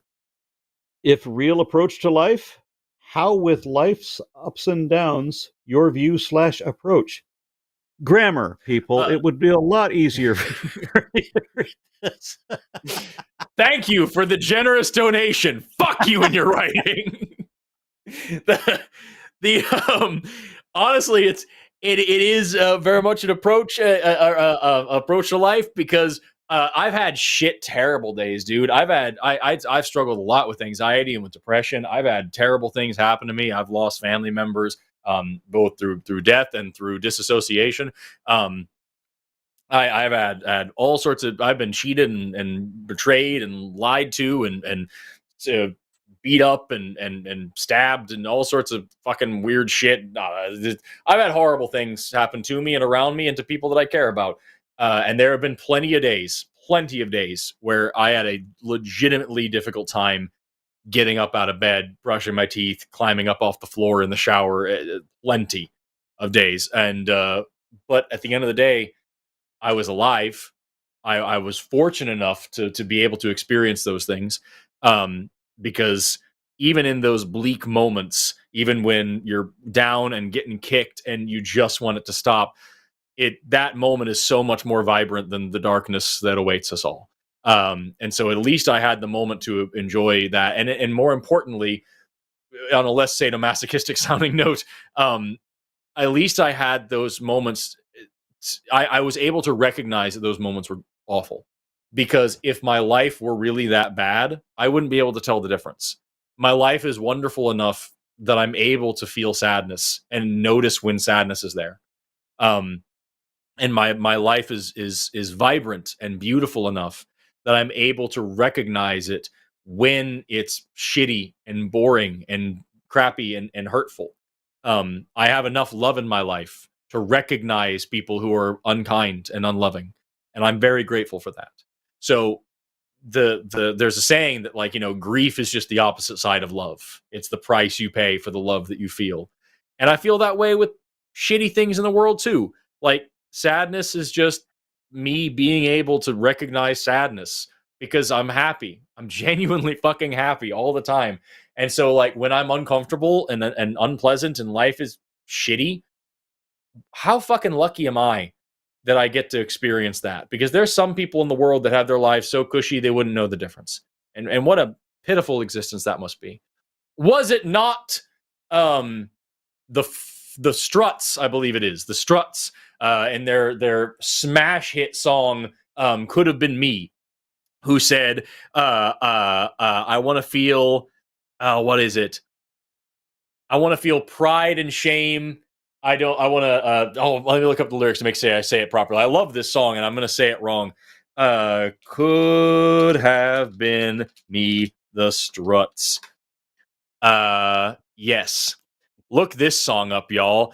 I want to taste love and pain. Want to feel pride and shame. I don't want to take my time. Don't want to waste one line. I want to live better days. Never look back and say, it could have been me. It's a great motivational song about going out and doing your shit because it's better to try than not. And I feel the same way about sadness and all the other things.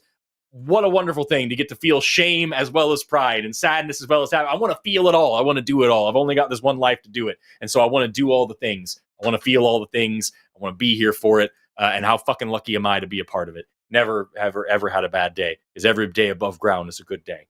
That's a long-ass answer for a short-ass question. That was a long ass answer, but similarly, I want to add my own little bit to this, because I mean, attitude has a whole lot. I've always been able to appreciate what I've got while I've got it, and even when things are, even when you're in a situation where you can't appreciate how good things are, at least allow yourself to be impressed. Now, there have been times that I've had trouble getting out of bed, but it's only because I didn't have a bed. Because I've been in those moments where you've been homeless and everything, largely through, my own issues most of the time. I don't need to taste love because by all accounts it's salty. But I do have a lot that I appreciate, and I always have had, even when shit was really bad. I've always been impressed with how things are. And attitude matters a whole lot. One of the things that I feel sorry for other people who don't have the perspective that I do, whether they're Christian or atheist. And I know some Christians that have had really genuinely shitty fucking lives. It's like, does your God just actively shit on you that your life is this bad? So I mean, I'm not making a statement about belief, because I know that there are people who are not just generally happy being atheists. I know that atheist doesn't mean that you're going to be this way, but I was this way as a neo-pagan spiritualist. I mean, just attitude matters a hell of a lot. There was a song that was popular when I was a little kid that says, "You don't know what you got till it's gone," and that always struck me as being stupid. So I decided that I was going to always appreciate keep stock of what I've got going good in my life while I've had it, and I've just always had that positive aspect forever.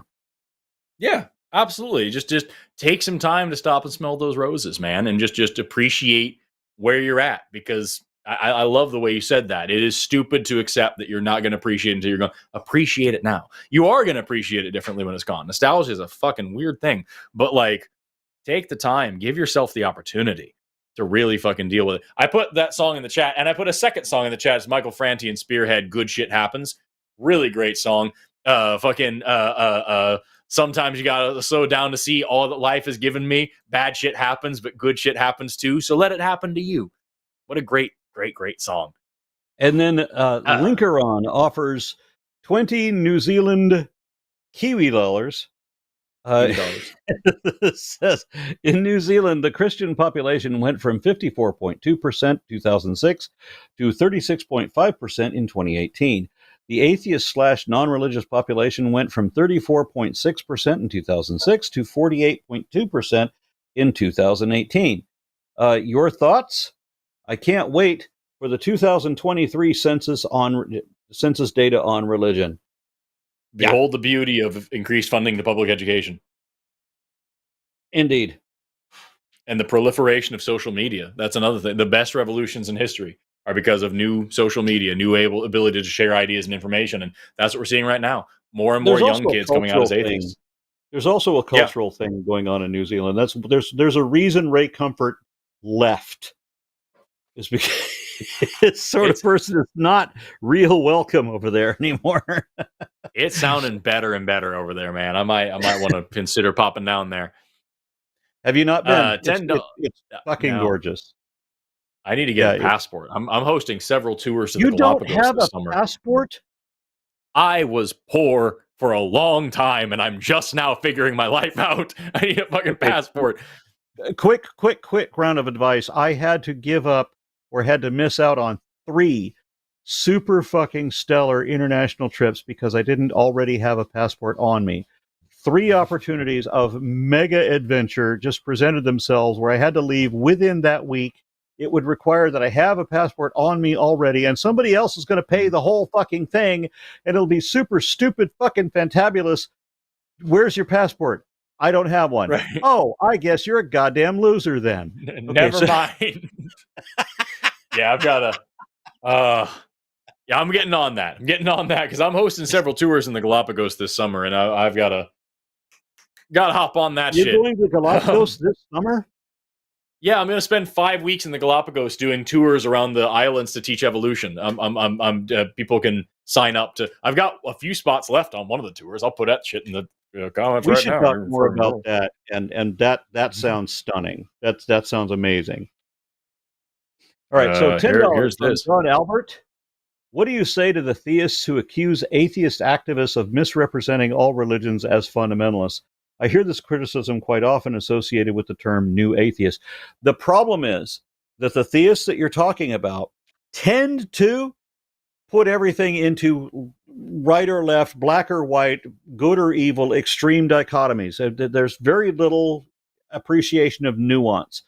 I have to specify continuously in a lot of my videos that we do have the majority of Christians actually accept some degree of science.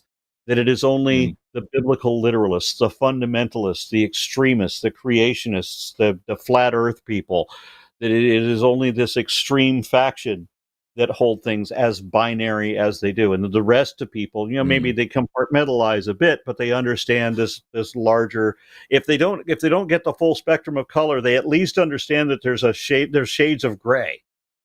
Yeah. Yeah.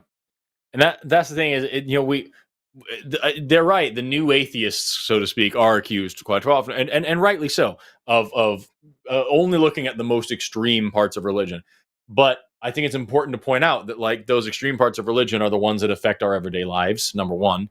And number two, as we talked about with Roy, even without that, what you're doing is laying the foundation for those things. So like community involvement is a phenomenal function of religion. That people can get together in their church and they take care of each other and they talk to each other and all these things. And that's lacking severely in the atheist community. Doesn't mean that we can't have it. It just means that we don't do it the same way. Because it's much more difficult to get a group of atheists together that are culturally and idealistically homogenous. Very easy to do it with a religious group. And so like that's an issue for us, but it doesn't mean that religion has a monopoly on this good thing. And it doesn't mean that it's devoid of criticism for all the bad things. You know what I mean? So like, I don't know. That's kind of where I'm at with it. I fall back on that Hitchens quote over and over again, or some form of it, of like, can you think of a good thing that a religious person can do that an atheist can't do? Of course not. Can you think of a bad thing that a religious person can do that an atheist can't do? Fuck yes. Yeah, absolutely you can. And so it's worthy of criticism, I think, a lot more. $5 from Fallen Star. Forrest does the best impression of Kent Hovind. You forgot to say that was that's $5 Five of the I didn't know if it's Austrian, Armenian, Albanian, or ass. So I assume ass. This is currency that you can only spend in the dollhouse. Yep. Forrest does the best impression of Kent Hovind. Well, it's a difficult thing to do. I do a pretty good Kent Hovind myself, but the problem that I have is he visibly speaks only on a side of his mouth, with only on one side of his mouth, when actually he's speaking out of both sides of his mouth while simultaneously speaking out of his ass.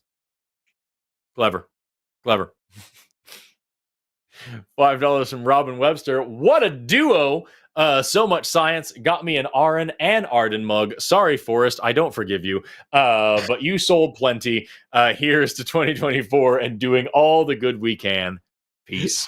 Love that shit. I'd love it a lot more if you bought one of my fucking mugs. But hey, we'll take what we can get. 5 more ass dollars from Fallen Star says, cheers, Aron. That's very kind. That's very kind. You've already given him enough money. You bought his mug. $20 from a Margan, who is also our producer tonight. So thank you for paying us and yourself, two of my favorite hosts in a wonderful show. Thank you so much for producing such a wonderful show. I appreciate it. $10 from Emery King. I've had a problem in my personal life where I come across as condescending when talking about science and facts of a matter. How can I share info/correct people without making people feel defensive? Good fucking luck. It's an art. It's an art. I'm an educator. I have been for a long time, and there are tricks to do things. There's different ways to talk to different people. There's no way to summarize it, and I don't even get it right all the time. So, just practice, and make sure learn to let certain things go and only focus on certain things or the other things, and learn to preface and couch your statements to explain the tone you mean to give before you give the tone, just to make sure. And there's a lot.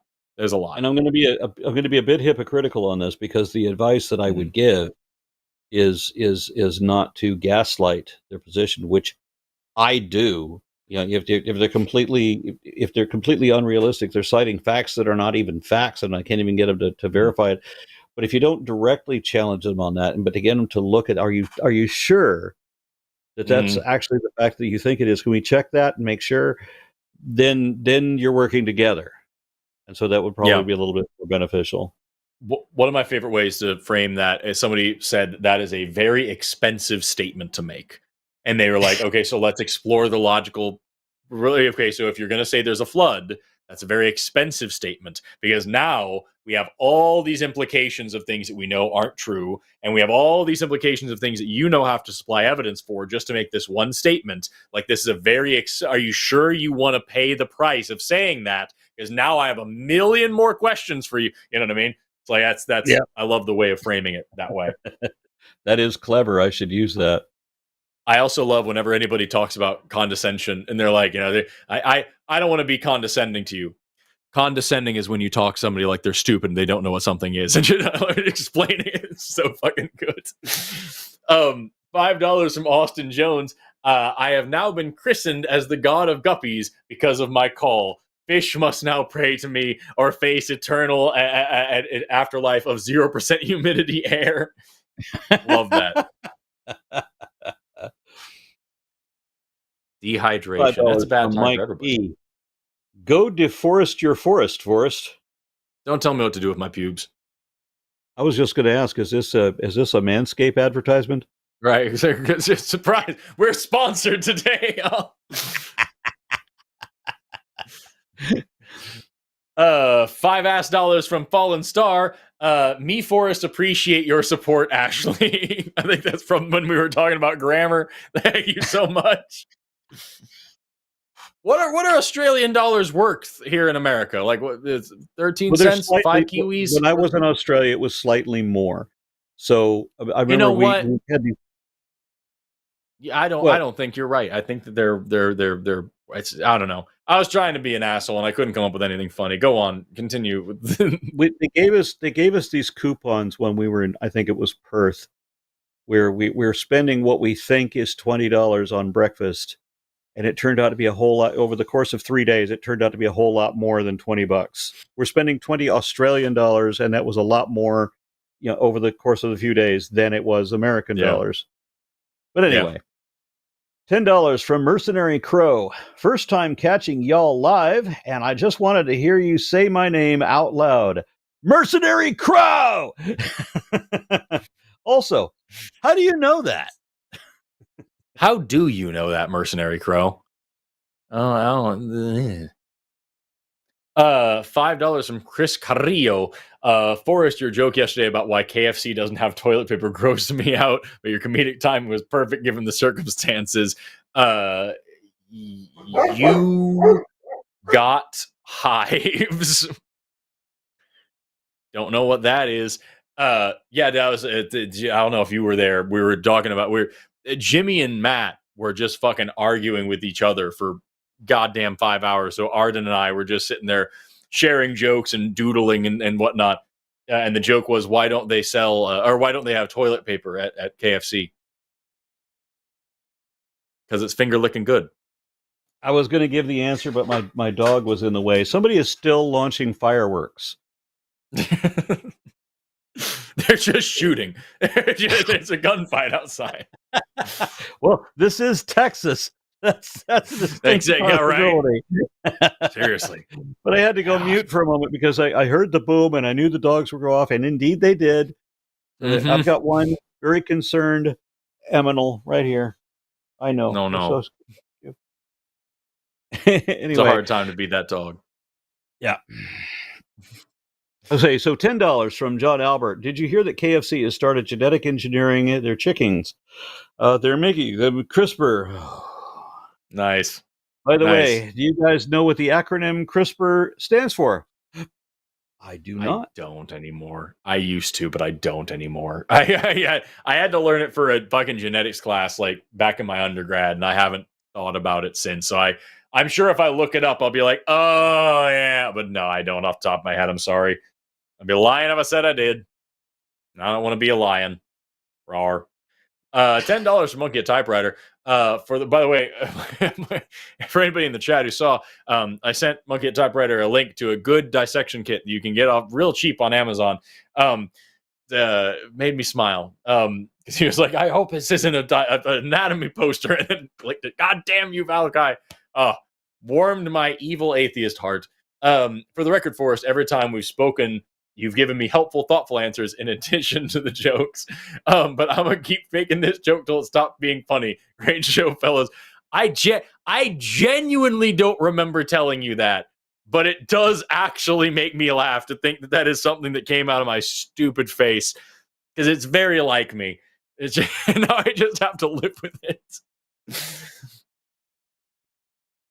$4.99 from Sarah Wilson. Forrest, since you want to become Gandalf, here's a message to your professors. You shall not pass. Damn.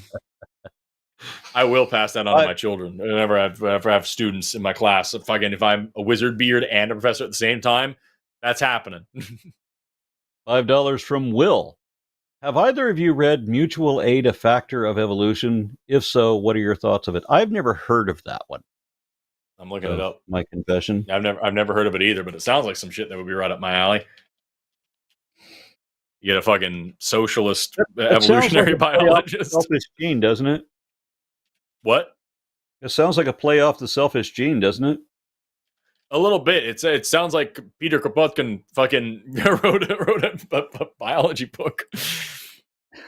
Or the Russian. It actually is based on Peter Kropotkin too. Cool. Yeah, I'll look it up.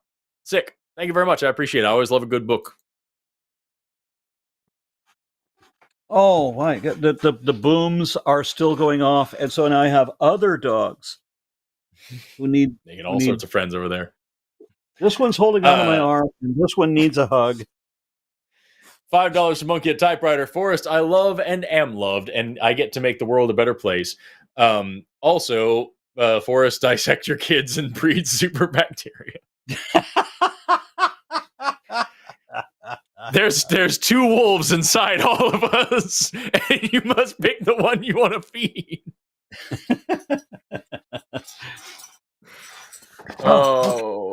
That's the duality of man, is what you've just seen. $5 from Andrew Sword. Needed that pep talk today, Forrest. Also, bad grammar cause character limit. All I hear is excuses. $5 from Jestray, Lord of Fools. Central Standard Time is the superior time zone. Everything is bigger in Texas. Texas is superior Central Standard Time. Ergo, buy Aron's mug because it's from the bigger to best time zone. I'm from Oklahoma, which is Texas's hat, which means I am better and I have a better mug. My state has a panhandle because it looks like a motherfucking pan. Texas has a panhandle because they're copycat bitches that want to be like Oklahoma. So buy my mug because Oklahoma's better and at Central Standard Time and it isn't Kansas. That's one of the best things about Oklahoma. Texas was its own country and Mexico and then a state of the U.S. before Oklahoma existed. Oklahoma used to be a socialist parasite, and then we paradise, and then we've forced all of the natives here at the latter stages of the genocide, and now we have a rich and diverse cultural history that's laden with sadness. Buy my fucking mug. We're better than Texas. What a Freudian slip. Right. Socialist parasite. There's some capitalists out there that are loving that one. $10 from Sid Timms. I'm saying it because I've been to London. This is how you pronounce that. $10 from Sid Timms. What's YGH? You're gay, homie. Okay, good. It's a laugh at people calling Matt gay for being with Arden. I didn't put it together, but I have heard the phrase, and it's oh man, I love that they've made that a thing. It's so good, which still doesn't. Even if it made sense, it wouldn't make sense. It's fine. It's fine. The argument, not the acronym. I have 3 dogs between my feet under my desk because there's people still shooting off fireworks, and these 3 super predators are cowering between my feet. I mean, that's natural selection. That's artificial selection for you. That's what's happening. Before we go, a couple of quick things. Number one, I made a PlayStation game about science, critical thinking, and capitalism, and we're going to premiere the demo for it right now. Check it out. That's not true. At the very beginning of the show, Donkey Butt put in the chat that he had a dream that I said that and that we ended the show by premiering my game. And I just wanted to freak his shit out. So that was just for that fun. I've been saving that for hours. The true thing, though, last night on the holiday or the New Year stream, somebody sent in money and asked me to pick my favorite socialist anthem. And I told them that I would think about it because they said they'll keep watching and I can come back to it later. And I did actually think about it. The one that I was singing on that thing was "Solidarity Forever," which is it talks about it's about really a pro-union song, and the whole point is the union makes us strong. But I think that's one of the better ones. And you've heard me singing it before, talking about it's about solidarity of the workers against the bourgeoisie. And so it talks about like they've taken untold millions that they never toiled to earn, but without our brain and muscle, not a single wheel can turn. We can break their haughty power, gain our freedom when we learn that the union makes us strong. That's not the I was actually thinking of the other song that I was going to say. Sorry. This one is fuck. Having a senior moment. I had to remember the melody. They have taken untold millions that they never toiled to earn, but without our brain and muscle, not a single wheel can turn. We can break their haughty power, gain our freedom when we learn that the union makes us strong. That's a really good one. But the melody that I was singing a second ago and doing badly was the other one that I think is a little bit better, because that one's just really pro-union, and you can tweak it to mean like class solidarity as opposed to worker solidarity. But I think you can more directly use the song "The Banks of Marble." The banks are made of marble, and that one I've traveled around this country from shore to shining shore. It really made me wonder the things I heard and saw. And it tells the story of like people being fucked over by the capitalist hellscape that they're living in. I saw the weary farmer plowing sod and loam. I heard the auction hammer knocking down his home. Another one, I saw the sailor standing idly by the shore, and I heard their bosses saying, "I've got no work for you no more." And it kind of talks about like the weary miner that has no coal to heat his own home, and all these things. And then the chorus is, but the banks are made of marble with a guard at every door, and the vaults are stuffed with silver that the farmer sweated for, or that the sailor sweated for, or whatever like that. So it's saying, you made the money, and now it's stuffed in this bank with guards all around, this marble bank that with all these guards hoarding the money that you fucking earned, and now they're saying you don't get a home anymore, you don't have a job anymore, you don't have enough coal to heat your own house. And then the last verse is, I've seen my brothers working throughout this mighty land, and I'd prayed we'd get together and together make a stand. Then we'd own the banks of marble with a guard at every door, and we'd share the vaults of silver that we all have sweated for. And so saying we don't need the fucking guards anymore. We own the building, and we own the money that we worked for, and we share it together. So I think that's a way better socialist anthem, the Banks of Marble. Everybody should look that up. Pete Seeger did that one a little while ago. Yeah, I was just thinking about that today, and I wanted to make sure to give that guy an answer. That's one of my favorites. I'm sure if I thought about it a lot longer, I'd come up with another one. But there's an album. Pete Seeger put out an album called If I Had a Hammer, and it's got like fucking 20, 30 songs on it. That's really great. And you should check that out. You listen to the whole album free on the YouTube. I remember making up shit about that. If I had a hammer, I'd bash your fucking brains in. Anyway, I'm not going to go into the rest of that because it gets more graphic. Right. Here's the whole album. If I Had a Hammer, Songs of Hope and Struggle. And I'm putting the whole album in the chat right now, and you should check that out, because it's a good album. And I listened to it once while picking blueberries here in way outside of Tulsa. There's a little place called Broken Arrow, and if you go way out past the end of Broken Arrow, there's a place called Thunderbird Berry Farm, and you can go out there and pick blueberries, and you can either buy them at a super low price, or you can like give them some of the berries that you picked for them to sell for a profit, and then you just get to keep the rest as your payment for picking them. Fucking community agriculture and shit, y'all. Really cool. Yeah, good stuff. With that, I think that's the end of our show. I think we're about there at the end. You guys watching this? Oh, we have one more. Flip. Monkey at Typewriter sent another $5. One more for the Frightened Doggos. Also, Forrest, have you read Fully Automated Luxury Communism by Aaron Bastani? I have not, but I'm looking that one up too. I'll put that on the book list, y'all. Fully Automated Luxury Communism. I'll look it up because I'm sure it's I can see I've got like there's PDFs of shit on there, so I'm sure I can read that pretty quickly. Yeah, I'll check it out. Thank you very much. Always a bucket of chuckles being on this show, and I got to appreciate my host because you have been sparking some energy up here, and that's always fun. Entirely Too Much Energy is my brand. So I really appreciate you doing the show with me. It's always fucking fun working with you. I love that. As you talked about, you and I could both run this whole thing together and just talk and talk and talk and talk. So it's always fun when we get us both in the same room, see us trying both to get a word in edgewise. But I think we cover a lot of ground, and I like that. I like that we get different angles. So yeah, anytime we'll do this again sometime, I'm sure.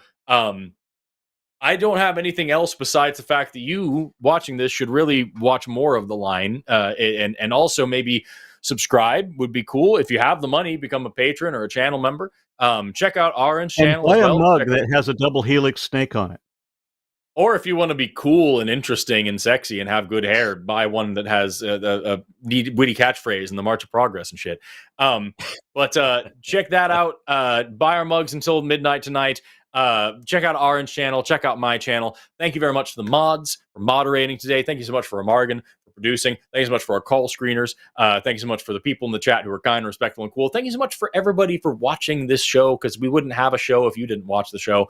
Have an awesome rest of your day and never stop learning. I gotta call something up before we disappear. I'm not gonna stop waving.